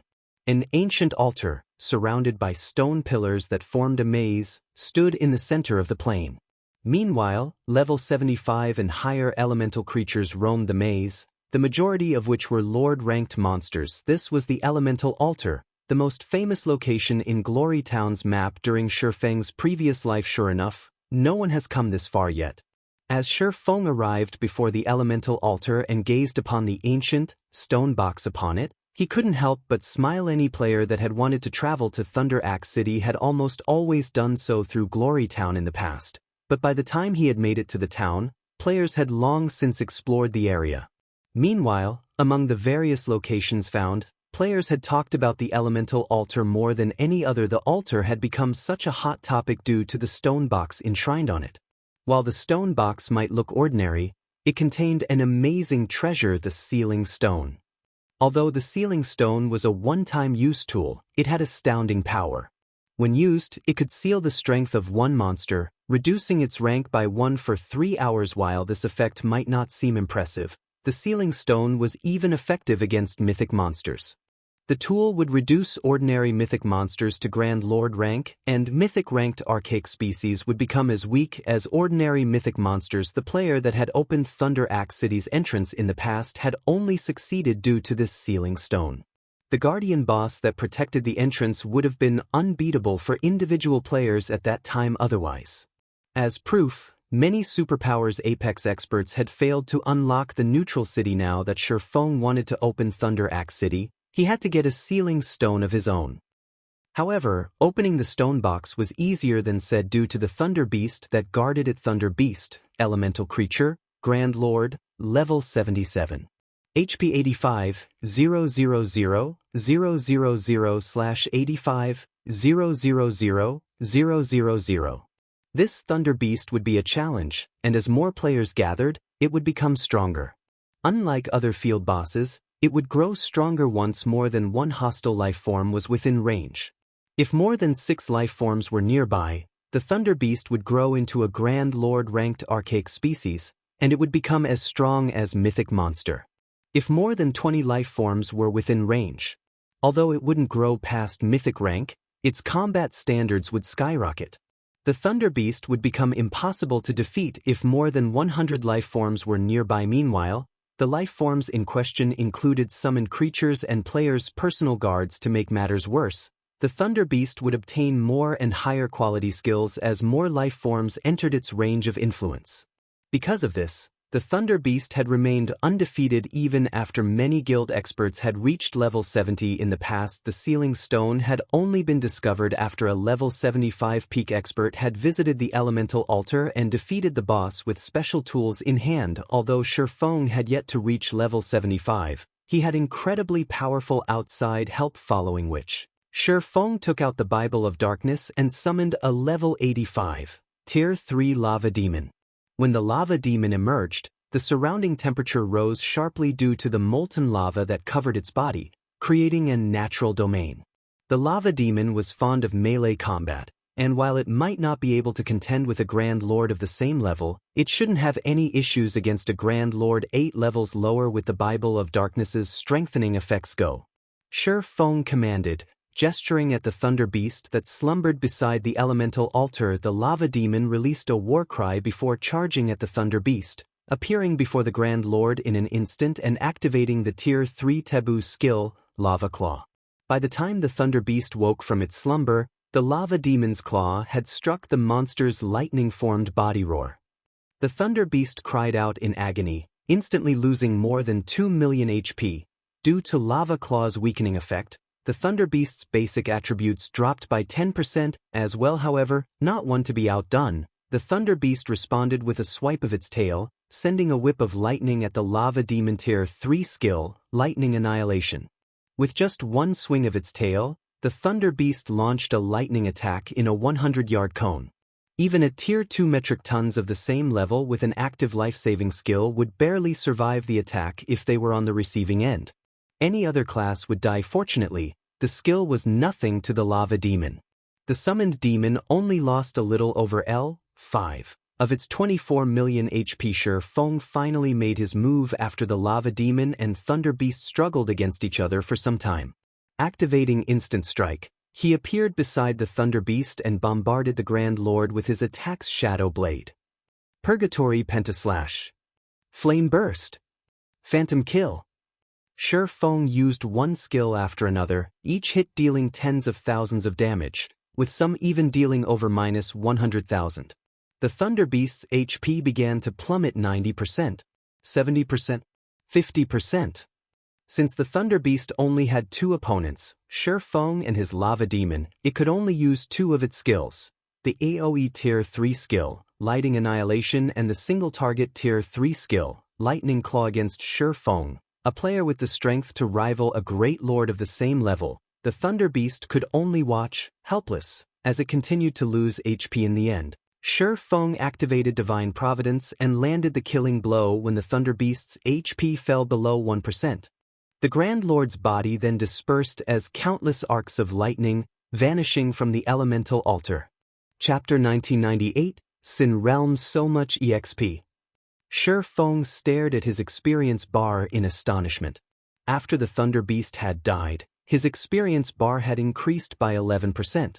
If he were grinding normally, he'd need at least half a day to earn that much EXP, but he had gained so much after less than 20 minutes when he remembered that the Thunder Beast as a special boss. So much EXP made sense. If a 20-man team killed an ordinary Grand Lord of the same level, every member of the team would receive a significant amount of EXP.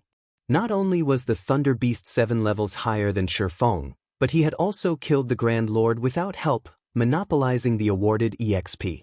It was only natural that he received so much. Any other level 70 player would have likely gained enough EXP to fill 20% of their experience bar. When the Thunder Beast had fallen, it had also dropped over 30 items, filling Shurfeng with delight. Past level 50, even ordinary mythic field bosses only dropped around 30 to 40 items. Although he was responsible for the Thunder Beast's first kill, 30 items were still impressive. Meanwhile, over half of the items were materials, and all of them were unique materials from the Thunder Beast's body. Thunder Skin, epic rank material. When producing leather armor, the Thunder Skin can be used to enhance the armor's basic attributes and grant lightning resistance. Thunder Claw, inferior legendary rank material. When added to a weapon's production process, the Thunderclaw increases the weapon's attack power and adds additional lightning-type damage. All of the materials were unique items for tailoring, leatherworking, forging, alchemy, enchanting, and engineering. Every one of these items was incredibly valuable. The Thunderclaw was just as valuable as an ordinary epic weapon since materials that altered a weapon's damage to lightning type were particularly rare. Any weapon that could use lightning would ignore a significant amount of defense unless the target had very high lightning resistance. But equipment that provided that resistance was just as rare. Melee players in the past had dreamed of enlisting a master forger to create a custom weapon with lightning-type damage for them. With such a weapon, players would have a massive advantage when fighting monsters or players as expected of a unique boss. Its loot is amazing. Shurfang's eyes glowed as he gazed at the weapons and equipment the Thunder Beast had dropped. The Thunder Beast had dropped a total of 7 weapons and equipment. 6 pieces were level 70 equipment, of which 3 were fine gold rank and 3 were secret silver rank. Of the 3 fine gold equipment pieces, 1 was a cloth chest piece, 1 was a pair of leather pants, and 1 was a pair of plate armor boots. The lightning combat boots pleased Shurfang the most. Although the cloth armor and leather pants were good, they weren't quite as powerful as the boots. Not only did the lightning combat boots add 10 points of lightning resistance, but they also possessed a powerful additional active skill called Lightning's Shadow. When activated, the skill transformed the wearer into a streak of lightning for 10 seconds. Players wouldn't be able to attack during this time, but they would move as fast as lightning. If the player attacked during the transformation, they'd revert to their original state. The skill also had a 10-minute cooldown. This skill would undoubtedly make up for a plate armor class's lack of mobility. Whether the player used the skill to chase an opponent or flee, it would be exceptionally effective. Moreover, the lightning combat boots' basic attributes were even higher than those on the level 60 fine gold boots Shurfang currently wore. Without hesitation, Shurfang switched his current boots for the lightning combat boots, gaining more than 20 points to his basic attributes overall. Although the increase was minor, the additional skill, which would drastically increase his survivability, was far more important. Level 70 experts would covet the 3 pieces of level 70 secret silver equipment since each item offered lightning resistance. Not only would the resistance protect the wearer from lightning-type damage, but they'd also have more defense against skills and spells that inflicted numbing effects. The 3 pieces were even more valuable than ordinary level 70 fine gold equipment. However, the weapon the Thunder Beast had dropped, an extremely rare epic growth-type weapon, was even more impressive than the 6 pieces of equipment. Howling Thunder, throwing weapon, bronze rank. Equipment requirement, strength 1000, agility 900, and tier 2 attack power. Value is set at player's strength *1, 7. Strength plus 36, agility plus 27, endurance plus 5, attack speed plus 4. Maximum throwing distance, 42 yards when attacking. Ignore 20% of target's defense. Attack speed increases by 12%. 20% chance to land a critical hit. 10% chance to trigger a knockback effect. 10% chance to trigger the Thundering Wind effect, increasing attack speed by 150% and ignoring defense completely. Additional skill 1 dash. Lightning Guidance, deals 120% lightning damage every second for 5 seconds in a 10-yard radius around the targeted area. Can store to a maximum of 3 lightning guidance charges. Each charge has a 2-minute cooldown. Additional skill 2 dash. Sundering Thunder, causes a lightning impact that carries 100% of user's strength in a 30-yard cone. Cooldown, 5 minutes. Upgrading this weapon requires a large amount of mana. Can be upgraded to epic rank at maximum. Currently bronze rank. Requires 1000 magic crystals to reach the mysterious iron rank. Throwing weapons were extremely rare in God's domain, even more so than ornaments. They were also the only ranged attacks available to melee players. Moreover, throwing weapons were categorized by ranks, not levels. They were the only type of weapon that players could use throughout the entire game without becoming obsolete. Hence, every throwing weapon was worth a fortune in the past. Most melee experts had still used mysterious iron throwing weapons after reaching level 100. Very few had acquired secret silver or fine gold throwing weapons, And only the most fortunate players had obtained dark gold ranked throwing weapon. Feng hadn't switched to another throwing weapon since he had obtained the blazing meteor from Silura. The blazing meteor would even be incredibly rare after players reached level 200. After all, of course, he hadn't expected to get his hands on an epic growth-type throwing weapon after killing the Thunder Beast. The Howling Thunder was even more valuable than ordinary epic weapons. Feng immediately began to upgrade the Howling Thunder since he had so many magic crystals on him at the moment. After a short moment, Feng had upgraded Howling Thunder to dark gold rank. He would need 40,000 magic crystals to upgrade it to epic rank, however, which was 10 times more than upgrading it from fine gold to dark gold rank. Since he didn't have enough magic crystals for this final upgrade, he had no choice but to set the matter aside for now. Even so, the dark gold ranked Howling Thunder had already surpassed Blazing Meteor's power, satisfying Feng. Feng left the elemental altar after he replaced Blazing Meteor with Howling Thunder and retrieved the sealing stone from the ancient stone box. However, as he was about to use the 7 Luminaries ring to teleport to the Icefire Mountain range, a gigantic magic array appeared above him, forming a magic barrier that enveloped the area around Feng. Once the barrier was complete, a group of players wearing Sin Realm's guild emblem emerged from the ground. A playful light flashed in their eyes as they turned to Feng just as the guild leader guessed. "You came to Glory Town for a quest. It's a pity your efforts will go to waste," the tall, robust Irontooth said as he stepped out of the crowd. Smiling, he continued, "Now, are you going to hand over the item, or will we need to retrieve it from your corpse? Decide." Chapter 1999, Instant Kill. As Irontooth finished his question, the players around him burst into action. Wasting no time, these players formed a tight circle around Feng. The Shield Warriors and Guardian Knights stood at the forefront with their shields raised, followed by the Berserkers and Swordsmen who offered their MT companions support. The ranged DPS players and healers stood farther behind. Sin Realm's members left Feng no room to flee. Even if Feng could tear through the encirclement and escape, the area had been sealed off with a magic barrier. He was trapped unless he could destroy it. Based on this pressure, you must have used an intermediate magic array? Feng thought aloud as he glanced at the players channeling the array. This magic array had also reduced his basic attributes by 25% in God's domain. Magic array's suppression was far less effective against players than monsters, and the higher tiered a player was, the weaker the suppression would beta rob a tier 2 player of 25% of their basic attributes. One would need to use an intermediate magic array at the very least. You've guessed correctly. This Earth's Wind is an intermediate magic array, and even a mythic monster would need some time to destroy it. While within the array, you won't be able to use teleportation spells or tools, Irontooth informed his prey, sneering.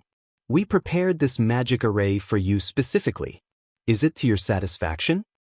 Earth's Wind was one of the few sets of intermediate magic array scrolls Sin Realm possessed. They had originally saved it to use against particularly powerful field bosses. However, to ensure Feng's death and teach Zero Wing a lesson, Lone Beacon had decided to send the scrolls with Irontooth's party. "You don't really think one intermediate magic array is enough to take me down, do you?" Feng calmly asked as he eyed the several hundred Sin Realm players before him. Around 50 of these players were Tier 2 experts. The rest of them were only Tier 1 players. The strongest player among them was Irontooth, a mere level 59, Tier 2 Shield Warrior, and Feng could tell that his combat standards were not quite as powerful as Crocodile Breaker's. This man was only an ordinary Refinement Realm expert. This team wasn't enough to deal with a Peak expert head-on. Peak experts had exceedingly powerful basic attributes, and even if those attributes had been reduced by 25%, they were still higher than ordinary Tier 2 experts. Naturally, killing ordinary Tier 2 experts would be child's play. They'd only need a little more time to complete the task. Of course, a single intermediate magic array and these ordinary experts won't be enough to deal with you, Irontooth said, smiling at Feng. But what if these experts have violent blood potions? Earth's Wind would suppress Tier 2 experts' basic attributes by 25%, but a Peak expert could still easily annihilate ordinary experts of the same level and tier while subjected to the array's effects. A 100-man team of ordinary Tier 2 experts still wouldn't be enough to take Feng down. This team would need over a dozen Refinement Realm experts working together to have any chance of victory. Although Sin Realm did not have that many Refinement Realm experts, it did have the extremely valuable Violent Blood potion. Sin Realm had gone to great lengths to obtain the recipe for this potion, and after consuming it, players would gain an additional 1,200 points to every basic attribute. Moreover, these attribute points would add to players' base attributes. With their weapons and equipment's percentage modifiers, the potion's effects would be even greater. Meanwhile, the Violent Blood potion had a 20-second duration and 5-minute cooldown. An ordinary Tier 2 expert would instantly gain the combat power of peak experts after drinking the potion. Unfortunately, the materials to produce the Violent Blood potion were incredibly rare and valuable, and not even an advanced alchemist would have a high success rate when brewing it. To ensure Shurfang's defeat, Irontooth had specifically received 4 Violent Blood potions from the guild with 4 peak experts and an intermediate magic array's suppression. They could even kill a superpower's apex expert, much less Shurfang. When Irontooth had finished speaking, 3 Tier 2 experts near him took out their Violent Blood potions and drank them. The intensity of the trio's auras instantly skyrocketed. The 3 Tier 2 players in question were a Berserker, a Swordsman, and an Assassin. In this lineup, the Berserker would act as the MT, the Swordsman would offer support, and the Assassin would find the opportunity to land the final blow. Yifeng, today, we will prove to you and Zero Wing that resisting an attack from Miracle doesn't mean that you can stand up to Sin Realm. Irontooth bellowed as he pointed at Shurfang. Go! Kill this arrogant fool. The trio then advanced on Shurfang. The Berserker used Charge, the Swordsman used Wind Blade, and the Assassin entered Stealth the Violent Blood potion. Watching the approaching Berserker and Swordsman, Shurfang retrieved Howling Thunder and flicked its Sundering Thunder. Countless arcs of lightning then surged forth. Once Shurfang had upgraded the throwing weapon to Dark Gold rank, Howling Thunder skills had considerably improved. Now, Sundering Thunder could exert 180% of its user's strength and covered a 45-yard cone. The attack speed was also extraordinary. The attack caught the charging trio off guard. The impact sent all 3 flying while their HPs rapidly decreased. The Sin Realm members that had stood behind the trio had suffered an even more tragic fate. The Tier 1 players within Sundering Thunder's range died instantly. Only Tier 2 players had survived the attack, although their HPs had fallen to a critical level. While Sin Realm's players were stunned, Shurfang took the opportunity to throw Howling Thunder a second time. Lightning Guidance. Suddenly, 3 arcs of lightning charred the ground beneath the 3 Tier 2 experts that had consumed the Violent Blood potions. Numerous arcs of lightning then descended from the sky and bombarded the area around the trio. Boom. Boom. Since Lightning Guidance was an AoE attack, players could only evade it by escaping its range.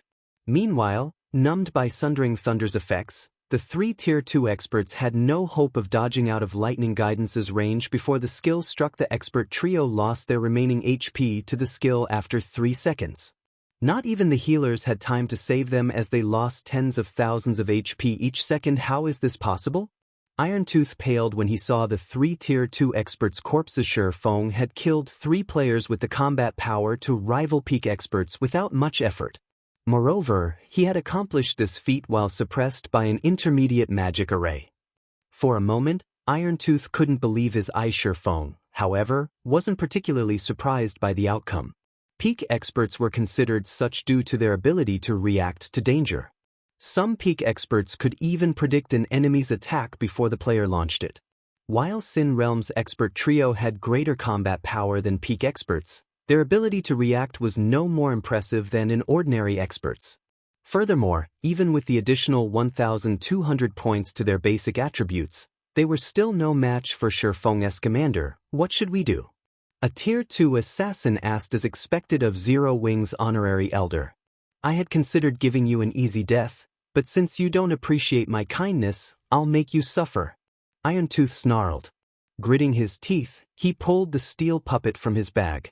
Chapter 2000, Combating the Steel Puppet. The steel puppet stood 8 meters tall and was comprised entirely of fine iron.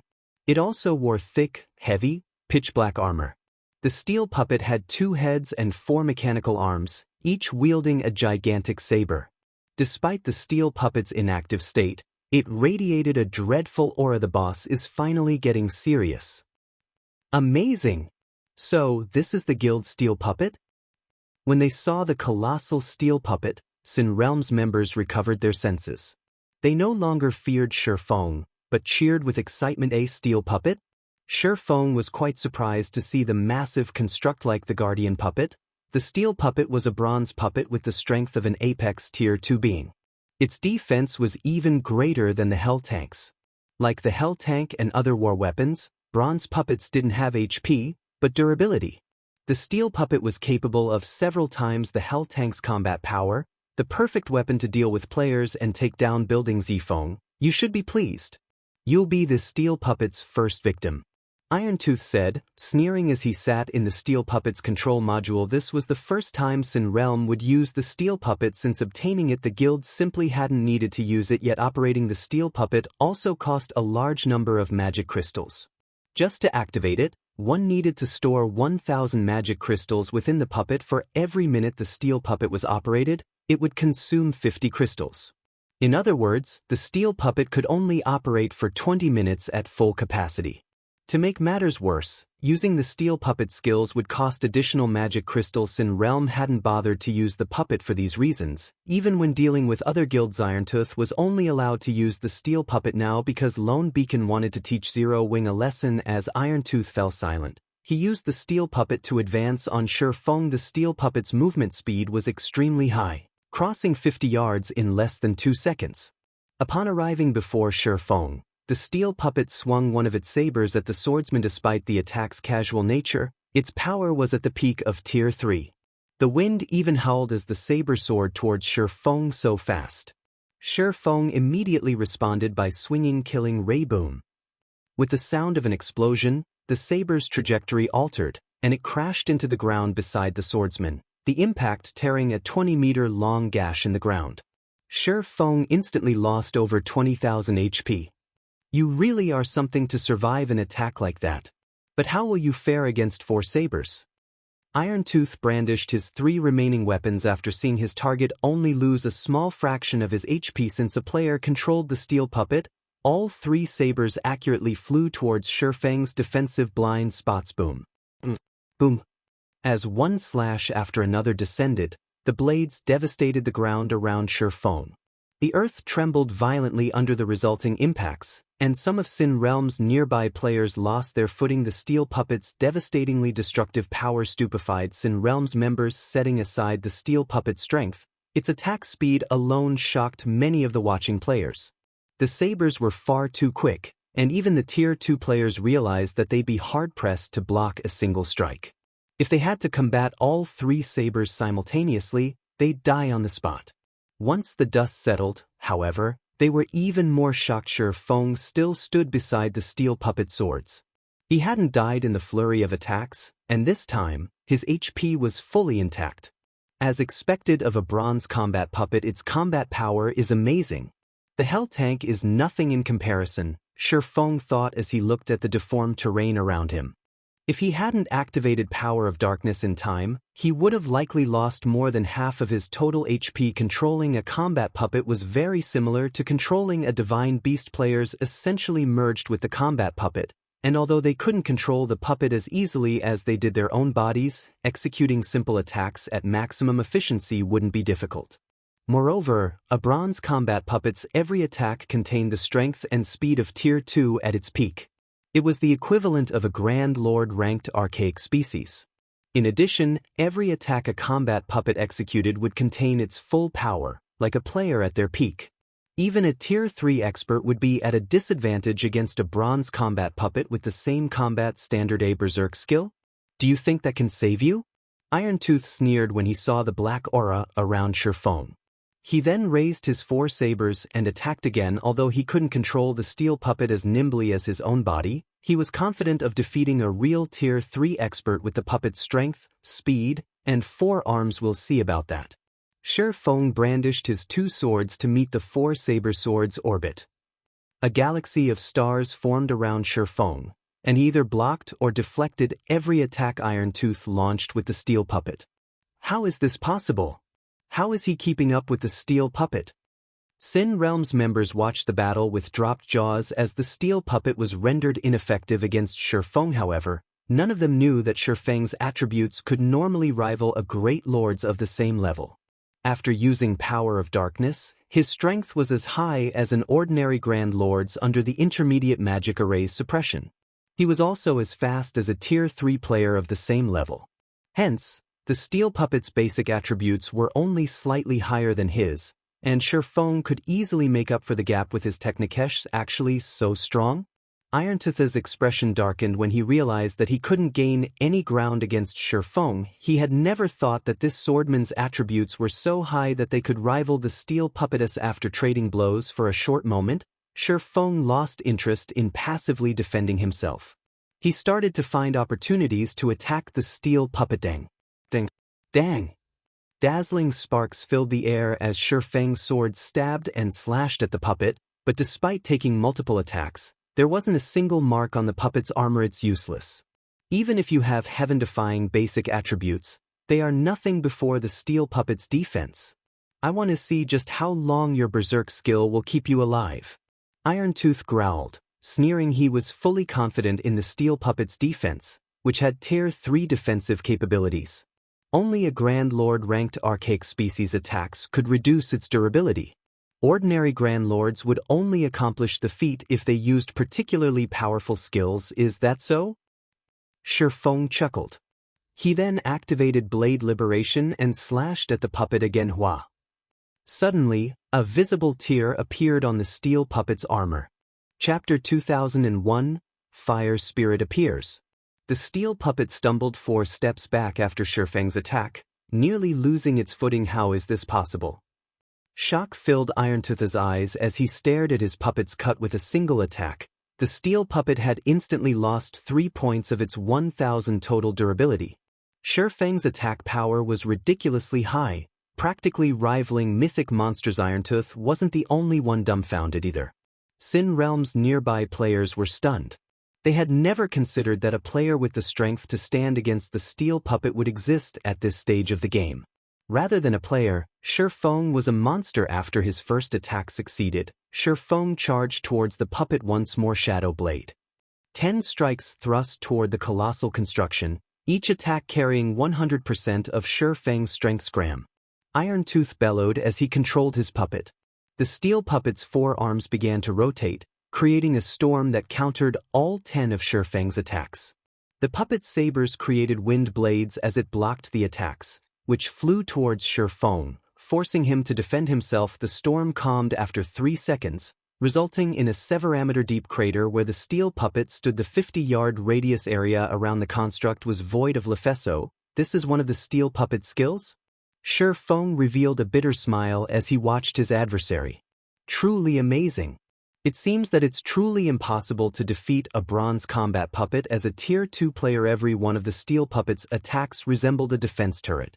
The fact that it had 4 arms meant it wielded 4 turrets. It could launch attacks without rest. Only, unlike actual defense turrets, the steel puppet wasn't capable of ranged attacks. Even so, it was strong enough to trouble any ordinary Tier 3 expert. Furthermore, the steel puppet had high defense and powerful skills, every one of which was more powerful than the average Tier 3 large-scale destruction spell. These were the reasons that the various major powers used combat puppets as their most devastating trump cards. Although Shifeng had the strength to fight any ordinary mythic monster while suppressed by an intermediate magic array after activating twofold berserk, the compounded skills only lasted a little over 20 seconds. He couldn't defeat the steel puppet in such a short time. Yifeng, although you are quite strong, the steel puppet isn't limited to normal attacks. I'll give you a taste of its true power. Irontooth sneered as he glared at Shifeng. He had been surprised that Shifeng had actually damaged his puppet, but the steel puppet had 3 skills that were incomparably powerful. The skill he had used to drive off Shifeng had been a defensive skill with a powerful knockback effect. When activated, the skill would force all enemies within a 50-yard radius back. Both of the puppet's remaining skills were offensive skills: Steel Meteor and Death's Judgment. Steel Meteor was a single-target skill, whereas Death's Judgment was an AoE. Since both skills consumed a lot of magic crystals, he had avoided using them, But he didn't have the leeway to conserve magic crystals. With how this fight had progressed suddenly, the steel puppet's back bulged. Hundreds of magic bullets shot out of its back and flew towards the distant Sherfong. Although each magic bullet only contained power at the peak of Tier 3, the attack could even instant-kill a Tier 3 player since it fired several hundred at once. However, as everyone expected the magic bullets to shred Sherfong, golden, divine runes began to appear around the swordsman. The moment the magic bullets encountered the divine runes, they evaporated like snowflakes landing on a burning furnace in the blink of an eye. The several hundred magic bullets vanished as if they had never existed. An invulnerability skill? Irontooth's expression darkened slightly as he watched the divine runes circling Sherfang's body. But then he smiled and said, "Steel Meteor only has a 30-second cooldown. I want to see just how you plan to block the next wave." Sin Realm's watching members laughed. Sherfong might possess heaven-defying combat power, but at the end of the day, he was only a player. How could a lone player possibly defeat a war weapon? "I might not be a match for the steel puppet, but I doubt that is the case for your magic barrier," Sherfong said as he glanced at Irontooth. He then dashed towards the magic barrier crap. "Stop him!" Irontooth shouted to his subordinates. As Sherfong had said, although he couldn't defeat the steel puppet, he'd have no issues destroying the Earth's wind magic array. The barrier could only endure a few mythic-level hits before it shattered. Sin Realm's members responded by bombarding Sherfong with ranged attacks, but with twofold berserk, Sherfang's movement speed was just too high. Sin Realm's members could barely follow him with their eyes, much less land an attack in a split second. Sherfong had reached the Earth's wind's magic barrier Purgatory Pentaslash. As the 5 sword lights descended, the impact cracked the magic barrier. Boom! Following an explosion, the Earth's wind magic array transformed into countless particles of light and disappeared. Sherfong immediately recovered his basic attributes and regained the ability to use tools. Yifeng, don't even think about escaping. Irontooth charged forward with his steel puppet as the magic barrier faded. Although Sherfong was very fast, the swordsman still wasn't as strong as the steel puppet. As long as he kept up the chase, he'd have no problems reaching his target. Escape? Sherfong laughed. "It's impolite not to return what one receives. Since you want to fight, I'll give you one." After saying so, Sherfong retrieved the fire spirit from his bag and spent 300 magic crystals to activate it. Suddenly, a massive, crimson magic array appeared above him, enveloping the battlefield. The array began to fervently absorb the ambient mana, concentrating it to form an 8-meter-tall flame dragon. This flame dragon was none other than the fire spirit Roar. The fire spirit released a furious cry as it descended, its roar shaking the very ground beneath it. At the same time, a frightening aura spread across the battlefield. A level 80, Tier 3 archaic species. How? The Sin Realm members, who had been charging towards Sherfong, slid to a halt as they stared at the fire spirit, which was roughly as large as the steel puppet, in abject horror. Chapter 2002, Steel Puppet Destroyed. The fire spirit's appearance stunned Irontooth's just an honorary elder, yet Zero Wing gave him a Tier 3 archaic species to protect himself? Both surprise and envy overcame Irontooth as he stared at the flame dragon before him. He had never even heard of a tool that could summon a Tier 3 archaic species. Air 3 summoning scroll was already enough to cause a fight between the various major powers. Despite Sin Realm's success in the Purple Thorns Kingdom, the guild had only collected 8 Tier 3 summoning scrolls, and every one was reserved as a final trump card. The guild didn't even allow their players access to these scrolls while raiding a particularly important field boss. They would only be used when the guild faced annihilation. Yet, Sherfong had just summoned a Tier 3 archaic species, a creature even more powerful than those summoned with Tier 3 summoning scrolls. The guild had only allowed him to use the steel puppet because it could be used repeatedly. It only needed to be refueled with magic crystals. Had the steel puppet been a consumable item like summoning scrolls, he definitely wouldn't have been allowed to use it against Sherfong. When the other Sin Realm members saw the angry fire spirit, they couldn't help but take a step back. They didn't back away because the fire spirit was a Tier 3 archaic species, but because the dragon's aura was growing more intense, which felt painfully uncomfortable. Moreover, a radius of 30 yards around the flame dragon had transformed into a lava field due to its appearance. Players could feel the lava's scorching heat from over 100 yards away, and those with low fire resistance began to lose HP. The players around the fire spirit had no choice but to back upon the Irontooth, who sat within the steel puppet, remained unaffected. Go. Kill him. Shifeng commanded, pointing at the steel puppet. Upon receiving Shifeng's command, the fire spirit roared again before extending its wings with a flap. Yifeng, do you think you can destroy my steel puppet with one Tier 3 archaic species?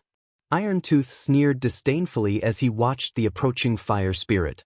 He immediately controlled the steel puppet to meet the flame dragon in battle. At the end of the day, a monster was still a monster. Monsters were only capable of defeating players due to their powerful attributes. However, the steel puppet was different. Although controlling the steel puppet was a challenge, it would still exhibit greater combat standards than the average monster when driven by a refinement realm expert like Irontooth. In a situation where the difference in attributes meant nothing, the steel puppet could easily destroy the fire spirit. It would be akin to an expert beating up an ordinary player. The steel puppet swung two of its four sabers at the fire spirit's claws. At the same time, it swung the other two sabers at the fire spirit's head and neck. However, just as the four sabers were about to strike the flame dragon, the summoned creature altered its trajectory. Not only had it stopped the two sabers that aimed for its claws, but it had also diverted the blades to collide with the other pair of weapons, cleverly neutralizing the steel puppet's offensive. The flame spirit also swept its tail at its opponent, catching the steel puppet off guard with the additional attack ping. As the fire spirit's burning tail slammed into its target, the construct was forced to take a step back, now sporting a new burn mark.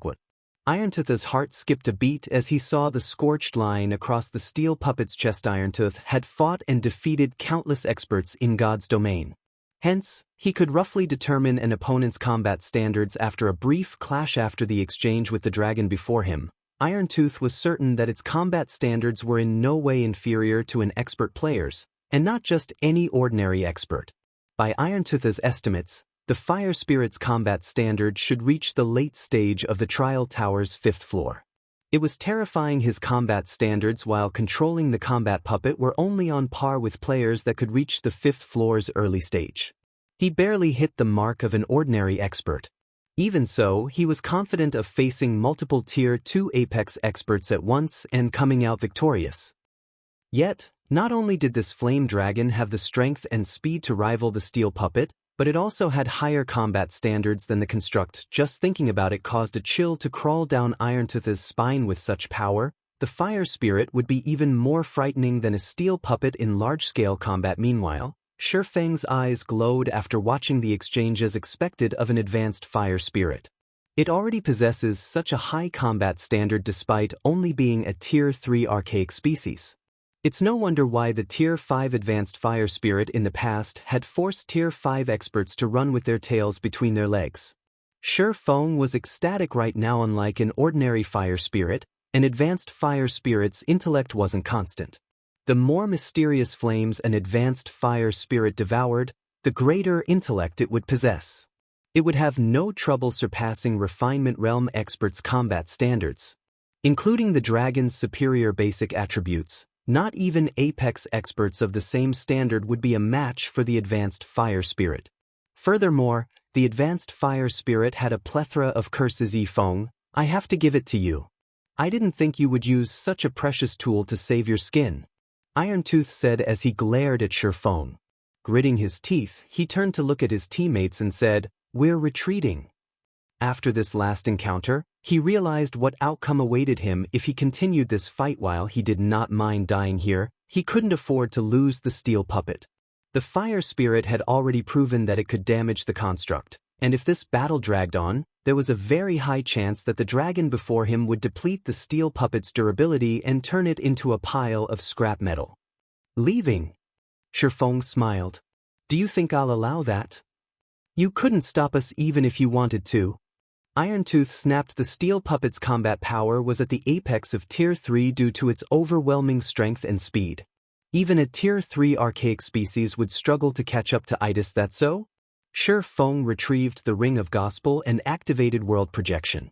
With Shifeng in the center, World Projection enveloped a 3,000-yard radius. World Projection suppressed the flow of mana within range.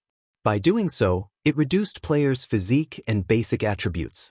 Players would also be prevented from teleporting and communicating with the outside world. Although world projection couldn't reduce a combat machine's attributes, it affected the steel puppet's performance by stagnating the flow of mana. Controlling it would become far more difficult, and even the steel puppet's speed would be affected the moment world projection took effect. The fire spirit resumed its attack on the construct this time. Damaging the steel puppet was much easier for the flame dragon, and the construct lost 1 point of durability after another Feng wasn't idle in the meantime. He jumped in the fray, hunting down Sin Realm's other members while he was still under the effects of twofold berserk and world projection suppressed his targets. Feng slaughtered the fleeing Sin Realm players. No. Irontooth's heart pounded as he watched the steel puppet's durability dwindle. However, no matter how Irontooth tried to flee, he couldn't shake off the flame dragon. During the chase, the fire spirit cast one tier 3 curse after another, rapidly devouring the steel puppet's durability. 952. 814. 648. Finally, before 5 minutes had passed since the fire spirit had graced the battlefield, both the steel puppet and Irontooth had been obliterated by the flame dragon's tier 3 curses. Chapter 2003, Famous in Purple Thorns. Crimson flames devoured the forest outside of the elemental altar. When the expert players gathering herbs nearby turned to look, they were stupefied. They weren't surprised by the burning forest, but by the 8-meter-tall flame dragon that flew above the inferno. The dragon's wingspan was over 20 meters, and its flaming body illuminated the dark, smoky sky. A dragon? Crap, that's a level 80, tier 3 archaic species. Isn't this area only supposed to have up to level 75 monsters? Is some kind of event taking place over there? Curiosity filled these experts as they watched the flame dragon. They began to head towards it to investigate. Events were commonplace in God's domain, and if players could complete them, they could receive bountiful rewards. Lying in the sea of fire was the steel puppet's heavily damaged body. As expected of a bronze combat puppet, it certainly wasn't easy to destroy. Anticipation filled Feng as he gazed at the destroyed steel puppet. He had his own guardian puppet design, and as long as the Candlelight trading firm nurtured enough master lifestyle players and collected the necessary materials, he'd start producing his own bronze combat puppets. Like other war weapons, a force required a certain number of combat puppets to display their true potential. Had Sin Realm arrived with 3 or 4 of these constructs, Feng would have found it difficult to escape, much less when the fight multiple combat puppets were necessary due to their overly monotonous attacks. Dodging and deflecting their attacks was simple, but if enough of these attacks targeted a player, even peak experts would find a single bronze combat puppet was already capable of displaying such power. Feng found it truly hard to imagine what kind of power 10, or even 100 bronze combat puppets could exhibit. Taking down guild towns would be child's play. As Feng recalled the fire spirit and prepared to leave using the 7 luminaries ring, he noticed 2 golden lights from beside the steel puppets. Remains Irontooth's loot? Feng approached curiously. However, he was astonished after picking up the 2 items. One of the items was a pair of level 55 secret silver ranked plate armor boots, and the other was a gemstone block within a steel frame. Level 55 secret silver equipment was considered top tier at this stage of the game. Even first-rate guilds had a very small number of such items. Feng assumed the boots had dropped from Irontooth. However, Irontooth wasn't the origin of the gemstone block. Rather, it had dropped from the destroyed steel puppet, the steel core. This had been the steel puppet's power source, a must-have item when producing combat puppets. Combat puppets' power sources were the most difficult part to produce. Even intermediate master forgers had an incredibly low success rate when forging them with this. I've just earned a free combat puppet. Feng grinned at the undamaged steel core. Now, he only needed to construct a guardian puppet's frame and insert this core. Fortunately, while a bronze combat puppet's power source was difficult to produce, the other parts were not. Basic master lifestyle players could easily handle the rest. After Feng stored the steel core, he teleported to the Icefire Mountain range with the 7 luminaries ring. After some time, the tier 2 assassins that had been busy collecting herbs quietly snuck onto the battlefield. However, upon seeing the fallen steel puppet and its surroundings, they were stunned. What a huge robot! What's going on? What happened here? The terrain has been utterly destroyed. Once the crowd recovered from their shock, they noticed a player's corpse lying near the steel puppet. However, when they saw the player's appearance, they were flabbergasted. Sin Realm's Irontooth? Why is he here? This can't be real, right? Irontooth is one of Sin Realm's 7 great experts. He's the lead MT of Sin Realm's main force. How could he have died here? Hold on. There are traces of another player, but they seem to have teleported away with a return scroll or something. Did they kill Irontooth? When the crowd considered the possibility, a chill ran down their spines. Some of the players immediately posted what they had found on the Purple Thorns Kingdom's official forums, and the matter caused a sensation among the kingdom's general populace. Amazing. Someone actually killed Sin Realm's Irontooth. But who would be so bold? Irontooth died near Glory Town. Crocodile Breaker also died in the town earlier. It must be Yifeng's doing. There's no way this is a coincidence. He killed 2 of Sin Realm's great experts so soon after arriving in the kingdom? Amazing! Yifeng is simply awesome. Sin Realm definitely won't let Yifeng off the hook now. Sure enough, Zero Wing is immensely powerful. It seems that our kingdom is going to get interesting. The Purple Thorns Kingdom's population couldn't help but marvel at Zero Wing's strength. Despite being alone, Shifeng had been responsible for the downfall of 2 of Sin Realm's great experts.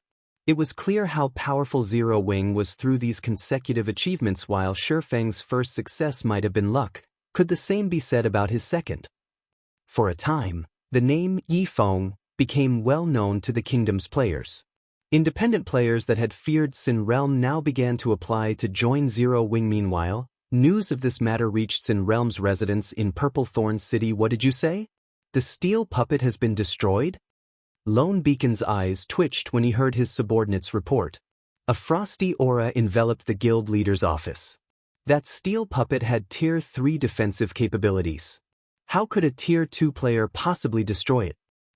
It's true, guild leader. That Yifeng used a treasure to summon a level 80, Tier 3 archaic species, Feather Hunter, who reported to Lone Beacon, explained since he had only been tasked to track Shifeng, he hadn't fought alongside Irontooth. Instead, he had observed the situation from afar, escaping Shifeng's detection. Even so, he had broken out in a cold sweat while he had watched Shifeng slaughter his guildmates. He had also been relieved that he had refrained from joining the battle. A Tier 3 archaic species? How generous of Zero Wing! Lone Beacon was astonished by the news. He had never heard of such a treasure, yet Zero Wing had spent it on a player that wasn't even one of the guild's vice-guild leaders.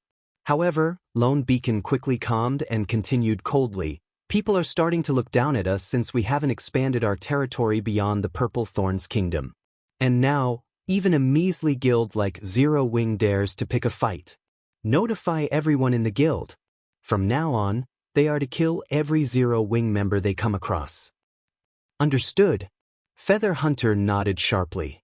Chapter 2004, Thunder Axe City. After about 15 minutes of teleporting with the 7 Luminaries Ring, Shifeng finally arrived in the Icefire Mountain range. Even from the range's entrance, Shifeng could feel the bitingly cold wind against his face. If not for his high ice resistance, he would have frozen into an ice sculpture and died. Although the Icefire Mountain range wasn't a forbidden land, it wasn't an easy place for ordinary players to visit. Either the mountain range was 1/5 the size of an ordinary kingdom, and either fire or ice enveloped the mountain's outer region. This map only had 2 entrances, one within the icy tundra, and the other within the flaming inferno. Both entry points led to the mysterious Thunder Axe City. Fortunately, the ice zone wasn't as demanding on players as the fire zone. The ice zone's monsters ranged between level 70 and 85, and the ONL challenge was the area's high ice resistance requirement. If players wanted to survive in this cold, they'd need at least 100 points in their ice resistance. Any fewer and players would lose HP constantly, and the low temperature would reduce their mobility. If players wanted to fight at their peak here, they'd need at least 120 points of ice resistance. The fire zone's monsters ranged between level 80 and 90, and players would be fine with 80 fire resistance. 100 if they wanted to fight unaffected. Shifeng didn't linger around the entrance. Summoning his mount and venturing into the mountain range, all teleportation skills and tools were prohibited within the Icefire mountain range. Players had to rely on their own feet or mounts to explore the map. Although there weren't a lot of monsters in the Ice Zone's outer region, the mountain range was a natural maze. The paths through the range were complicated and often crossed each other. There were also plenty of hidden magic traps.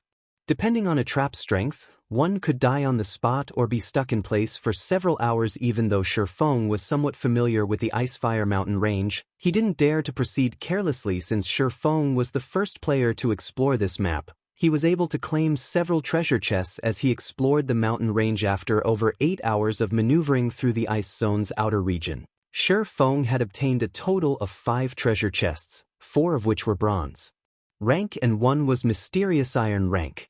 This was far more than what one would expect to find exploring a map within a kingdom. Weapons and equipment became scarcer after level 50, and treasure chests were even rare.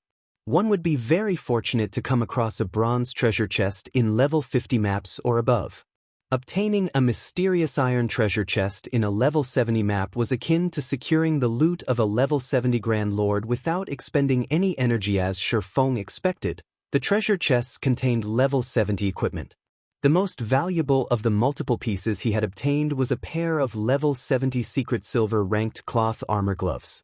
He had also gained some potions, tier 1 magic scrolls, and magic crystals, all of which could fetch a considerable sum if sold on the market. Finally here, Shurfeng muttered as he arrived before a steep mountainside and stared at the cave entrance that was behind a magic array. This was where his exploration quest began, and it was the only entrance to Thunder Axe City. Even after the various superpowers peak experts had reached level 75 in the past, they still hadn't been able to break through this array. Players had only been successful after reaching level 77 and donning level 75 and 80 top-tier equipment, following which, Shurfeng retrieved the magic scroll the Adventurers Association had given him and used it to remove the magic array on the cave's entrance. The moment Shurfeng removed the magic array, an enraged roar reached him from within the cave, echoing throughout the mountain range and causing the surrounding monsters to flee. What a powerful pressure! It's no wonder why ordinary experts had refused to enter this cave in the past. Even Shurfeng felt slightly uncomfortable as the pressure washed over him. Despite this, however, Shurfeng didn't hesitate in the slightest as he entered the cave. Once he stepped inside, a new magic array sealed the cave entrance once more, entrapping the pressure within. The cave's interior wasn't dark, on the contrary, it was as bright as day. Various crystals that radiated a faint glow covered the cave walls, and armed gargoyles wandered the cavern. These gargoyles occasionally emerged and entered the tunnel at the other end of the cavern. Enraged Gargoyle, Elemental Creature, Lord. Level 75. HP 15, 000, 000/15, 000, 000. Gargoyle Warrior, Elemental Creature, Great Lord. Level 76. HP 40, 000, 000/40, 000, 000. Although these gargoyles were not particularly strong, they moved in groups of 3 to 5. Moreover, there wasn't much distance between each group. If players weren't careful, they might attract 2 or more groups of monsters at once. While this might not be a challenge for a group of Tier 2 players, players had to face the exploration quest alone. Meanwhile, individual Tier 2 players would struggle to defeat the Great Lord-ranked Gargoyle Warriors. It was only natural that so many peak experts in the past had failed to reach Thunder Axe City, even after reaching level 75, following which, Shurfeng threw Howling Thunder at an enraged gargoyle show. An arc of blue lightning streaked toward one of the wandering enraged gargoyles, but just as Howling Thunder was about to find its mark, the gargoyle's eyes glowed with a red light. The monster then swept its stone axe in a horizontal arcing. A crisp, metallic clang echoed throughout the cavern. What fast reaction speed! Shurfeng was astonished. Although his attack was relaxed, his aim had been perfect. The targeted enraged gargoyle's back had been turned towards him as well. Normally, the attack would have even struck elite players, yet this monster had reacted in time to block it. Before Shurfeng could launch another attack, the enraged gargoyle and 3 of its companions charged toward him with even higher movement speed than a Tier 2 assassin expert. What about this, then? Feng threw Howling Thunder again. Tier 1 throwing skill, Phantom Thorns. Suddenly, Howling Thunder split into over a dozen copies as it flew toward the 4 enraged gargoyles, accurately aimed for the gargoyle's blind spot sting. Dang. A series of metallic clangs echoed throughout the cavern as the enraged gargoyles blocked most of the incoming attacks, but one phantom slipped past and struck a gargoyle's rocky form. The attack forced the enraged gargoyle to stumble one step back and lose over 10,000 HP. Their combat standards are so high? Feng was actually surprised to see the enraged gargoyle stumble backward. Feng learned through this clash that these enraged gargoyles' combat standards were on par with the Trial Tower's 4th floor. They weren't far behind expert players in terms of combat standards. If an ordinary Tier 2 expert encountered 4 Lord-ranked monsters with such high combat standards, their death would be guaranteed. Only Refinement Realm experts and stronger players would have any hope against them now. Feng, more or less, understood why the past's level 75 peak experts hadn't been able to activate Thunder Axe City. If the monsters at the beginning of the quest were so tough, it was easy to imagine how challenging the monsters would be further down the tunnel. Although these 4 enraged gargoyles were impressively strong against Feng, who had the attributes of a level 70 Great Lord, they were a joke. Feng took less than 10 minutes to eliminate all 4 gargoyles. When the enraged gargoyles died and dropped their loot, one shining item, in particular, caught Feng's attention. Chapter 2005, Treasure Trove of Materials. These enraged gargoyles actually have a chance of dropping this? Feng could not help but become a little excited as he stared at the glowing, golden pebble on the ground. This pebble was known as the Earth's Spirit. This was an extremely rare material that only dropped from special Earth-type elemental creatures. Ordinary Earth-type elemental had no chance of dropping it. Meanwhile, on the market, one Earth Spirit could sell for 50 silver. Furthermore, one could synthesize an Earth Essence from 100 Earth Spirits. Like Sun Essence, Earth Essence could be used when crafting power sources for mechanical tools.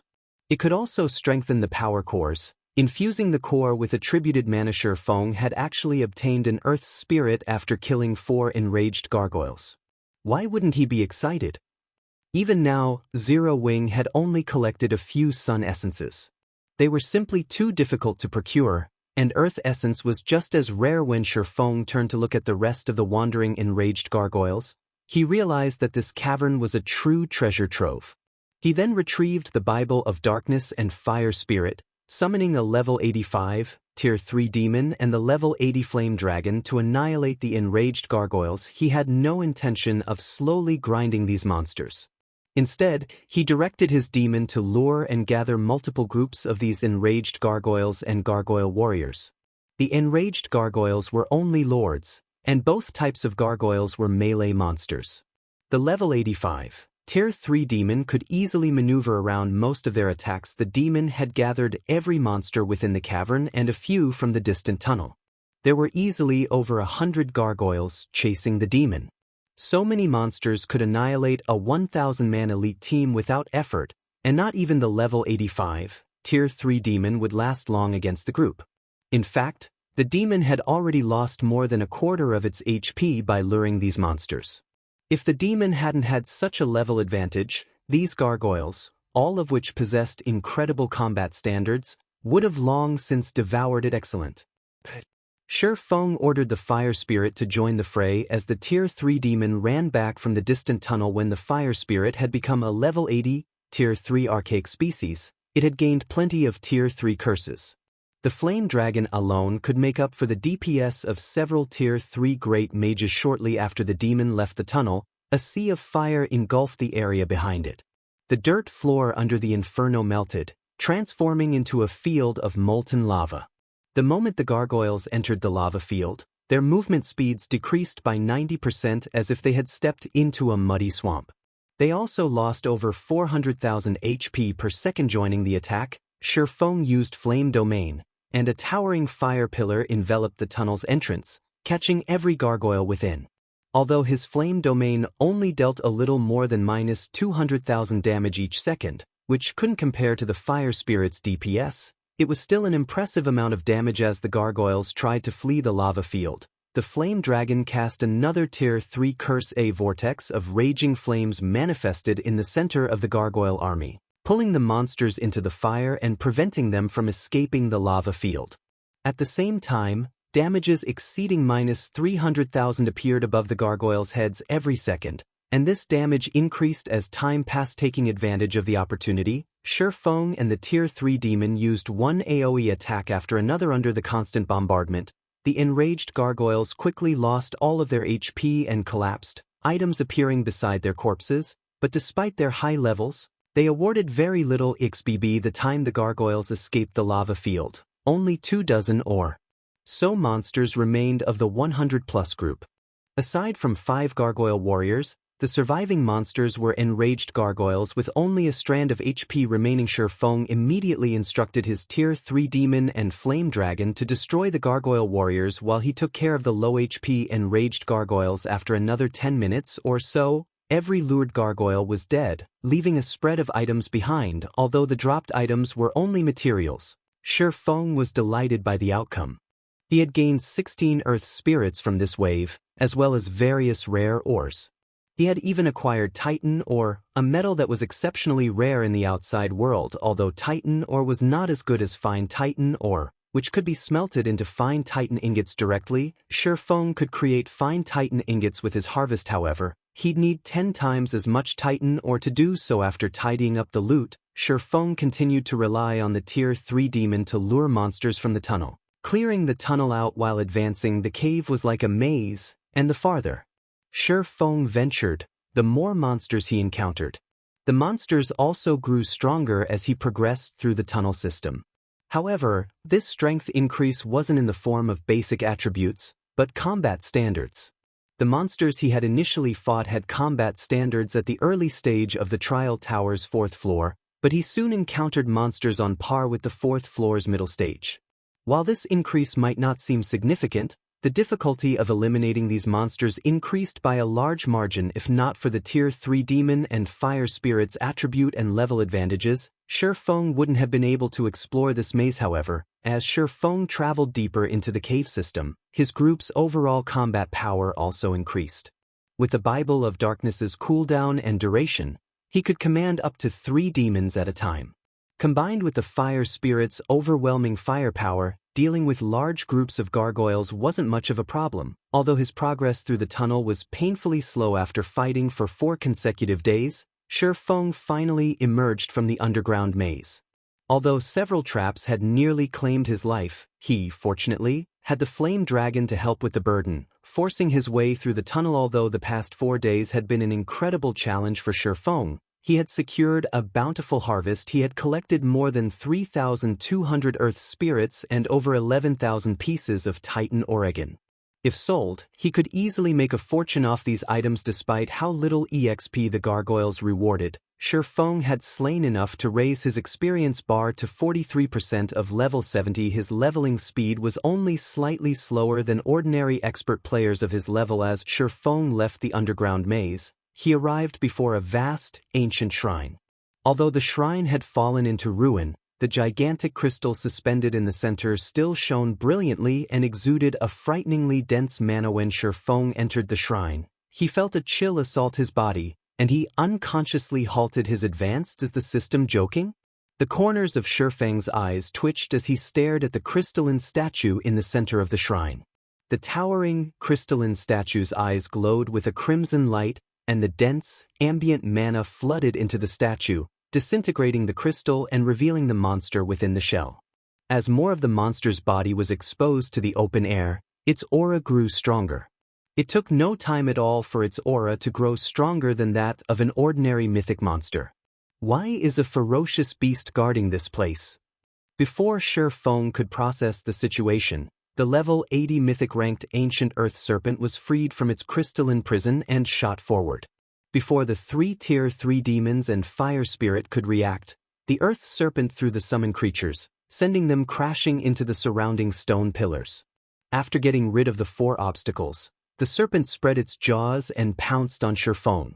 Chapter 2006, Alter. The ancient earth serpent's sudden attack caught Shifeng off guard. Moreover, it was so fast that even Tier 3 Apex experts struggled to react in time.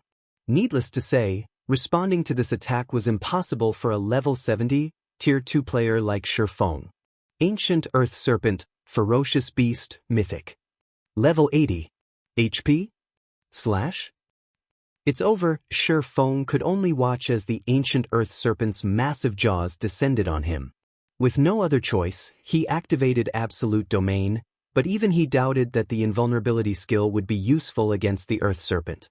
The Ancient Earth Serpent was an apex monster, even among ferocious beasts. It had been capable of slaughtering gods in ancient times, and its life rating was now weaker than a dragoness according to legend. The strongest Ancient Earth Serpent had even devoured gods. Since the Ancient Earth Serpent's stomach was a gate to another dimension, the swallowed gods had been trapped until death had come to claim them. Although the Ancient Earth Serpent before him was only a level 80 mythic monster, it was a bona fide ferocious beast. He couldn't avoid being eaten even if he activated an invulnerability skill. Sure enough, the Ancient Earth Serpent swallowed Shifeng whole. After devouring Shifeng, the Ancient Earth Serpent began to attack the Tier 3 demons and Flame Dragon, which had just recovered from the previous attack. Meanwhile, Shifeng found himself surrounded by darkness. Although he hadn't received any damage, a powerful suction prevented him from moving. He could only allow the force to drag him towards the small dot in the Ancient Earth Serpent's stomach. Although the dot seemed small, it grew as Shifeng approached. Have I failed?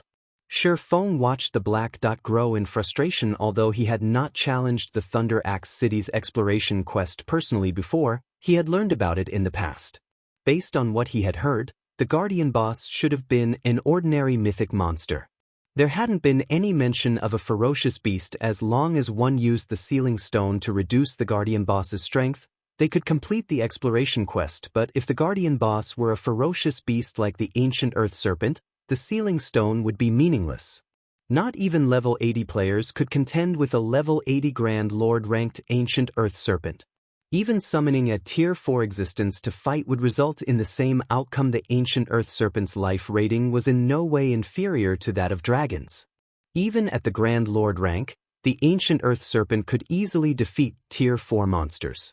Moreover, as a ferocious beast, the Ancient Earth Serpent possessed an extraordinary life force. Unlike other monsters, the serpent recovered 2% of its HP per second and wielded heaven-defying innate skills. A level 150 mythic Ancient Earth Spirit had appeared in God's domain in the past. To raid it, a superpower had formed a 100-man expert team of 95 Tier 4 players and 5 Tier 5 players.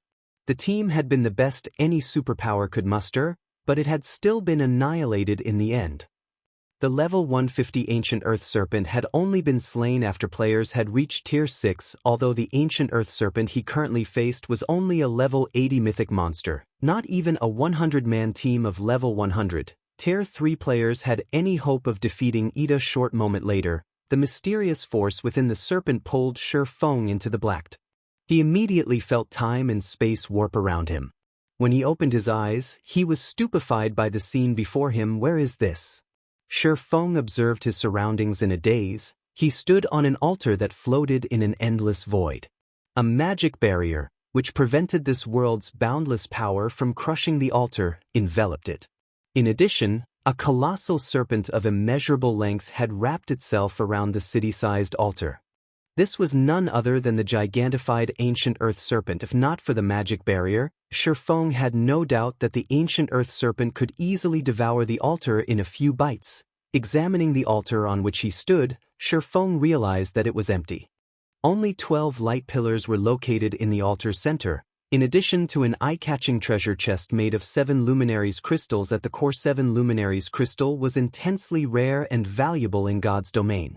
One could sell a fist-sized crystal and earn enough money to live the rest of their life without worrying about food or shelter. Shifeng couldn't help but walk towards the treasure chest when he saw it, but when he was over 200 yards away, the 12 light pillars released a blinding glow.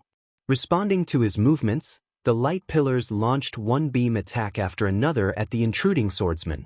Not only were these attacks incredibly fast, but they were also nimble and flexible. 12 light beams assaulted Shifeng from multiple directions in the blink of an eye. Absolute Domain's duration had already ended, and not daring to be careless, Feng activated Heavenly Dragon's power and brandished his two swords. Boom. Boom. Every one of the 12 beam attacks had Tier 4 strength, and the instant his blades encountered the beams, Feng felt his arms go numb. Fortunately, he had successfully stopped all 12 attacks from landing and deflected a few. In the end, he only lost a little over 10,000 HP. With Heavenly Dragon's power, he could afford to block another 40 waves of attacks without a problem. However, as the 12 light pillars brightened again, Feng noticed that the altar had begun to disintegrate around the edges. It seems I have no choice but to give it my all. Feng understood that his life was on the line. If he did not reach the treasure chest quickly enough, either the 12 light pillars would kill him, or he'd die from falling into the endless void. Feng dashed toward the treasure chest. However, as he grew closer to it, avoiding the light pillars' attacks became trickier. Why does this situation seem so much like the Realms of Truth trial? Once Feng was within 100 yards of the treasure chest, he realized that the light pillars' attacks were not without purpose. He also understood that no player could set foot within 100 yards of the treasure chest unless they had entered the Realms of Truth. Is this place testing players' advancement in the Realms of Truth? The closer Feng got to the treasure chest, the more frenzied the 12 light pillars' attacks became. After some point, the light pillars had begun to launch far more attacks. If he hadn't already reached the Ascension realm and weren't able to utilize the beam attacks to nullify others, he wouldn't have been able to advance. Faced with more frequent attacks, Feng executed Swords Transmigration, the strongest combat technique in his arsenal. Although the combat technique was a massive burden on his stamina and concentration, he had no choice if he wanted to move farther. However, he continued to lose HP rapidly after executing Swords Transmigration. Seeing this, he activated Void Shield. Once Feng was within 50 yards of the treasure chest, the attack's ferocity increased yet again. At this time, Void Shield's energy reserve quickly drained, and his HP began to plummet again. 80%, 60%, 30%. When only 20 yards separated him from his target, Feng knew that he didn't have enough HP to last as he crossed the remaining distance. He was at his limit. If attack's intensity increased any further, he would have no hope of survival. Screw it. Realizing that he couldn't get through this trial in his current state, Feng steeled his heart and activated Blade Awakening, the second legacy berserk skill he had learned. His basic attributes and physique skyrocketed, significantly improving his reactions.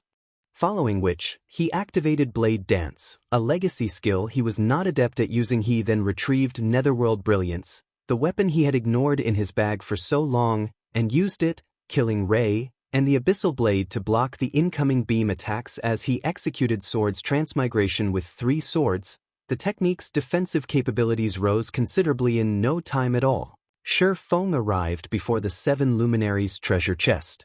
Chapter 2007, Ring of Gospel upgraded.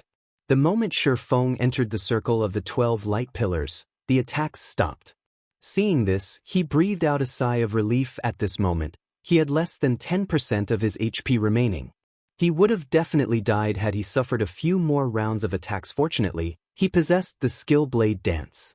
Otherwise, he wouldn't have been able to cross the final 20 yards. Not only did Blade Dance allow him to control additional swords up to a maximum of 5 that could exhibit 80% of his basic attributes, but the additional swords would also exhibit their own attributes.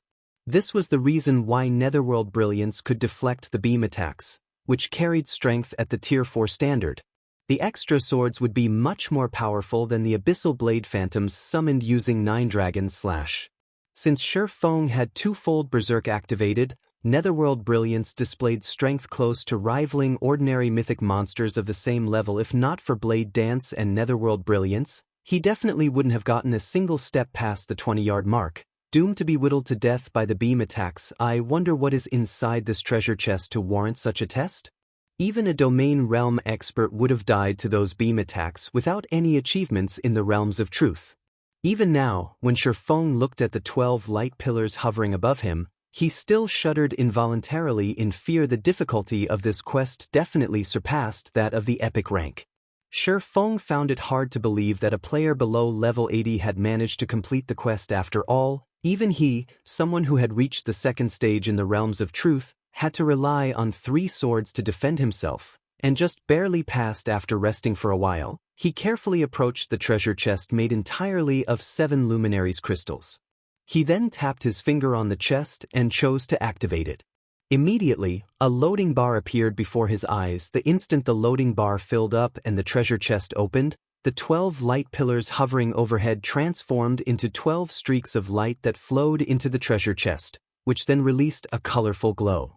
Shortly afterward, Shi Feng felt a horrific pressure coming from the treasure chest. This pressure spread out like a boundless ocean.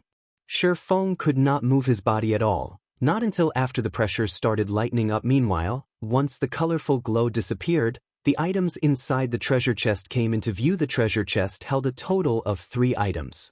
One was a Rubik's Cube made of 7 luminaries crystal, one was an orb that gave off a fiery glow, and one was a crystal that gave off a dazzling purple glow. No wonder the test was so difficult. The reward is so generous. Realization immediately dawned upon Shi Feng as he took in these 3 items. He could not help but grow ecstatic, his eyes nearly popping out of their sockets. This was especially true when he looked at the fiery orb and the dazzling crystal. The Rubik's Cube made of 7 luminaries crystal was none other than the key to activate Thunder Axe City, and the item he needed to complete his exploration quest. As for the fiery orb, it was an item that even superpowers would fight desperately to obtain. The reason for this was the Tier 3 mysterious flame fallen earth fire contained within this orb. It was a treasure that could significantly increase the production success rate of forgers and alchemists. To Shi Feng, it was crucial for controlling his soul fire. Tier 3 mysterious flames were exceedingly rare in God's domain. There might not even be one Tier 3 mysterious flame in an entire kingdom. Its value was not the slightest bit lower than that of a fragmented legendary item. Previously, he had obtained the Purple Thunder Flame, a Tier 3 mysterious flame, due to luck.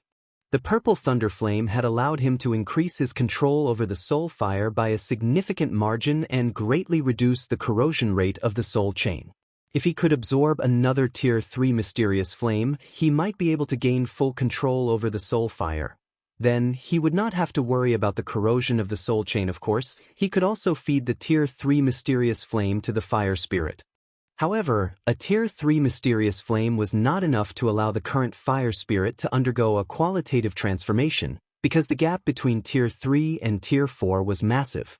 Shi Feng estimated that he would need at least 2 Tier 3 mysterious flames to upgrade the fire spirit to Tier 4.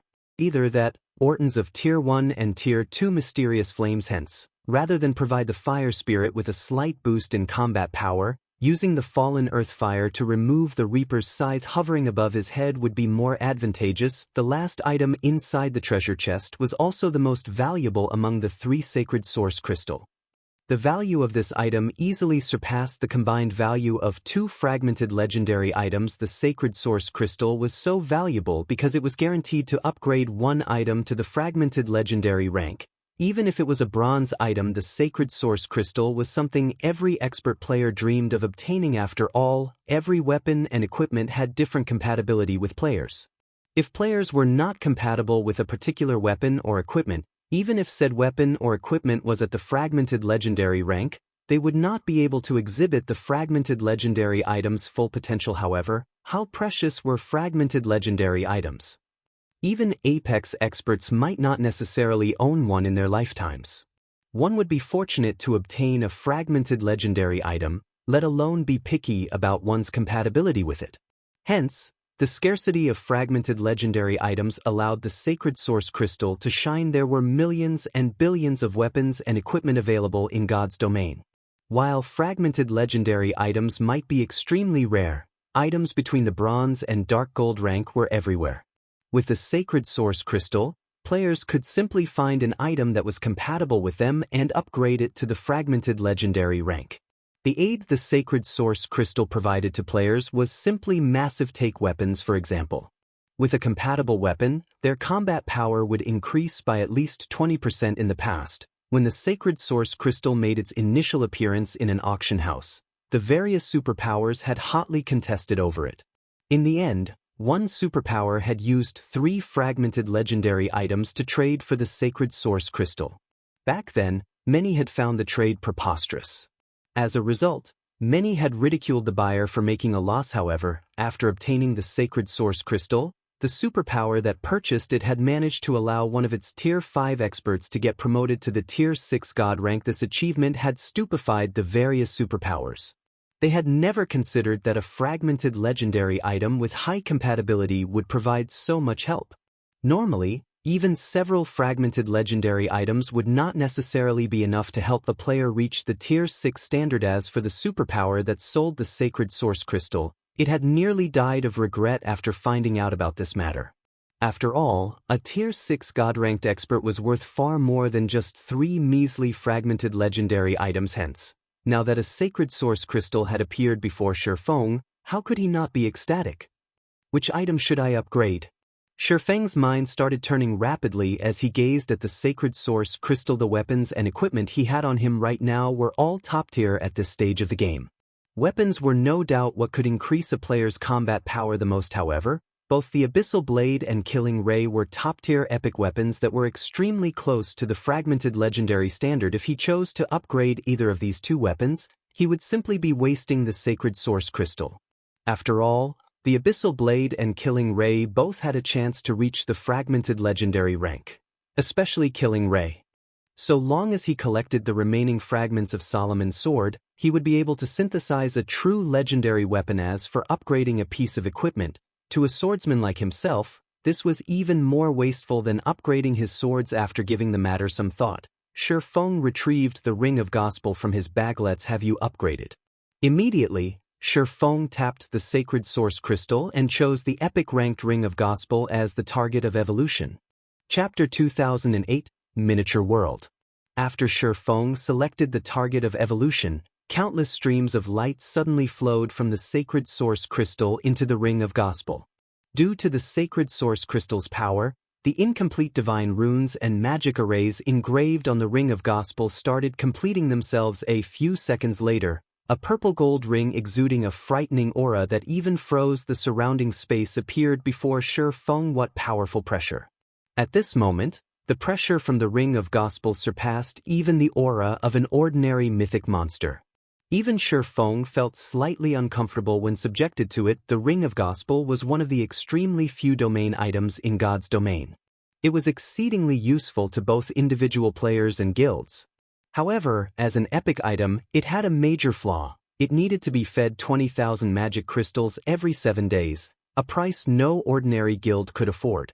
As for Zero Wing, this was still a significant expenditure even after obtaining the Manatite Vein. Hence, Shifeng had decided to upgrade the Ring of Gospel in order to rid himself of this troublesome flaw. Shortly after, the Ring of Gospel released the surrounding space. Only then could Shifeng finally move his body again. As for the Ring of Gospel itself, it returned to his hand. At this moment, though, the ring gave off a completely different feeling than before. The ring felt extremely heavy. However, this weight did not originate from the ring itself but was a pressure coming from the surrounding space. Meanwhile, this pressure had reduced his combat power by a minimum of 50%, a phenomenon he had never experienced before when using the Ring of Gospel previously. Could a deviation have occurred during the upgrade? Shifeng could not help worrying. Hurriedly, he inspected the ring's attribute panel. When an item's quality increased, normally, its effects would grow stronger. However, some items would encounter an error during the upgrade process and develop different effects. Some items would even have their nature altered completely. Although such occurrences were extremely rare, the chances were not zero. It was also the outcome that players dreaded seeing the most. Ring of Gospel, fragmented legendary rank item. Crafted by the Dark Shaman King after gathering the world's energy, this ring contains a miniature world. The ring's inner space was further perfected using a sacred source stone. The ring can suppress an area space, granting the wielder absolute dominance over the space. Additional skill 1 - Miniature World freezes the space within a radius of 5,000 yards. All enemies within the area cannot use teleportation tools or teleportation-type skills, and communication with the outside world is severed. Weakens enemies' physiques by 30% and decreases basic attributes by 30%, movement speed by 50%, and reaction speed by 30%. Maintaining miniature world costs 5,000 magic crystals every 10 minutes. No cooldown. Cannot be used before binding. Additional skill 2-. Ring of Brilliance. Improves all allies' physiques by 20% and increases basic attributes by 20% within a 2,000-yard radius. Increases an area's mana density by 100%. Maintaining Ring of Brilliance costs 2,000 magic crystals every 30 minutes. No cooldown. Cannot be used before binding. As the Ring of Gospel contains an inner world, it is strongly rejected by the outside world. Existences below Tier 4 will be greatly suppressed by the external world's power when using this ring. The higher tiered the user is, the weaker the suppression will by. Didn't deviate? Feng breathed out a sigh of relief when he saw the Ring of Gospel's attributes. Although the upgrade had increased the usage requirement, the Ring of Gospel skills had also received significant improvements. Previously, the Ring of Gospel simply placed a seal on the affected space. Now, the ring directly froze it. One could say that the Ring of Gospel strength had improved from its original intermediate magic array standard to the advanced magic array standard. Moreover, Miniature World was even more powerful than the average advanced field magic array, as it was a combination of a field magic array and a barrier magic array. Only, the number of magic crystals required to operate it remained horrifying. Fortunately, he no longer needed to feed the ring 20,000 magic crystals every week. With this improvement, the Ring of Gospel would be useful in both raiding bosses and large-scale combat out in the fields. After upgrading the Ring of Gospel, Feng stored it and walked to the teleportation array engraved at the altar's center. His body then transformed into a streak of light and disappeared from the altar. After he left, the altar crumbled rapidly and vanished into the void. By the time Feng opened his eyes again, he had appeared inside a grand teleportation hall. This place is Thunder Axe City? Feng was surprised to see the 4-meter-tall level 200 NPC soldiers inside the hall. He had expected to get teleported to outside the Icefire Mountain range, not directly to Thunder Axe City. Normally, after Thunder Axe City was activated, players had to enter the city via the teleportation array in the Icefire Mountain Range's outer area. Meanwhile, activating the outer area's teleportation array required one to use the Rubik's Cube obtained through the exploration quest on the teleportation array. Only after arriving inside Thunder Axe City and handing the Rubik's Cube over to the Thunder Axe Giant's Great Elder would players be able to fully activate Thunder Axe City. Now that he had directly teleported to Thunder Axe City, he could save up on a lot of travel time. Just as Feng was about to exit the teleportation hall, he suddenly noticed a bunch of new messages from Aqua Rose and Blackie. Why are there so many messages? Did something happen? Feng eyed the messages with some confusion. His communication with the outside world had been severed when he entered the cave. However, when he was doing his quest inside the cave, he had logged off to rest every day. During these break periods, he would contact Aqua Rose and Blackie to get an update on the latest developments in Zero Wing and God's Domain. Before he logged into the game this evening, Aqua Rose and Blackie hadn't reported any problems. Now, after just a few hours, the two of them had sent him more than 10 messages in total. Feng immediately contacted Aqua Rose guild leader. "Are you done with your quest?" Aqua Rose asked him. "It's mostly finished," Feng replied, nodding. "I received quite a few messages from both you and Blackie. Did something happen outside?" The fact that he was challenging a high-ranking quest and unable to make contact with the outside world was something the guild upper echelons knew. Hence, they wouldn't contact him unless there was something extremely important. After all, his quest was very dangerous, and even the slightest mistake could result in failure. He could not afford any disturbance whatsoever. Originally, today was just like any normal day. Although our guild members have continuously clashed with the various large guilds at the Witch's Hill, there were no large-scale battles involving more than 1,000 players. However, just 3 hours ago, players capable of transforming into monsters appeared among the enemy. These players are extremely strong, and every one of them could rival high lords of the same level in terms of basic attributes. Some of these players even have attributes of a great lord. Moreover, these players are all experts, so they could slaughter even our Tier 2 experts with ease. Our guild members are no match for these people. Currently, several thousand members have already been killed. Due to these monster players, our members can't grind at the Witch's Hill at all, Aqua Rose said, frustrated. Although their side had killed a few of these monster players, the difference in the casualties the two sides suffered was massive. Until now, they hadn't even killed 500 of these monster players, yet their side had already suffered more than 5,000 casualties. Moreover, the only reason why they managed to kill these monster players was mainly the magic-breaking crossbows and basic combat devices. However, there were simply too few of these tools available, so contending against these monster players was simply impossible. Players transforming into monsters? Feng frowned upon hearing Aqua Rose's words. How willing of them. He knew a little about matters regarding players transforming into monsters. It was indeed possible to accomplish this feat by utilizing special legacies or tools. The Evil God's Temple's legacy was one such example. Only, the evil dragonification process was the ability of one of the Evil God's Temple's peak legacies. Moreover, transforming a player into an evil dragon required the sacrifice of a large number of players. Going through such a transformation process simply wasn't worthwhile for regular guild. Feng had Aqua Rose notify all guild members operating in Zero Wing City to stop grinding in the Witch's Hill and shift to other locations instead. After all, it wouldn't be wise to continue clashing with these monster players without proper countermeasures. As for Feng himself, he hastened his steps and headed straight for the Great Elder's mansion.